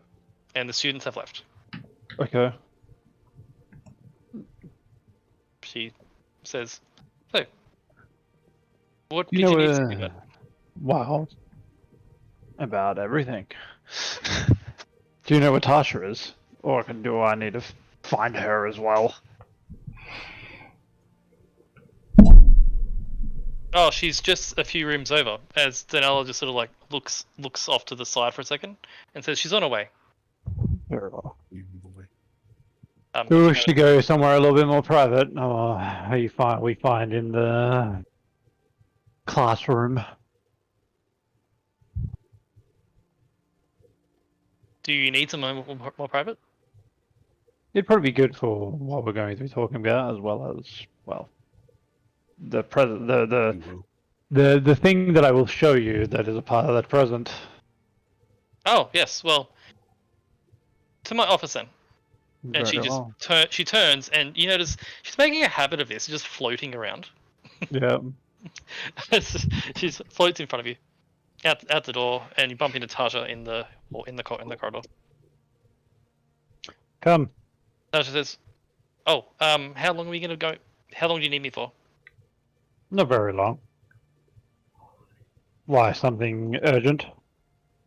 Just one moment. As she walks along with you to the room she was teaching in. Okay. Pokes her head in and says, "I'm sorry, students. The demonstration will have to be on hold for a moment. I'll bring it back when I'm done. Go back to taking notes." And you see there is a Bulgura standing at the front of the classroom. Yo, nice monkey. Which is real. You can see it's real, Archie. Yeah. And Tasha looks at it and says, she says a demonic name and says, "I'll call you back shortly." The Bulgura looks at her and goes, and sort of nods. And Tasha clicks her fingers and the Bulgura disappears. It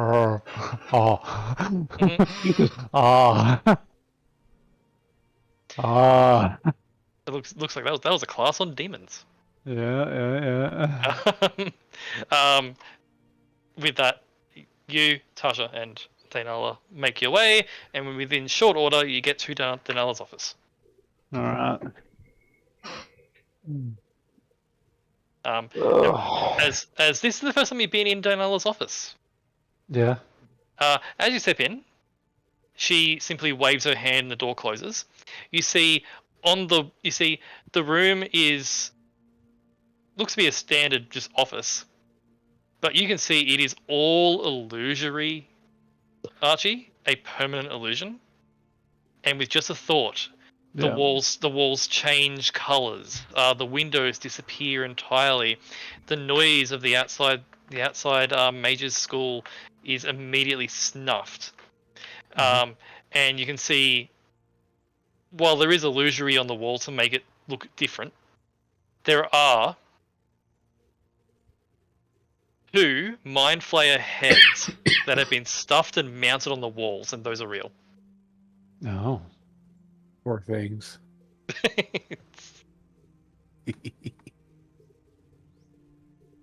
Fascinating. There are no seats in front of the desk, but Dainala simply floats around to her seat, and 2 illusory seats apparate. Mm-hmm. Sit, she says. I would, but I need to show you this first. Oh, okay, yes. The seats disappear again. I pull out a black mass. Oh no, I pull out a painting. With nothing on it. Yes. Want to see a magic trick? Archie says cheekily. Tasha has a sense of humor. She likes it. Dainala does not. Dainala does not. Dainala's had enough of your shit. I put it like sideways, like vertical to the ground. I'm like, oops. And I tip it over so it's facing up and a portable hole opens. You might want to float down there and have a look. Dainala floats in. Float down here. Dainala floats in. Tasha just steps in. Yeah. Tasha just steps in at the last second. She just stops falling and floats to the ground. Yep. I presume you jump in as well? Yes.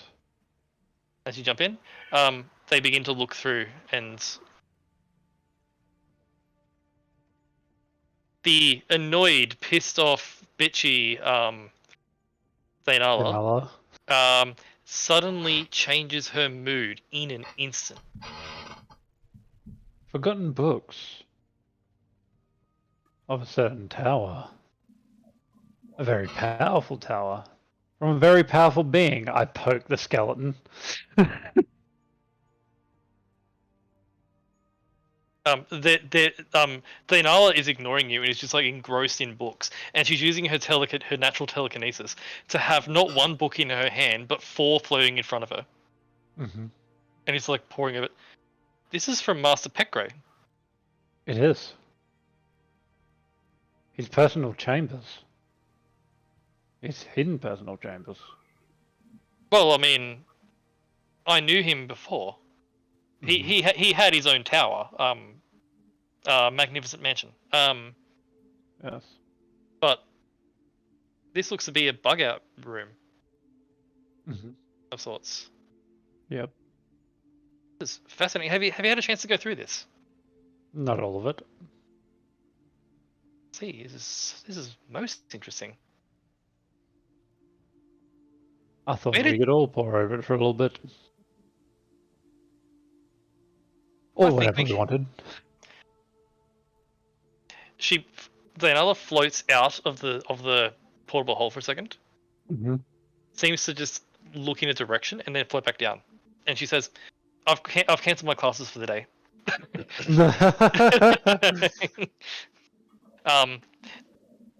Tasha is poking at the bones and doing something with those. Dainala starts going through books. I presume you go through books as well? Yeah. Cool. Are you looking for anything in particular in here, or just sort of what happened? Well, I want to, like, what happened, anything, like, of value to a wizard, obviously. Also, anything from the past, with the wars, with the Dragon Wards, with what, I would have known this guy, like, so anything to do with me, obviously, any flashbacky type stuff. Also, anything that will help with me and Dainala and Tasha making this wall / enhancing the Dragon Wards, pretty much. Cool. So, Upon spending the next rest of the day, essentially here, and the next rest of the day, the next rest of the time, if you want to spend it doing this, there is a treasure trove here. If you want. Mhm. Cool. Firstly, it looks like he locked himself in here. Yep. When shit hit the fan at Candlekeep. Yeah. It talks about how Candlekeep is lost after a 6-year siege against the combined forces of Ashtathindar and Yazamaliks at the same time.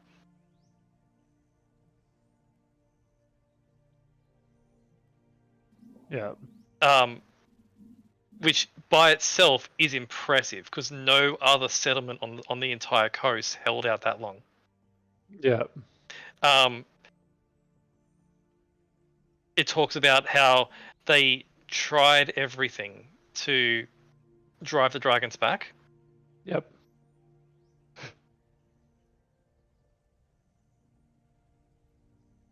And it was working. Their holdout was working. But there was a bit of a hiccup in the defense. Yeah. When the dragon ward that Master Peckgrey had built, which was based on your design, seemed to fail.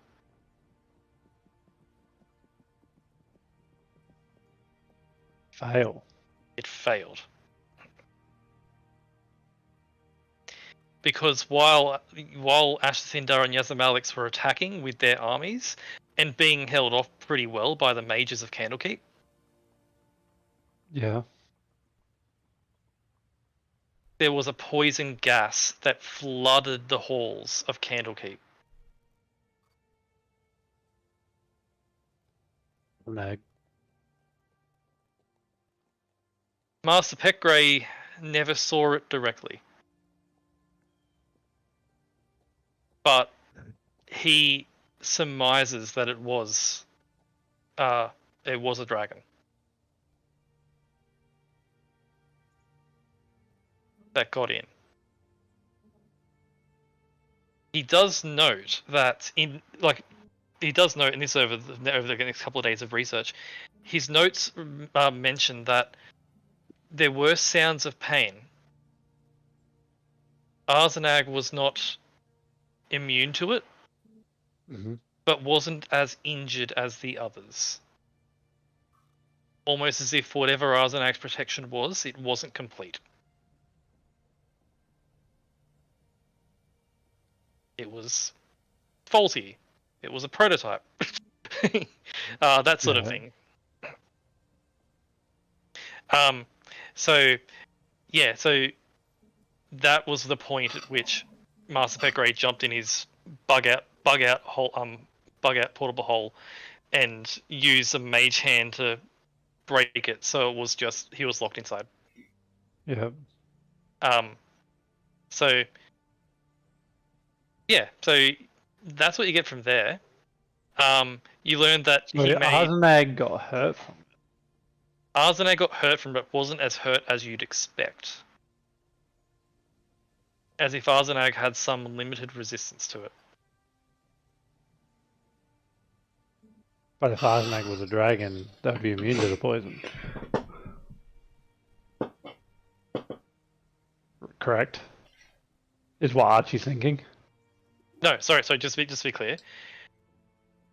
Master Peckgrey heard the sound of exhaling and then a poison gas. Okay. So Master Peckgrey suspected that it was a green dragon within Candlekeep. Okay. So he suspects it was a green dragon within. And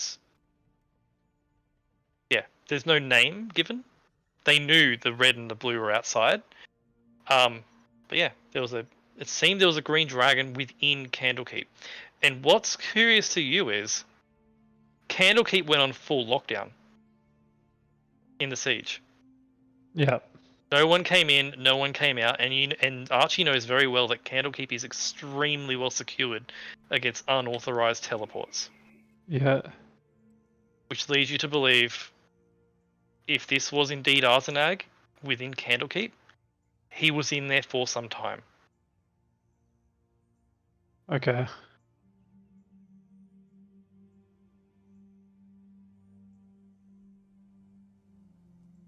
There are notes here about how Master Pekre made a copy of your Dragon Wards. Master Pekre admits that it wasn't the best. It wasn't a one-for-one copy. Yeah. But it was the best they could do in the situation that they had. These are the sort of plans that would help in the production of more. Because you can look at these plans and see where we went wrong and know how to fix it. Yeah. But yeah, what else do you want to know about it? Well, the thing is, I would want to know. Like, he made an imitation, right? This Yes. is why it didn't work. But the thing is, Arzenag got in there, right? Yeah. But Arzenag's saying he's going to get into mine at Waterdeep, which interests me. I'd point this out to Tasha and Dainala. Yep. This is what I'm worried about. They say they look at that, and Tasha says, "It looks like he was in Candlekeep, Yeah. like the whole time." Yes. He was. He held out for a long time. Which means he had access to the entire library of Candlekeep. Yes.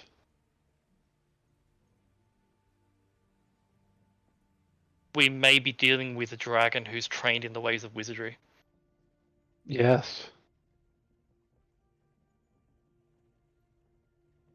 That makes him extremely dangerous. Mm-hmm. I mean, Ash the Thindar is just a blunt instrument, but this is... Is there a magical way to change your racial alignment? Dainala says, there is. I do know the spell True Polymorph. But if you keep it for an hour, then then it's permanently changed. And that makes you a different creature. Do you think Arzenag would be conniving enough to change themselves completely from a dragon? I don't know. I show them a detailed image of Arzenag's form when I saw them. When you saw Arzenag's form, you saw like the elven form, but within was. Yes. I would show the elven form, but I would see the dragon with him as well. Yep. Yeah. Dainala says, if he held the spell for the full period, he would have become that new form. Maybe he just isn't holding. Do you think Arzenag would use True Polymorph just for an hour to do these things?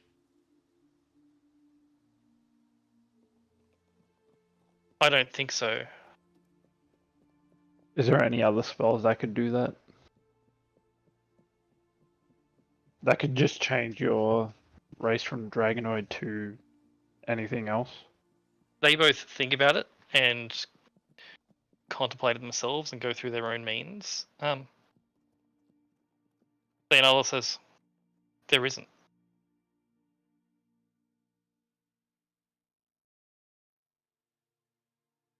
Oh, something just dawned on me, like out of game, because I think Archie would know this, but Tyken wouldn't. There's one person that lives near Waterdeep underground that might be able to help us on this matter. A chosen of Mystra by the name of Darugathoth. I'm going to say that person is not involved with this. I'm going to say probably not them. Although I mean, someone who could talk to. For context, it's a Draco Lich. Oh, okay.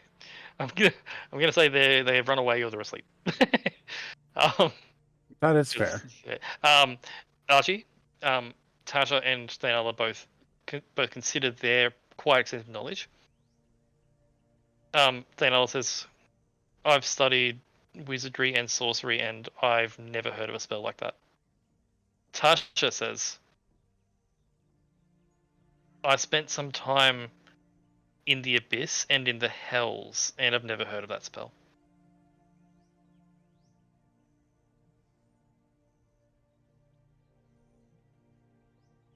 True polymorph.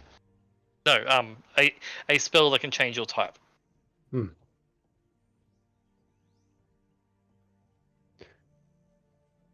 And how was Arzenag able to get into the tower? I know it was an imitation of the Dragon Ward, but the thing is, it would still work. Unless someone changed something from the inside.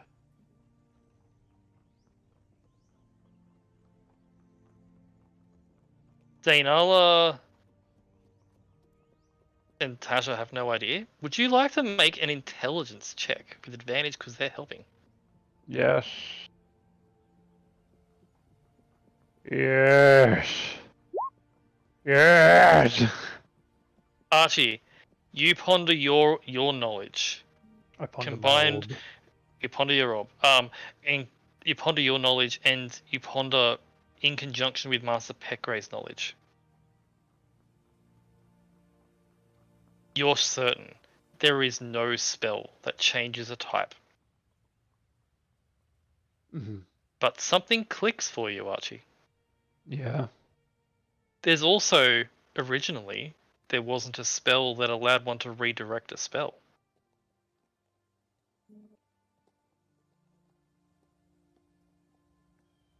You begin to realize the possibility is, one of the possibilities could be, what if Arzenag made a spell? Tasha, Dainala. I think our Arzenag made it.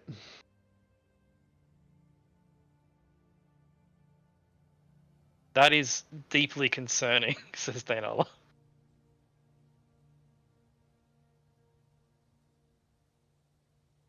It is.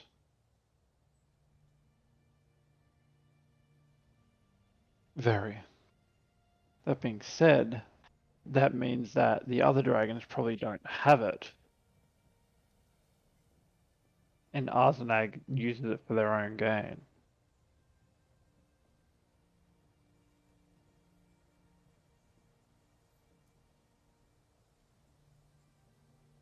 Dainala looks at you and says, "This is what you're referring to in the council meeting." Yes. Long story short, I have a meeting with Arzenag in 3 days. Two, just so you know. 2 days. And I've been trying to deduce what they could have been doing to actually make it so they can actually enter anywhere with a Dragon Ward.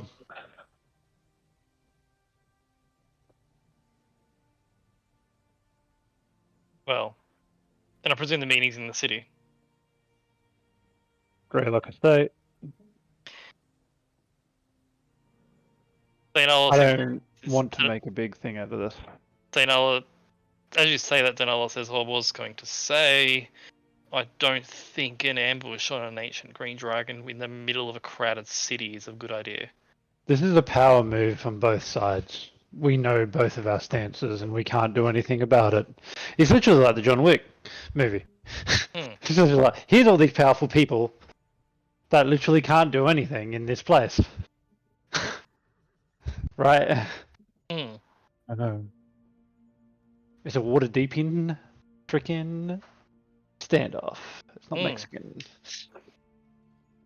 Then thing also is, I want to know why Arzenag literally watched us kill Nivixel and didn't care. Arzenag was there. power play. Yes.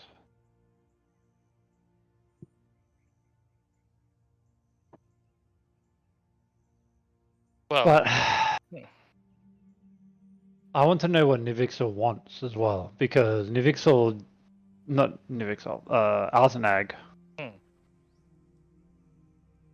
Archie as well as me adjust their glasses a little bit before continuing. Yep.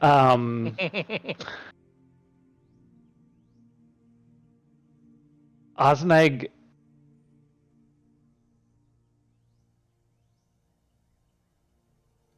I think all the dragons are at play in a power struggle. And Arzenag wants to win that power struggle. But Arzenag doesn't want to fight. Arzenag wants to manipulate, I would say is the best word. As you say that, Tasha says that's generally what they do. Mm-hmm. But the thing is, Frigidax is basically an old disgruntled war veteran. The blue and red dragons are now fighting a mini war now that Nivixel's gone for a power play themselves. And Arzenag is playing the numbers on the side, trying to use everything at their disposal to get what they want. Which will probably be discussed in a couple of days. I want to know what Arzenag wants.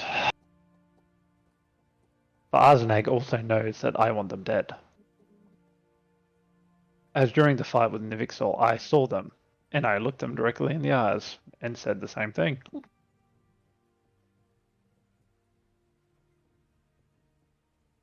So...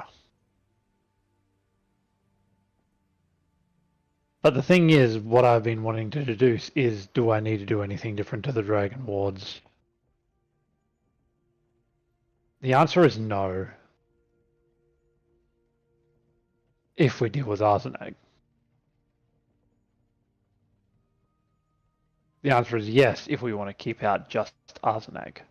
The answer is also yes, if Arzenag thinks that we're a threat and starts giving this to the other dragons, as well as their dragons, correct? That sounds about right. So... Well, if Arzenag wants to destroy Waterdeep, I mean... It'll be destroyed already. Yeah, or at least severely damaged. I'm crippled. We're a part of his plan, it seems. Yes.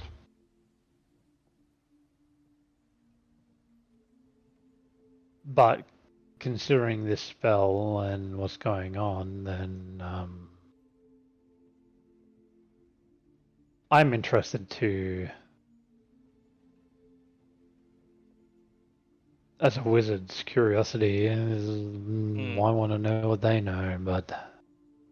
I will mention as well, Archie, beginning of session, you had a gift basket from him. Yes.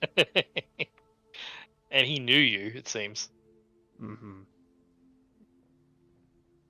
He knows a lot about me. He knew my favorite wine.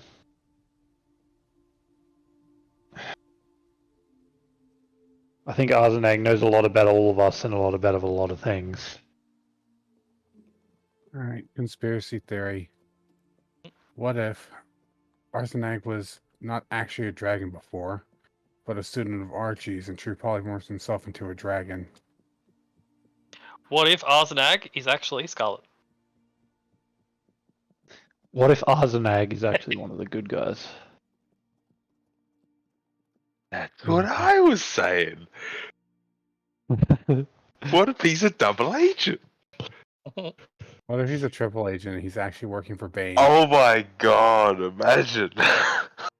What if he was Imagine if he's a quadruple agent that was actually working with Tiamat, that actually ended up working for Bell, that actually is working for fucking Asmodeus, but turns around and actually is working for Faerun, and that used to be a fucking metallic dragon. And what if he's actually Helm? What if he's actually Helm? Imagine. What if? Helm wouldn't That'd be do that awful. though. Helm's not conniving enough to do that. Yeah.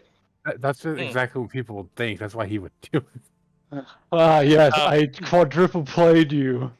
But yeah, Dainala and Tasha look at each other and then look at you and say,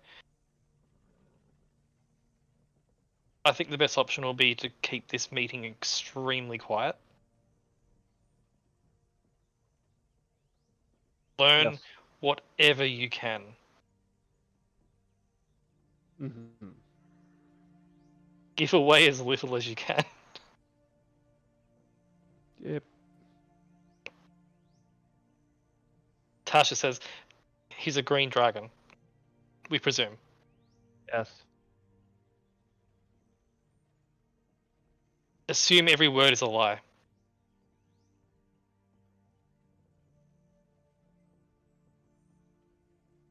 All right. As well as the cake.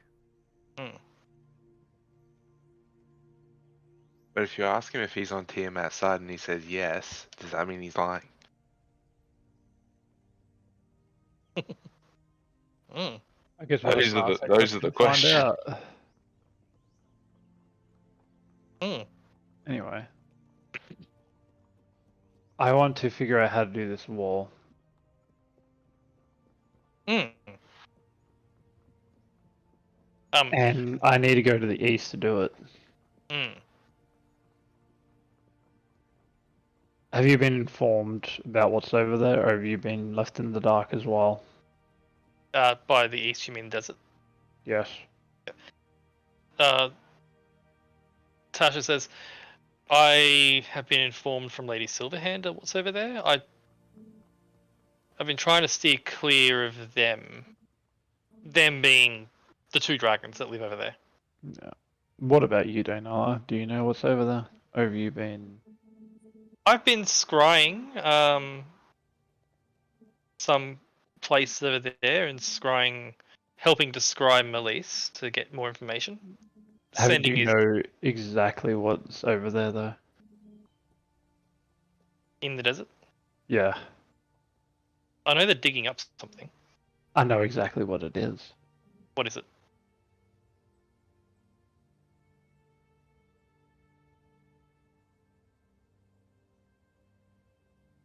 I look around, and I don't actually state anything. I just open my book and show them.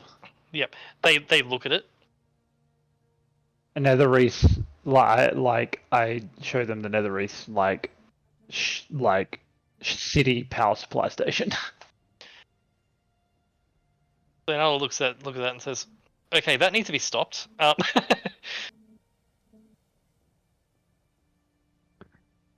They want it. I need it. I see, says Dainala. There's a very specific reason why I need to make this wall across the ley lines.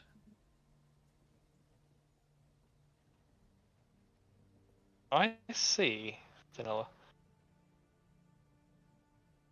Well, I know the dragons are a priority, but this should also be a priority. If they get access to that, Yes. then it's Game over? Yes. yes. But also, so if the blue dragon gets access to that, it's game over. If the red dragon gets access to that, it's game over but faster. Yes.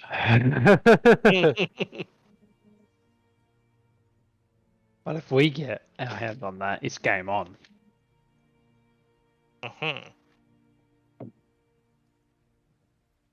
So you think that's where we should really stick our necks out next? That's where I want to go, but the real question is, do I deal with Frigidax first? The second question is, do I actually try to hold off William Darks army as well by enforcing the wall with protection against fiendish and devil-like hell energies.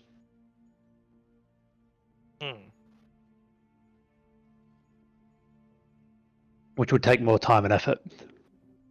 I think we need more information. And I think we do too. And if Arzenag is willing to talk, and you're able to see through the lies, we could gain that information. Yes. Seeing through the lies is hard, though. And Arzenag is very charismatic. They are not dumb. Oh, if they know you, definitely not. And considering about other things, you know. Cool, buddy.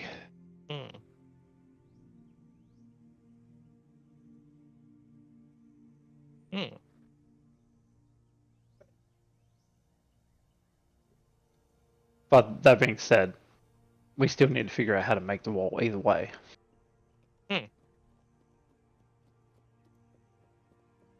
And having 3 of the most powerful wizards on that would help.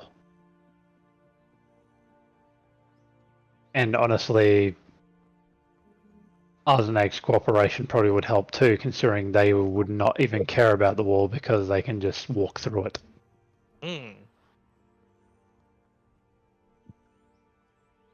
We need to know if we can trust Arzenag at all. but yes, like in general, yes. Yes, it's something that needs to be, you know, talked about as well as deliberated, because the thing is, it's not like we can stop it anyway. With every deal comes another deal. With every deal comes a catch. With every deal, oh my god, I'm getting way too many freaking mutual agreements at the moment. Tasha says, while I'm loath to trust the Green Dragon, if it is indeed an ally or wanting to be an ally, we can't set that aside. A couple of the dragons were afraid of William Dark too. And I'm guessing Arzenag is probably one of them. Because Arzenag is directly in the path of William Dark. Well, technically anyone, Danelle speaks up, technically anyone who stands in his path or tries to stop him at all is in his way. Yes. Like... Well, that being said, we made a promise to deal with up north. Pretty much. We're stretching our agreement with that. So... I really want to deal with Frigidax as soon as possible and then go east, but the thing is, I need to deliberate with my compatriots about going east first or going to the north, and I know one very, very strong and very tall person who is keen to go back north and deal with old grudges. Frigidax is a wild card, says Tasha. Yes. I've been keeping tabs on the north via general surveillance magic. He's never left his lair. Like, at all.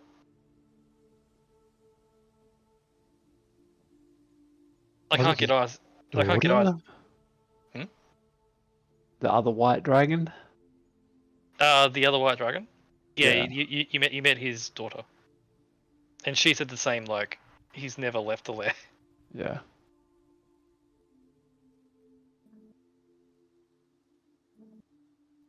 I find a picture and I can't find it. But yeah, his daughter said that he has never left the lair.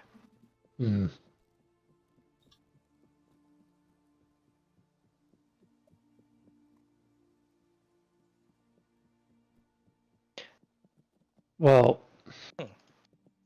I know they're a wild card, but they gotta go because we've had some dealings up there, and we have a mutual agreement of a different one holding in the north.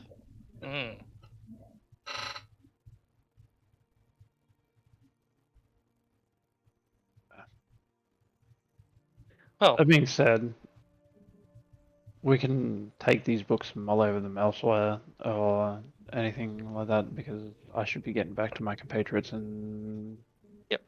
getting ready for this meeting. yes, and for the sake of simplicity, going through all the information, pulling up all the stuff, that's taken the time, and it's up to day of the meeting. Are you happy with that? Yep. Cool. Dainala says, I will do some research on ley lines and resonance and things like that. Yep. With your permission, I might bring young Jen Drumwind in on it. On the idea. Sure. She has a aptitude for this sort of thing. We'll call it an extracurricular activity. Sure. Bright ideas. You know. Fresh perspectives. Probably a good idea. Well, we'll get onto this immediately. Right here. As you finish up with that, you return to the estate. Yes. Scarlet, a bunch of things happen. I'll prep stuff between sessions. Go. Zanrea, you spend your time wandering about and doing things before returning to the manor, to the estate. Yep. Resting that evening, you have a brief discussion about, or do you want to call it there and have a discussion next time? I think call it there. Call it there. Cool. Cool. Yeah, there. it's So getting yeah, late. it's getting late. We had a good session. That was good. Because if we start discussing things, people might forget, and then it'll be. It's going to be another hour. Yeah. Start. So for simplicity, you all gather at the estate on the evening just before the day of the Arzenac visit. Yep. Hey, thank you for play. Thank you for Thank you for DM. DM. Sorry for talkie session, but You're good. Forgot about that. plans are being made. It's exciting. Mhm. Archie is a fan. Yeah. I might need to adopt a child. No, Jesus Christ. no, I meant the dragon, but Can I adopt a dragon? only a great worm. Nothing smaller. I'm sorry. It'd be unbalanced otherwise. Oh, Alright, cool. Matt. Please. I'd love that. Thanks. Matt, I mean, even if all it does is sleep through the whole campaign, the fact that I could say I adopted a great worm, I'd be happy with it. Yeah, right. Matt, did you like my my last beast option? The Moorbound is overpowered. They're from. Oh, are they? Yeah, they are quite strong. All right. Damn. I'm off. So Good night. Thank you for play. good night. I will post in Discord. Yeah. Whether or not for me it's a 5 PM or a 5:30 PM finish for work.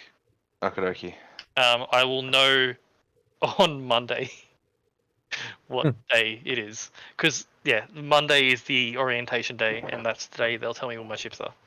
No problem for me. But it's either 5 or 5:30. Like it's fine. Like Yeah. Yep. It's only 30-minute difference. I ain't gonna break my whole agree. Alrighty. Talk Thank you to for play. guys later. Thank you for DM. Good night, everybody. Good night. Good night. Later. Night. Bye. Bye. Sol. 1 sec. Thanks everyone for joining for this D&D session. This, I believe, will be the new session day for our D&D campaigns. So look forward to that. tomorrow is Lunacore community meeting, so there won't be a stream tomorrow for Lunacore. If it finishes up early, I'll probably do a different stream. So until then, thank you all for watching, and I'll see you guys tomorrow.